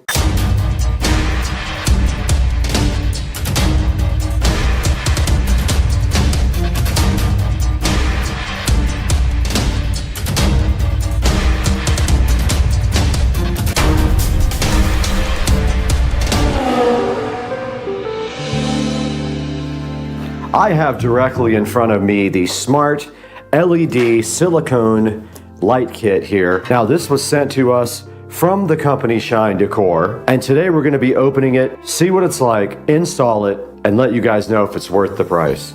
And so fresh and so fly, ever so in front of me is the Shine Decor Smart LED silicone neon light kit. Now this was provided to us by the manufacturer to check out and install, so we're going to do that right now. And on the outside of the box you can see shine-decor.com is the website to go check out. And then right here we do have the email addresses, info@shine-decor.com. On the back of the box right here, it does say that it is supported by Android, and it also is supported by iOS 10 and 12 millimeters in height, and this is a 16-foot run of LED strips. Inside of the box you get the neon light kit, you get a remote control, a power adapter, some screws, mounting clips, cable caps, end caps, and a quick guide. As you can see at the bottom here, they are IP65 waterproof. They do have a timer, have a mic function, can sync to music, and they are dimmable. Now that's a look at the outside of the box. What's inside the box? I have gone ahead and cracked open the Shine Decor LED light set. You can see right here, it is a flat looking kit. Now I don't see any 3M tape on the back of it. Now these are cuttable, it says. I don't think we will need to do that, but it says there are indicators on the back that are dark spots to cut. Also in the box here, we see some cap connectors for the end caps. You see some metal mounting brackets here. It looks like we might have some 3M tape right here. Taking a closer look at these clips, basically these screw onto something and then you slide the LED strip simply right through these metal clips, and that is their mounting point. There is no 3M tape on the rear of these strips to actually tear off and mount. Now mounting these guys seems easy enough. I will be using zip ties, but I kind of want to see which side of the light actually lights up or if it's both. And I definitely don't see a 3M tape on the back. We now have power, and then that 12-volt adapter goes to the LED driver, which looks like it's infrared. And then the LED driver does just connect directly to this plug here, and it can only go one way, and it is on mic mode, I can tell, and they are very bright. Okay, so I did push the mode button and it is just flashing. And there I pushed it one more time and it is fading between colors. These are the presets here, 1, 2, and 3 on the remote. I'm gonna go ahead and go through some of the modes. That is changing color, fading. Now it looks like they do not chase. I think I hit the end of the modes. All right, let's go ahead and get the phone out and get the app downloaded. Okay, we are on the phone now, and we're gonna go ahead and scan the barcode that came with this. Let's go ahead and get that done. And then there is the app. And it did take us to Duoco Strip in the Play Store or Google Play or whatever you want to call it. And that is downloading now. Duoco Strip looks familiar to me. I might have used it with another device. And I have gone ahead and opened up a Duoco. Now you can see right here, you can change it to, let's see, it wants to connect to the device. Let's see if it found it. It did find it, so it automatically connected via Bluetooth. And now if we go down to style, there's a crossfade, which you guys can't actually see. Let me turn on the other camera. Okay, the other camera is now rolling on this, and we do have the app open. This is red gradual change. That looks like it crossfades between green gradual change when it actually is, there's green, there's blue, yellow gradual change, purple gradual change. These are called crossfades here, red crossfade, blue crossfade, green crossfade. And it does not do a chase as far as I can tell. And you can see from this main screen here that you can just do static colors like yellow right there. And that's a basic look at the app and how the Duoco works. Now let's get this thing outside and get it installed. We are out here in the beautiful Supercar Street Racing backyard. And right here in front of me is the TV that supplies video to the outside of the Supercar Street Racing Humble compound here. And the first thing we need to do, I just wanted to show you guys really quick, the janky setup that is on here now is a old neon light kit. What we are going to be doing today is install this brand new light kit in place of this rope light and get rid of all this stuff here. So let's get all this removed first.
All right, we're back out here in the SCSR backyard with the new strip, and what we want to do, our goal, is to end somewhere around the bottom here. Now, if we do put power to this guy, you can see here that the light is just on one side of it.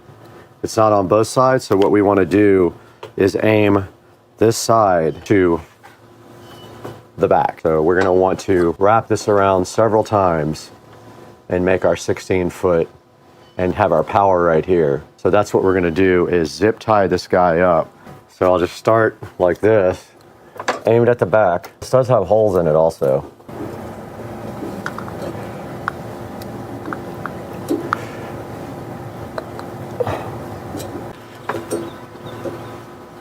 We'll go ahead and get one on this end as well.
Okay, we are all done with the neon LED rope light install. Now we just have to clean up the power wiring, so that is next.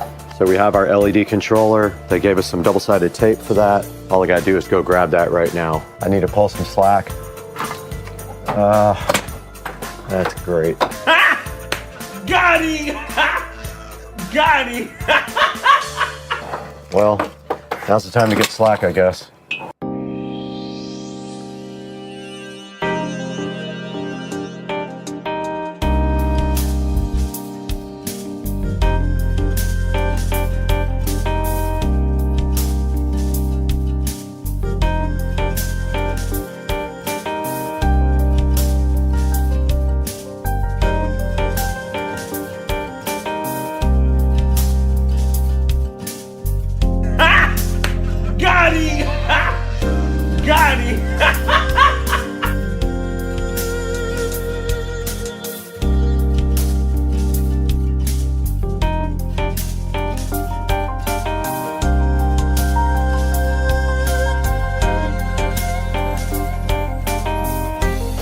Okay, we are all done with the install of the neon LED rope kit, and tonight I will show you guys the final results of this install. But for now, we are finished and we'll take everything back inside until tonight.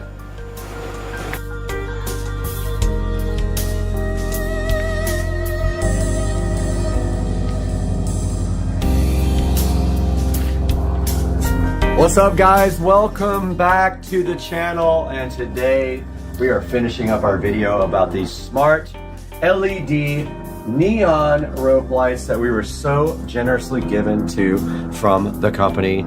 And today we have installed them on the back of this television, and you can see right here and right now they are glowing a nice green glow in the back like a minty fresh unicorn. I'm trying to get the cameraman to laugh. So, camera woman. So yeah, we installed these lights today, and if you look back here on the back, you can see how we did this. And we basically took the zip ties and all around the TV mount. Since they were 16 feet, we just had to go all the way around a few times. We zip tied them up, zip tied up the power supply, and then right here we do have the remote. There's also an app for this as well. And then the TV will just slide back like this, and if I can get it to maybe slide back. Oh. Okay. Got him! All right, that wasn't planned. Got him! Oh, did you just hit the little thing up there? No. The flash. There we go. Oh. Okay, yes. All right, it's back. So, power surge. Unplanned is the best. All right, so we do have the remote here in our hand, and there's also a smart app for this. We are shooting on the phone now because it has better low light video. But on the remote here, we have a bunch of different options. We can go with just a color, and it's actually infrared, so you have to be in line of sight when you select it. There's a brightness control here. So there is actually a brightness control on the remote, and this mode, you can see it can flash between colors or it can fade between colors, but there's no chasing. So it's not going to chase around the strip like the more expensive ones. But for the price, it's actually kind of a good deal. And if you step back, you can definitely see that it accents the wall very nice. There's also a speed control here. So if we want to go slower on the fading, we just press speed right here. There's also pre-programmed patterns if we press this, and then we can go the speed down. There's another pattern. It also does microphones, so you can actually play music and the lights will react to the music. And so that's what it looks like with all the other lights on out here. And we want to thank our sponsor for today for providing these lights for us. And now let's throw it back to the studio. We'll take a look at this online and see how you can buy your own set.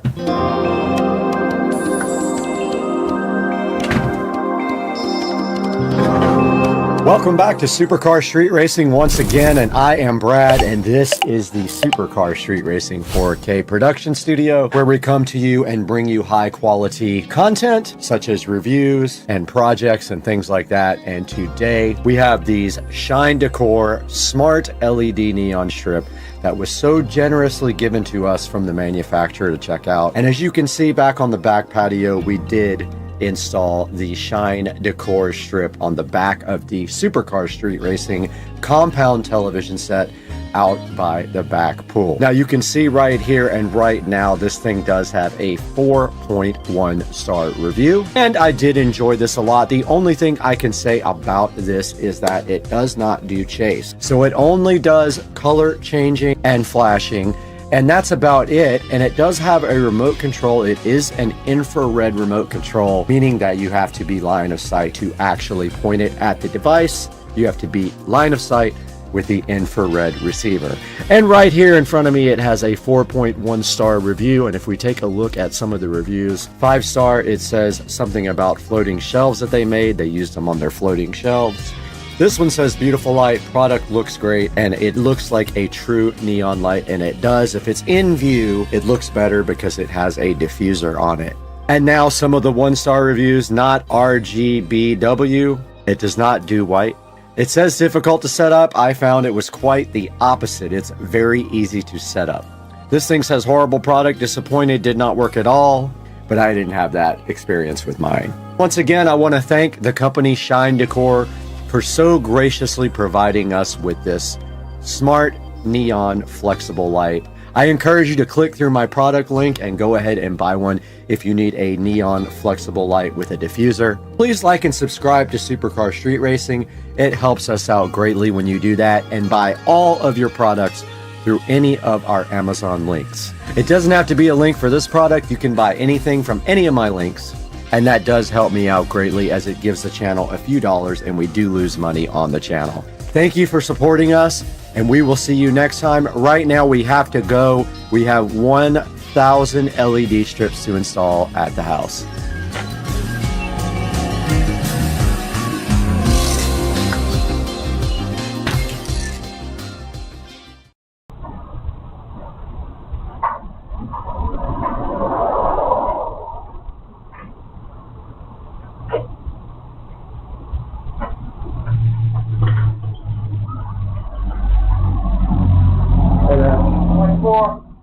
Yes, sir. Thank you. Yeah, that's pretty because you go on. Yeah? Thanks, man. You did. If you go out, it may come down, but I'll send it back to us. That's cool. No problem. All right. I was going to close it anyway. All right.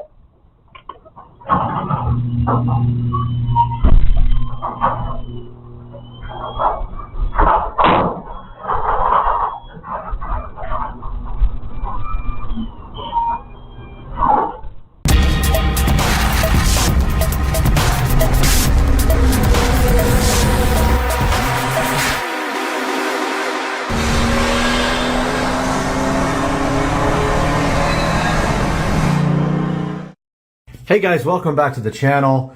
Today we're taking a look at this 8-inch in-ceiling speaker that died who knows when, but the sound has been gone for a minute. First I thought it was just a bad connection on either the switch side or the speaker side, but I grabbed my test speaker and I tested it, and the actual speaker died. It was a Pile, a Polk 8-inch in-ceiling two-way speaker. I did order a replacement speaker, and I am pretty sure if we walk out here, we might get a miracle.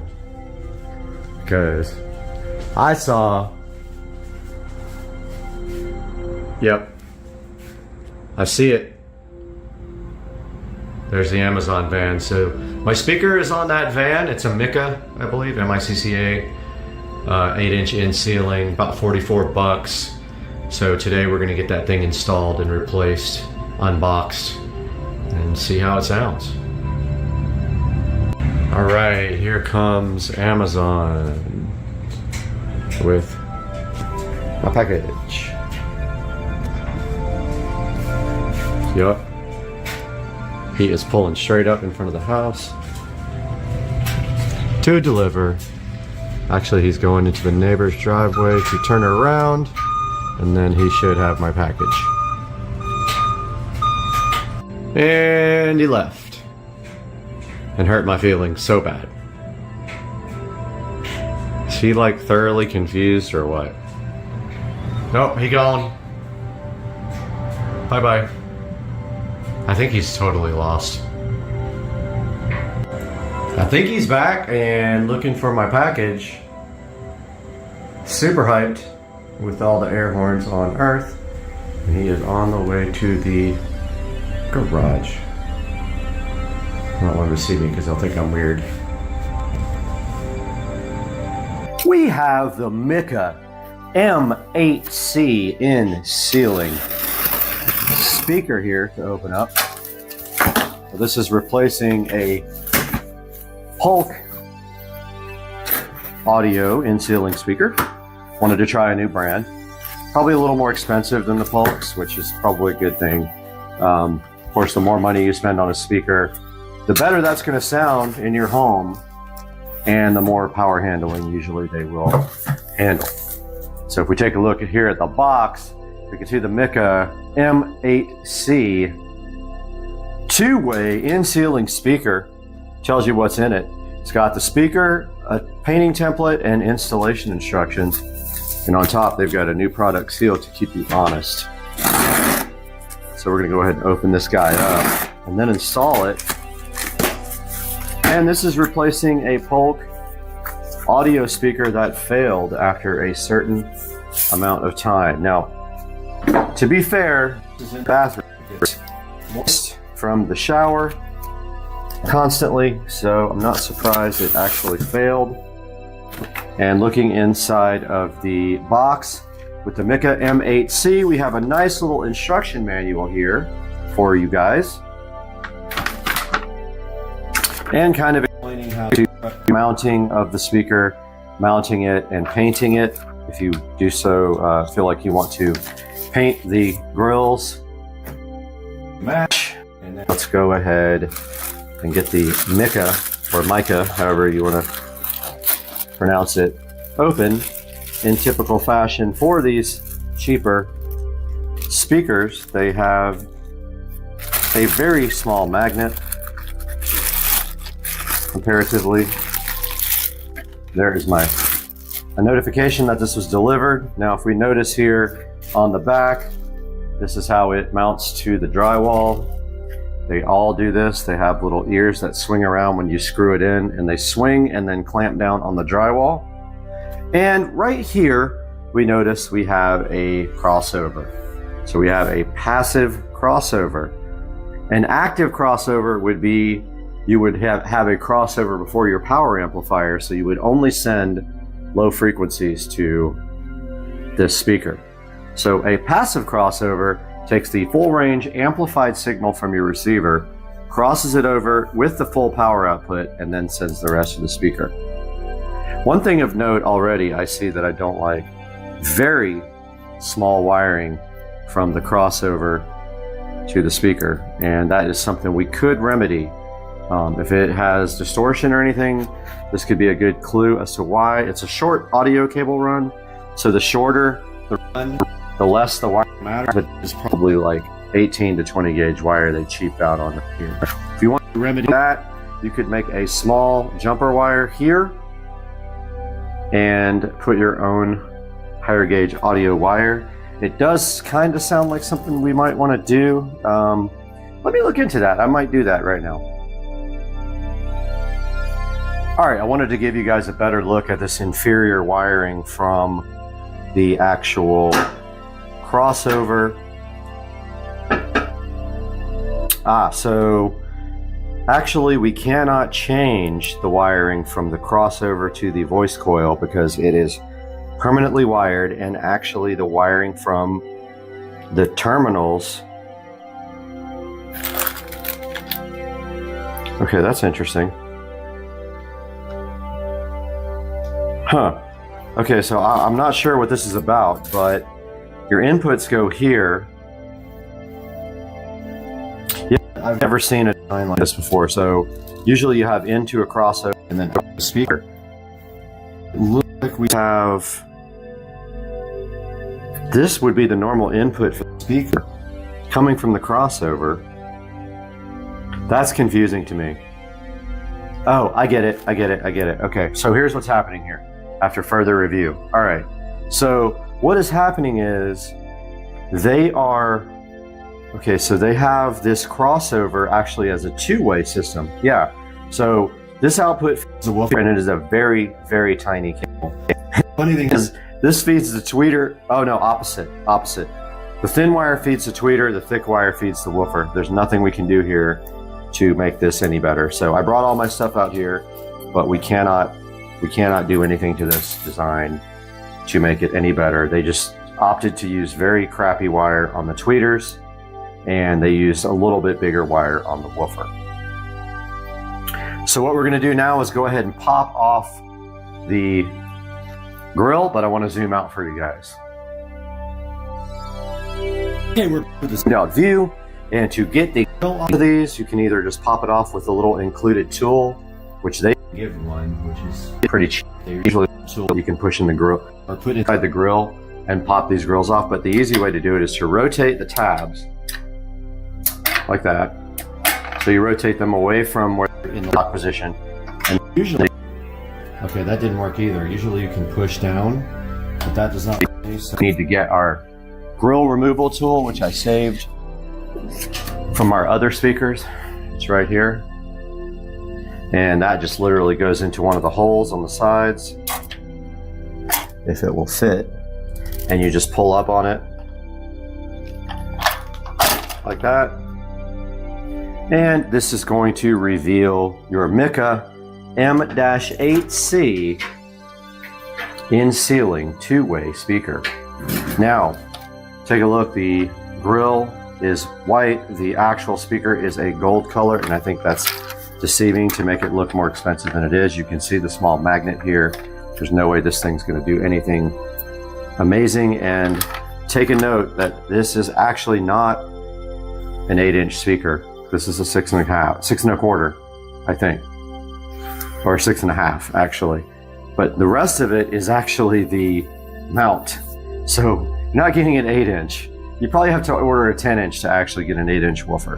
Now to get ready for the thing, you go to these mounts, you rotate up and around, up and around, up and around. Now these guys are ready to be screwed in with a standard drill right here.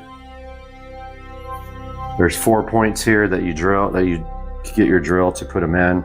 But first you use these push-in speaker clamps here to put the wire in. You push it in, put the wire through the hole, and then let go.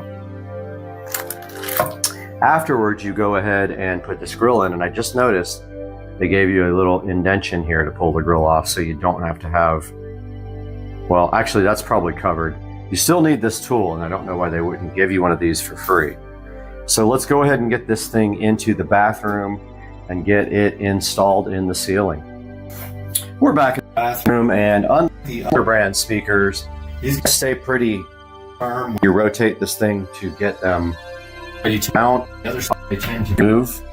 Here's like the most challenging part for this, and we have to hold the speaker while we wire it up and have our drill ready at the same time. Fortunately, we have this little resting place here, and I have already, well, I thought I did. I thought I prepped the wires to be inserted, but they're a little loose. So if you just get those things nice and tight, the wires, just go ahead and spin them. If you have pins, you can solder and do pins. But I am going to put, obviously, black into black right here. All I'm doing now right here is pushing on the clamp and then letting the clamp go. Make sure all your mounting brackets are rotated, and then we'll see if it actually fits. And it is going to be a close one. This have to be a little bit.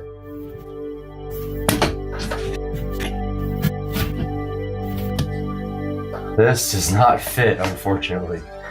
Great. Okay, so this is supposed to be an easy replacement. These are different speakers, so they don't fit. They are just slightly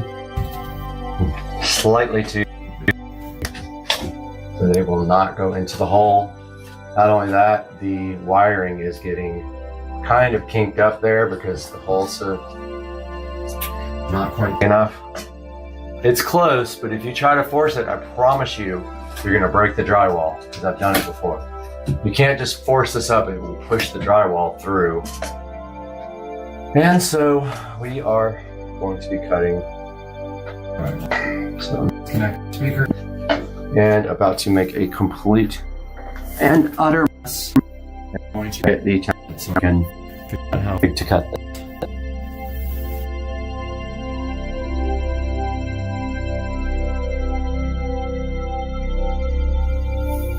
Okay, we went ahead and got our template, our drywall knife.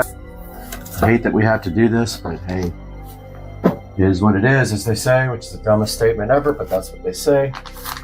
And this hole is too small, and that's what she said. So we know we're in the middle, we don't. Honestly, all we need to do is just take off a little bit.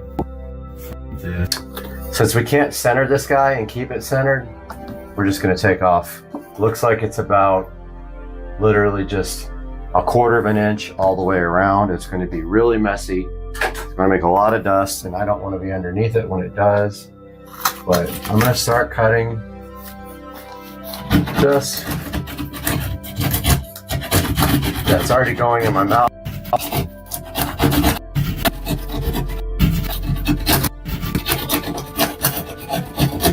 So I'm just trimming off 1/4 of an inch all the way around. And I can see already where the drywall is busted, where I forced the last one in. You don't want to do that. You will crack the drywall and break it. Once that happens, you are attaching drywall. I'm just going all around, all the way to the edge. And taking off just a little bit. 1/4 inch less. But you can see right here, the drywall's already cracked.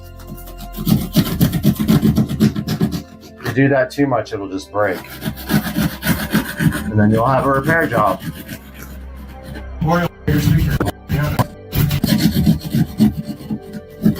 It's always nice to just cover stuff up.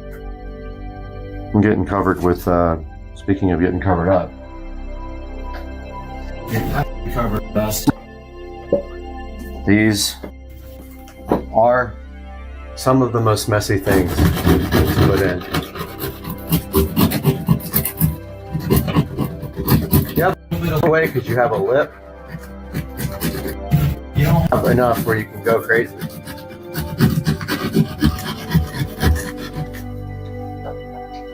So take off a little bit. Remember to keep your knife straight. I make that mistake all the time. And your knife has to be up and down or you're actually cutting an angle into the drywall.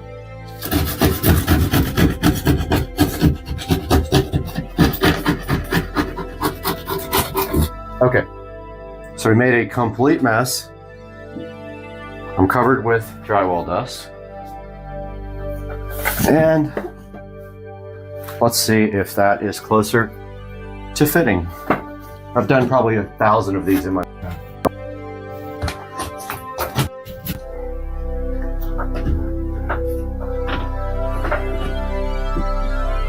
Okay. We're still not there. Looks like it's still not quite there.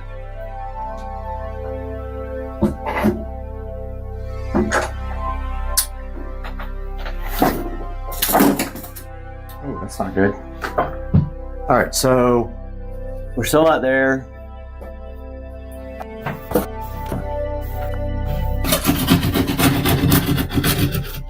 Take a little bit more off. See how that paint and drywall is coming off?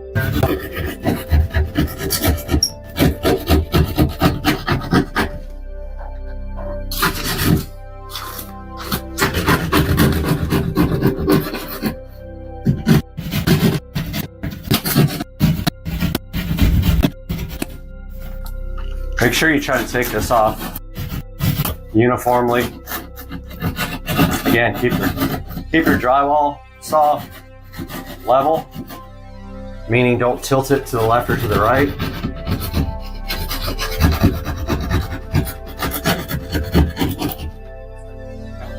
Cut a little bit off, and this is more difficult when you start, when you're going from a smaller one to a bigger one. You have nothing to put your template in the center to measure. You're getting close. That will work. That'll work. Still a tight squeeze, but I'll go ahead and call that a success. And find my wiring. Black is on the left.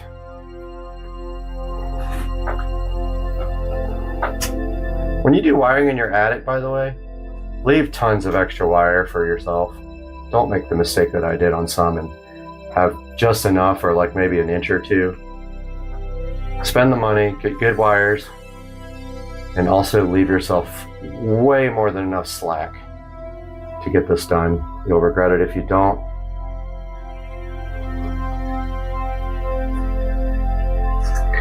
We have that ready to go.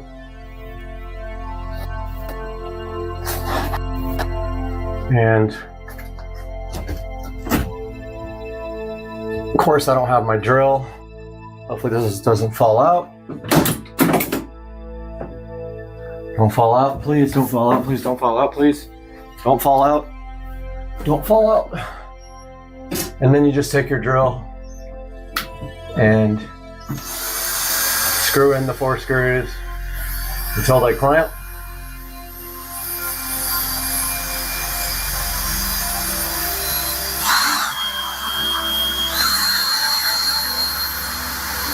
Or don't clamp, like that one. Let's see if these clamp. Okay, so this clamp didn't work at all.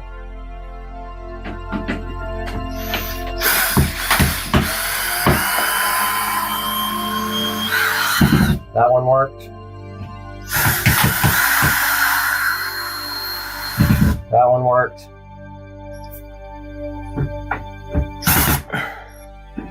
That one worked. And that one finally kicked in. So there is our speaker installed. And then we take our cover plate, or speaker grill, try to call it a cover plate. Sometimes these are a bit hard to get in. Sometimes I have to bend them. But the key is getting them even on all sides. And I've fought with these for 20 minutes sometimes because of just this. It doesn't quite fit. And then you have to bend. Make sure it's like even on all sides. Oh man, my arm is burning so bad. You might have to bend the grill to get it in.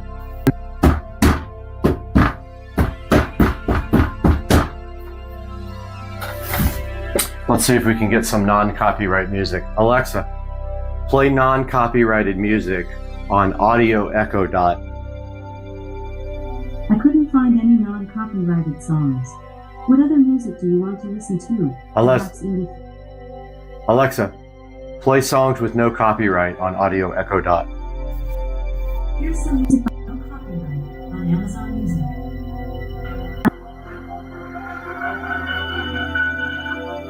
Alexa, raise the volume on Audio Echo Dot. Okay, it's on. Play. Alexa, raise the volume on Audio Echo Dot. Fit and finish is really good, as you can see. And I'll let you guys up here. That's what it looks like. I'm going to go ahead and stop and zoom out. All right, we're back playing hopefully non-copyrighted music. Got good bass, good treble, good frequency response. Fit and finish is really good. You can actually see the gold through. I don't mind that. I kind of think it's cool. This one is black. This is I think that's an old school pile or polk. While this one is a newer one, you don't see the actual tweeters anymore.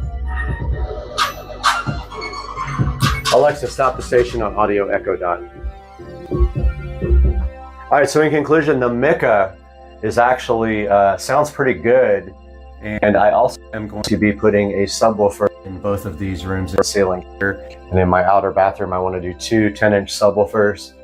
And that's going to be it for today's video. The Mica will be in the description if you guys want to pick it up. And I hope you enjoyed this video. I'll talk to you guys soon. So I just got back from the gym and have a little toy waiting here for me. This is the My Genius tuner for the SL65. And this is my TCU, transmission control unit, that I sent off to be tuned. So next up, install. So here's the TCU. By the way, here's the SL65. Go ahead and get it opened up.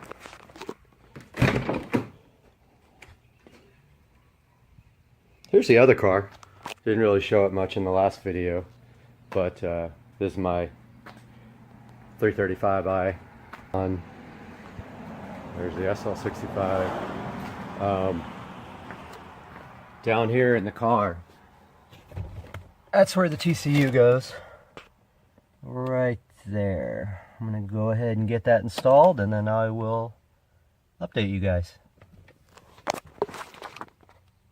So what we've done here is we have connected the My Genius device to the SL65. We downloaded some information on here, and we sent that to the tuner, and now he will prepare the tune and email it back to me. So we are in the process of programming the ECU. It says switch off the dash to continue. It's off. Now it says connect to a battery. Okay. Switch on the dashboard, check the connections, and press OK. Dashboard is on. If it'll ever focus, press OK. Starting communication. Writing preparation in progress.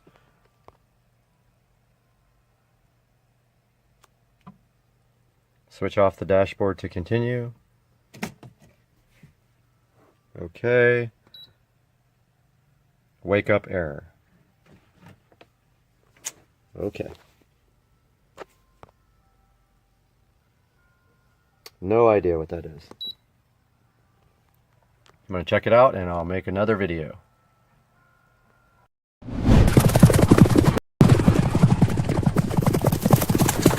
We're back again at Supercar Street Racing, all the way out here in Studio A today, where it's nice and cool, but it's hot outside, and today we're looking at Pixverse. Now, Pixverse reached out to Supercar Street Racing to see if we wanted to talk to you guys about this very cool AI video and image service. It's sitting right up here on the screen today. I have spent quite a bit of time using it now. I'm going to tell you what I did, how we're going to use this, and you're going to see it in this actual video. Let's get it done. Let's take a look at Pixverse and how it can help you and your creativity.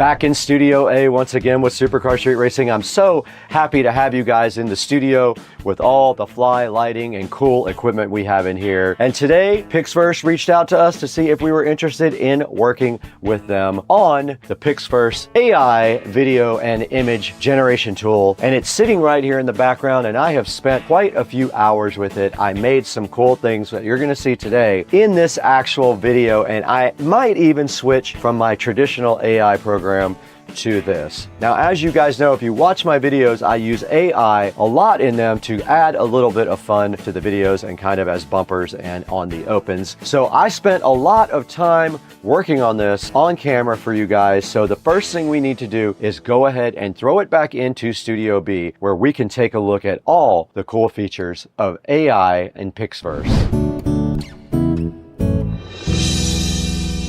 Okay, we're here today with a new sponsor. Pixverse reached out to us and wanted us to show you their very cool, very creative website where you can do so much with AI video. So we're gonna go through the first part of this right now, and that is image or text. So let's get our prompt up here. We're gonna paste our prompt right here. So I pasted this into the prompt area, and then all we have to do now is just give it some sound. You can see I've created some stuff already. So it's in the queue now at 3%, and there is the final product.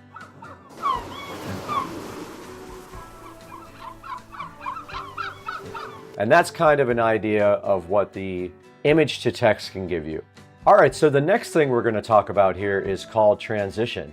Basically, you give it a first frame of video and you give it a last frame of video, and then you describe what happens. If you look on my screen right here, I basically took a picture of the astronaut on the moon. That was my first frame. And then my second frame was another picture of an astronaut on the moon. And then I added a prompt down here. The astronaut on the moon turns to look at the American flag, then looks back at the camera. Here's some of the cool things that it did with that nice effect there. And you can see the 2 frames here, and then you can see what the AI generated looks very awesome, where the man turns on the moon and checks out the flag, and it looks very realistic. Now this is using their version 5 up here as well, which is their newest version. So this is cool. The 2 actual pictures are right here. I used this photo, and that's all I did to do the transition thing, and it looks very cool. Okay, so now let's look at the extend feature of Pixverse. This is pretty cool. You can extend a video, and I am going to do that to one of the videos that I created already. All right, I am uploading a video that I created with another AI service. It did switch the resolution to match what we have, and we're gonna make it 8 seconds. Let's create it. It's gonna cost us 80 credits. So here's the prompt I used to create the video, and it stopped right there. Let's see what it's doing. It is done. All right, let's see what it came up with. It's supposed to extend this. A little bit of clipping there on my leg going up the ladder, and he's going up a ladder that doesn't exist now, but it did extend it. If we gave it a second shot, it would probably do better. But that's how extend works. It took my 5-second video and made it into 8 seconds. And technically you could take something shorter than that and also make it into 5 or 8 seconds. All right, sound I have not done yet. Apparently sound allows you to add sound to any video by describing the scene. So let's do that with the same video. The sounds of rockets taking off, and that is fast on that one for sure. And here it is, let's download it.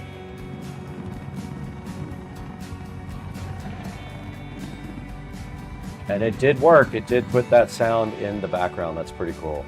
You can also select to keep the original audio as well, and you can go in off-peak mode, meaning it doesn't cost you as much because you're generating in off-peak hours.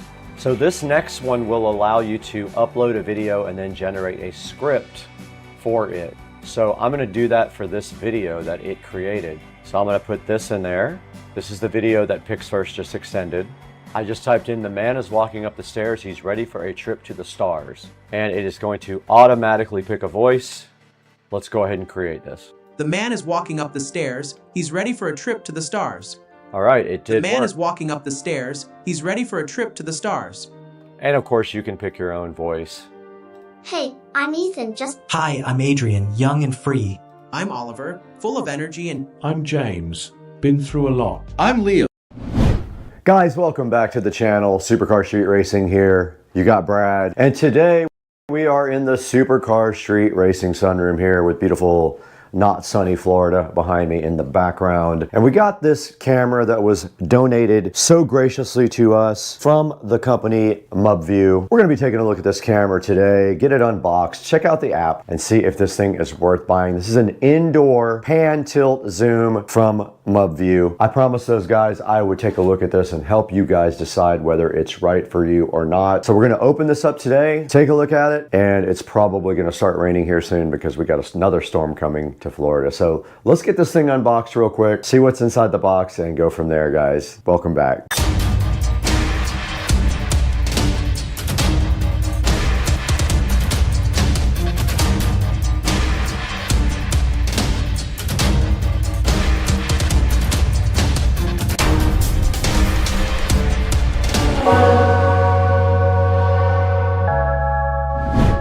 Guys, welcome back to Supercar Street Racing. We're out here in the beautiful SCSR sunroom to show you this MubView pan tilt zoom indoor camera. This is a good look at the box right here. We're gonna get this thing unboxed in a few minutes, but I wanted to go ahead and talk to you about this. Outside of this box, it has a couple of things on it that are interesting. So it says it has two-way audio, so I guess you can talk back and forth to the camera. It has motion detection. It has warning and playback, whatever that means. It does have night vision. It does panoramic views, uses Wi-Fi, and does cloud storage. It has an activity zone, so you can mask off where you want the camera to actually check for activity. It says something about ONVIF. I'm not sure what that is, but we're going to dig into that today when we get inside of the box for the MubView Smart PTZ indoor camera. So let's get this thing opened up now and figure out exactly what's going on, and I'm so happy you guys are here today. All right, a few things on the front of the box also that we didn't check into before. It says it's good for home security, for baby care, for elder care, or for pet care. And now let's get this thing opened up and see what's inside. All right, directly in front of us is the MubView Pan Tilt Zoom indoor camera. We're gonna go ahead and take a look at that now. And there's a better look at the front of the box there that you didn't get to see before. It actually has a code to scan for the app, and this is the model PK320. And I guess what a lot of these companies usually do is they just clone other companies' apps, and they sell the same camera with multiple different apps, the exact same camera. And then there's a good look at the front of the box. So open it up now and see what's inside.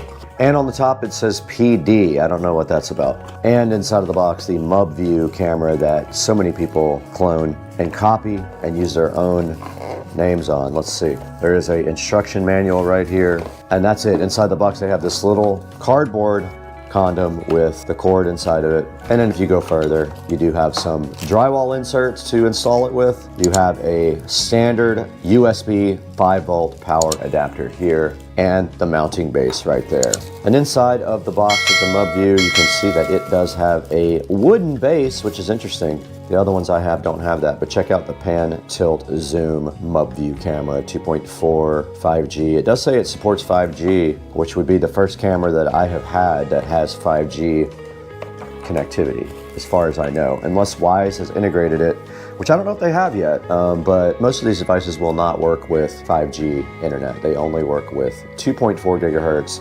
They have issues with doing anything other than that. But yeah, this is the indoor MubView, so I'm curious to see. And I think it's interesting that they chose a wooden bottom. I've never seen that before on any of the cameras that I've had. And this is how you mount it. So you basically screw this to the wall, put the camera on it, and you are done. And that is how you set that up. Here are the drywall inserts. So if you have a place where you need to put this when you have, so here are the drywall inserts. If you have a place you need to put this, take a screwdriver about the same size as this, push it through the wall, stuff these in there, and then you have mounting for your MubView. And inside of the manual here, we can see that it has some information about the warranty. You can register it right here with this barcode, this QR code.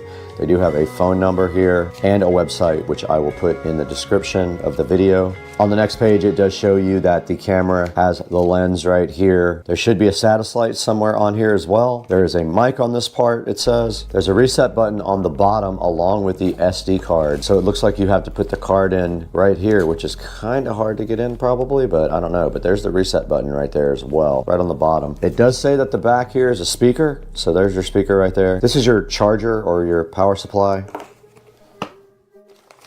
Okay, the next step here is to download and install the app, but we want to go look at the rest of the features. It looks like you have to sign up for an account with MubView. There's instructions on getting the camera connected here, which we'll get to in a minute. And yeah, connecting the camera to the app is right here. And then more instructions on how to get the camera connected, which when we go to the phone, we'll be able to see that. And there's ways to share this with people. If you want your family or friends to have view rights on the camera, or they could also control it, you can do that right here. That's inside the app. And then there's a bunch of facts. So if you have issues with the camera, read through a couple of these, see how that works out for you if you have any problems there. 2 pages of facts. That's about it. So I think what we need to do right now is get this camera set up. So for that, we're gonna get to the phone here momentarily. Let's do that now. All right, we're back with the MubView Pan Tilt Zoom camera. And the first thing we need to do today is go ahead and download the app. So to do that, they have a QR code right here. So let's go ahead and scan that QR code on the phone, which we are also recording on. And we do see here the app is called Cloud Edge. And if we were to search for MubView, so Cloud Edge comes up, but it doesn't say MubView, which is interesting. So let's go ahead and install that. Go ahead and open up the app, Cloud Edge, and we have to sign up. All right, I'm gonna go ahead and sign up, Supercar Street Racing. All right, so now we are ready to add our camera, but it is not plugged in, but I do have my trusty battery pack right here. So let's go ahead and power the camera up. All right, the camera came on and did sound. You saw that. It is still going crazy. It's doing a little dance for you guys. All right, let's add device. All right, went ahead and added device. It did find the camera, and it looks like this camera can be battery charged. So it does have a rechargeable battery in it.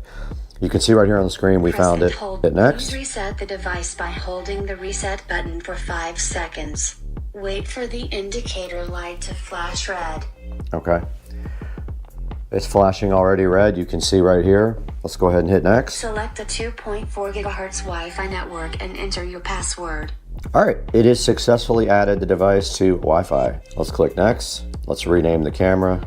Let's call it MubView. All right, we're done with that. All right, now we're looking at the management for the MubView PTZ. You can see it right here on the screen. If we hit play, it is showing us how to work the camera here. All right, we're back in front of the MubView now. We do have a 128 gigabyte SD card to go ahead and put in the device. The other device, the other card would not work. We are ready to put the SD card in the MubView. Let's go ahead and press that in, see what happens. All right, it's fully inserted. Let's go into the app and see if it recognizes it or if we have to format it. We got our SD card formatted on the computer, and when you format this, you should do exFAT for the format. SD card is inserted.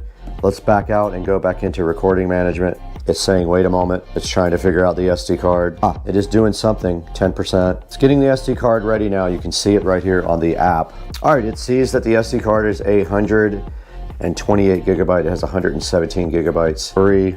I'm gonna set it on all day recording. All right guys, we're back in the Supercar Street Racing office with the MubView camera, and I just wanted to give you guys a little update. I was able to use BlueStacks on the PC and successfully look at the video live on the PC. There should be other ways to do it with this new open standard.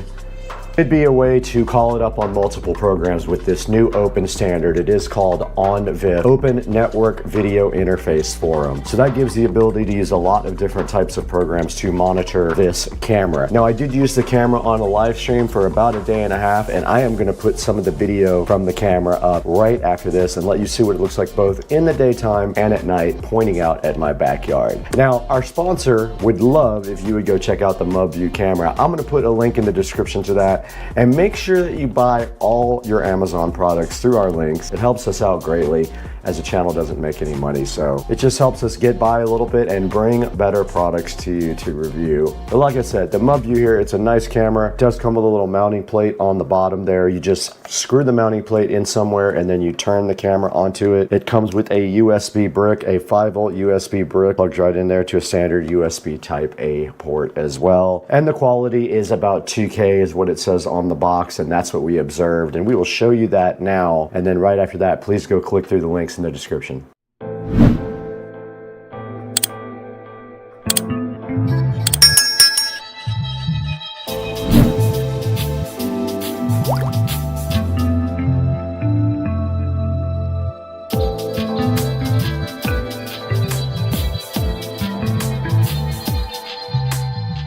We'll see you next time. All right, 335i 0 to 60 and more with a tune.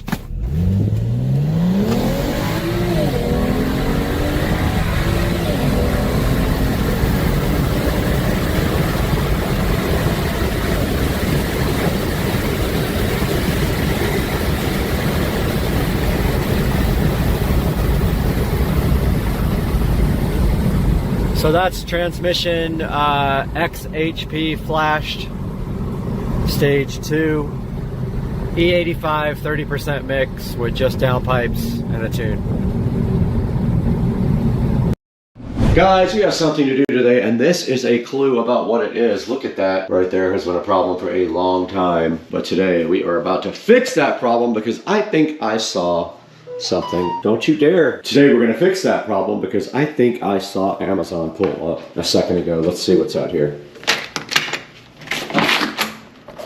Oh. A frog. Nope, there's a box out here. Let's get that box inside.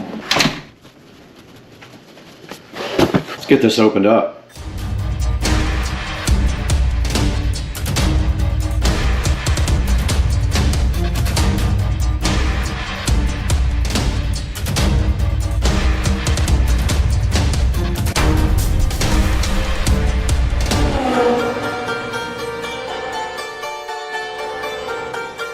Back in the Supercar Street Racing kitchen now with Brad, and it is a lovely Thursday afternoon, but we have something here to help us fix that ridiculousness right there. And this lighting in the kitchen is ancient and old. I think I have had it for over 10 years, but I did update the bulbs, but not the actual fixtures. And it is time today to not only update 1, 2, 3, 4, 5, 6, 7, because we have 8 things in this box to help us with this upgrade today. And we're going to get these out right now and show you guys how we're going to get this kitchen more modern, update the lighting fixtures, and it's going to be a great time today. So I'm glad you guys are here with me. Welcome back to the channel. Let's get to work here, man. Let's go.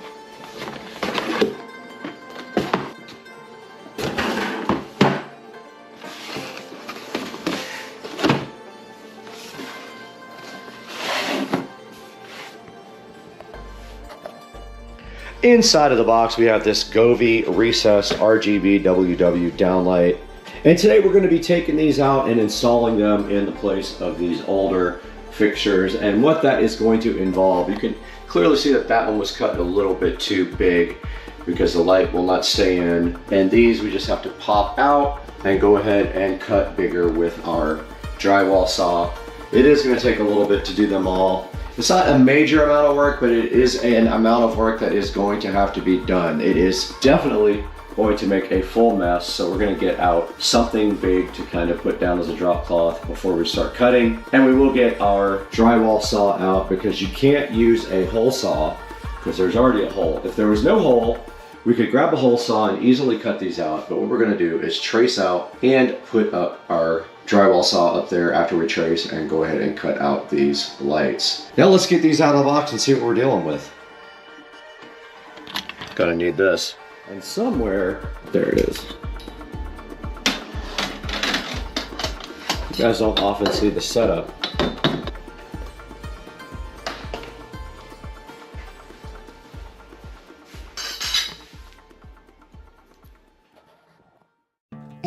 All right, directly in front of me right here, we did finally get our microphone working. We have our RGB WW Govee recess downlight that we have to go ahead and get unboxed. So let's get our trusty SCSR scissors out and go ahead and unbox these right now. And they are both going to be identical, of course, but inside of the box, we already do see a DreamView sync manual here. So basically DreamView means that they allow any of the Govee lights to mirror TV or movies. We do already have some DreamView stuff, so this will be another set that is capable. And here is a little template that we will use to cut out the holes. And then they have these cool little handles for the lights. Govee always does great on the presentation because they are not cheap products. There are copies out there that are cheaper, and do the same thing that are trying to literally copy every product that Govee has. I work with a couple of manufacturers that do just that, but hey, they come with a little gasket too to seal up the ceiling. The gasket does just go on it like that. So there are the 4 lights. This is not sponsored. They did not pay for this, so this is all me. There's the transformer area, and these are the transformers, and then these are the clips. And inside these boxes, you do have 3 little wiring nut clip things that are easy, quick connects, and 2 of these clips that go on the Govees to hold them into the ceiling. They go like that. They clip right in, and what you do is you cut the hole, push them up in the ceiling. This goes up the drywall like this and just clips, and that is how it is held directly into the ceiling. These clips are easy. Once you strip your wire out, you have 3 wires per clip. Here's the junction boxes. They're so easy to use. You just flip that out. They have these 2 stripped wires already ready for you to go. So one of these on each one is a connection to this circuit of the actual junction box that allows you to connect another 2 sets of wires to each light. So you can branch off twice with these. All right, let's get the second box open, which should be identical to the first one. Same thing in this box, user manual, and hopefully 4 lights.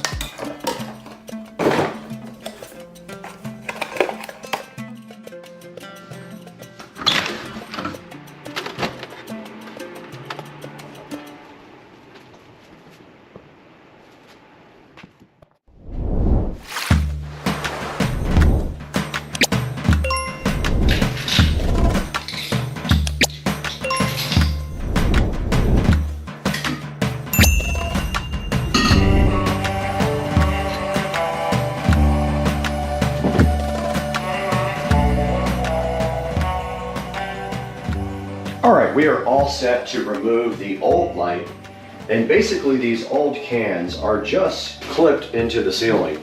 And all we have to do right here and right now is remove the plug that's on the back of this guy, like this. And that comes straight out, and you can see where I tried to patch this up to get it to stay.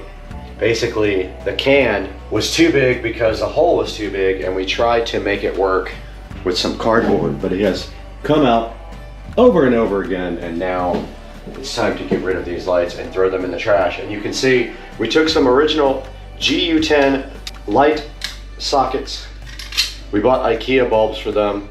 That's what we were doing before. These are actually very hot, by the way. This is about, it actually is almost burning my hand. So we're gonna trash these. We're kind of at a bad position here too. All right. So that's all there is to these. Now, inside of this box is where the power is, and that needs a Phillips screwdriver to get out. They got smarter as the technology got better. There is no more screw, it just kind of clips. And that is that. All we have to do simply is unwire this one and wire the new one in after we cut the hole. So let's turn the lights off first of all, because we're not using those anymore. Power's off. No danger of getting shocked now. And we don't need the wire nuts anymore. The new ones have clips, and this wire is disconnected, and so are the wiring nuts. Okay, I'm just marking the circle now. Be careful when you do this. Don't slip your pen or you will be painting.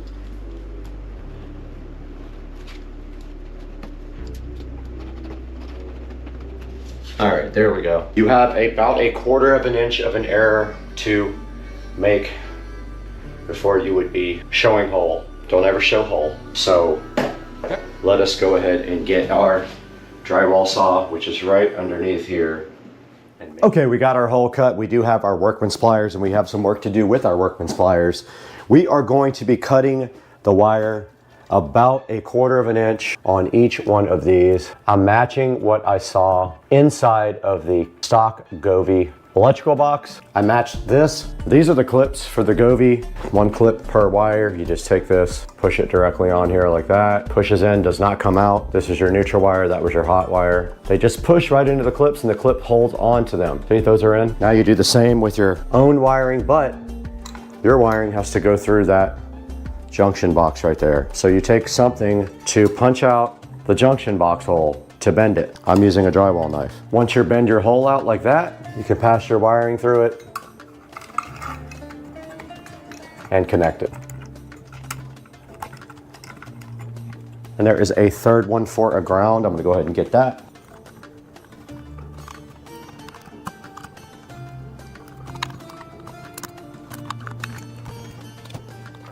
We got our gasket around the light that helps seal up the attic from your house. All you do at this point is plug it in. There's a lock. You just turn it, push it in, turn it, pull out your clips. Watch your ceiling while you're doing this so you don't get it dirty.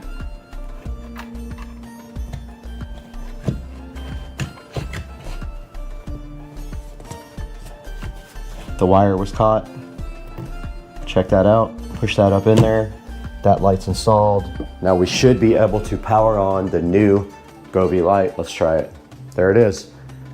Substantially brighter than the other ones, as you can see. Look at the brightness there. Look at the brightness over there. This is quite a big difference and a very good color as well. Let's get moving on these other ones.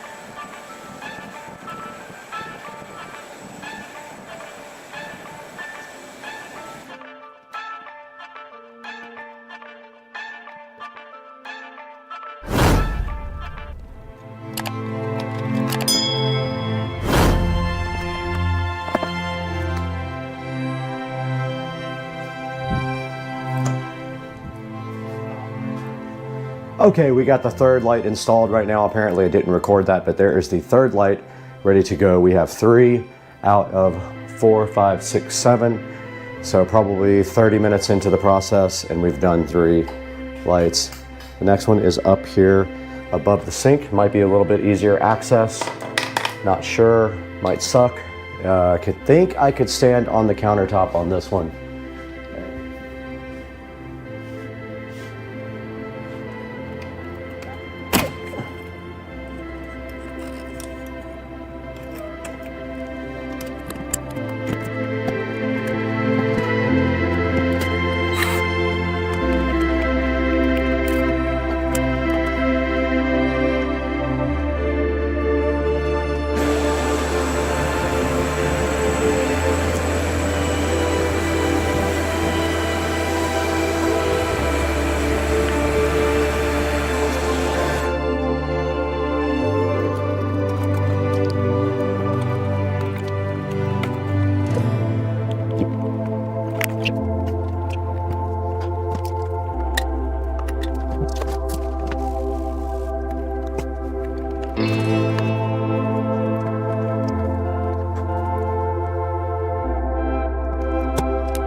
All right, we are in the Breakfast Nook today in the Supercar Street Racing compound, and we have some stuff for this project that we have in the box. Let's go ahead and get this unboxed real quick. I bought a bunch of supplies to go ahead and fix the electrical for good. We have some Romex wire here. We have a wall plate. We have a bunch of electrical boxes, 4 of those. And then we have, of course, some blanks to go on top of these boxes to shut them up. And we have some quick connectors here. They're the push-in style. What we need to do first though is make a few jumper wires because there are some areas up in the attic where there was some wiring done in a shady manner. We're gonna replace that with electrical boxes and we need some jumper wires. Let's get busy on that. Okay, we do have some Romex wire here to make some jumpers. I'm gonna go ahead and cut off a section of this and make 3 or 4 jumper wires. So I have some extra up in the attic.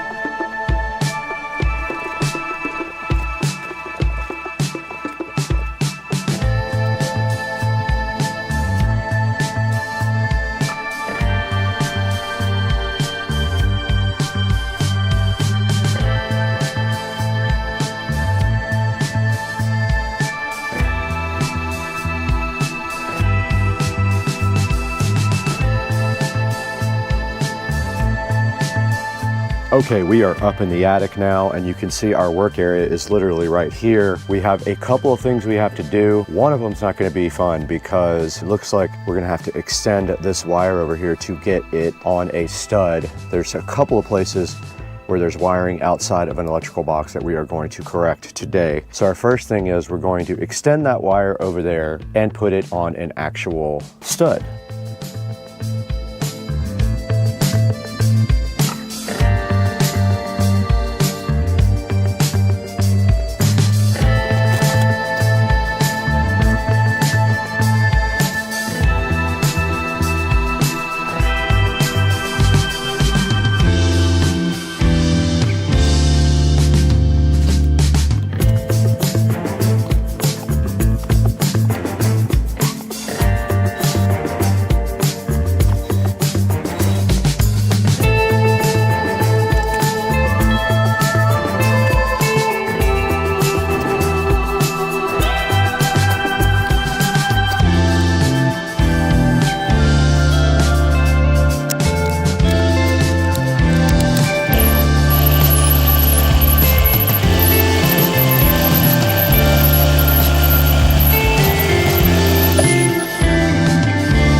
Okay, we just got down from the attic where we mostly completed the electrical. I got to get back up there one more time, but I need another electrical box to do it with. And we can see right here that I'm about to tie these wires together because when we touch this wire, we have lights finally.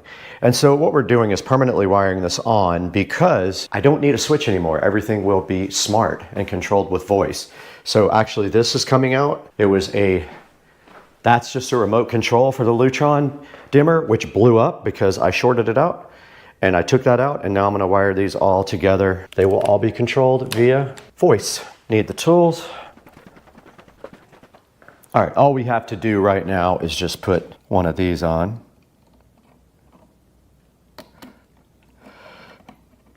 Notice I'm doing it without gloves or anything. This one is hot. These are cool. These, you can actually see the wire through it.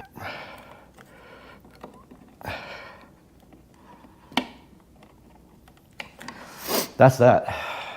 Okay, here's a good look at the new Govee recessed lighting. It is way brighter than what I had before. These are on 100%. I have to get them joined into the app. We'll add all these lights, hopefully, and put them in one big group. One other thing we forgot to do to finish this side off, we have these wall plates to put on. So basically, we don't need this switch anymore. The other switch is for the dining room. We really don't even need that one. So in its place, we have this one blank and one wall plate. So they give you these screws. Unfortunately, they're all flathead screws. So that's why we have our good old Black & Decker lithium ion.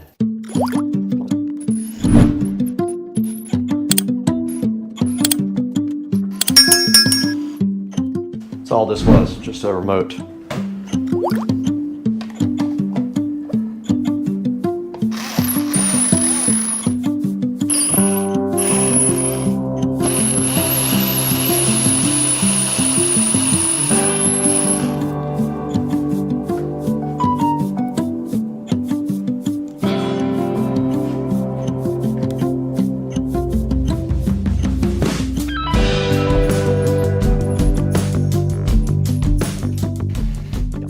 Okay, we are on the phone now and we want to go ahead and get the Govee app open. And what we're going to do is try to add all these lights. So we hit plus and there they all are. 1, 2, 3, 4, 5, 6, 7. Okay, let's go ahead and add the first light. We can't add more than one at a time. We gotta do them one at a time. That sucks. First one is connecting to Wi-Fi, kitchen 1.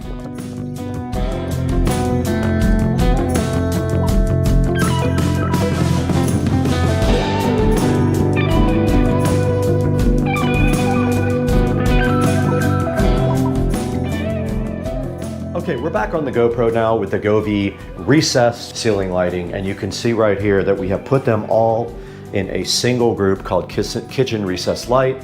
That means we can control them all with voice. So we went into the app, I'm not going to say the name, you know what it is, to add these lights to a group. We created a group called the kitchen recessed light group, and now they are controlled by voice. Alexa, turn off the kitchen recessed light. And there they go. Let's turn it back on. Alexa, turn on the kitchen recessed light. Alexa, set the kitchen recessed lights to yellow.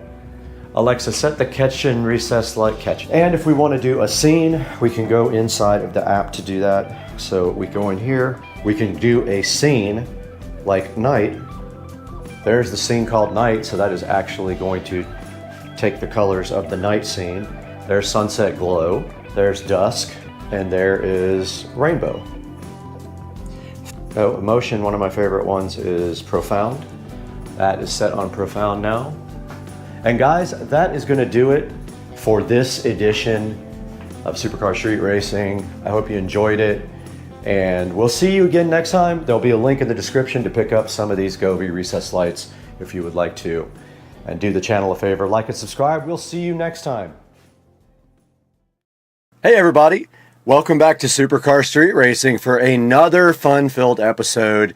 We're right here in the 4K production studio, which was built just for this purpose, and that is to bring you guys the best products and the most fun in a great atmosphere. And you can see here we're loving it in the studio, and today we've got an upgrade right here on Supercar Street Racing.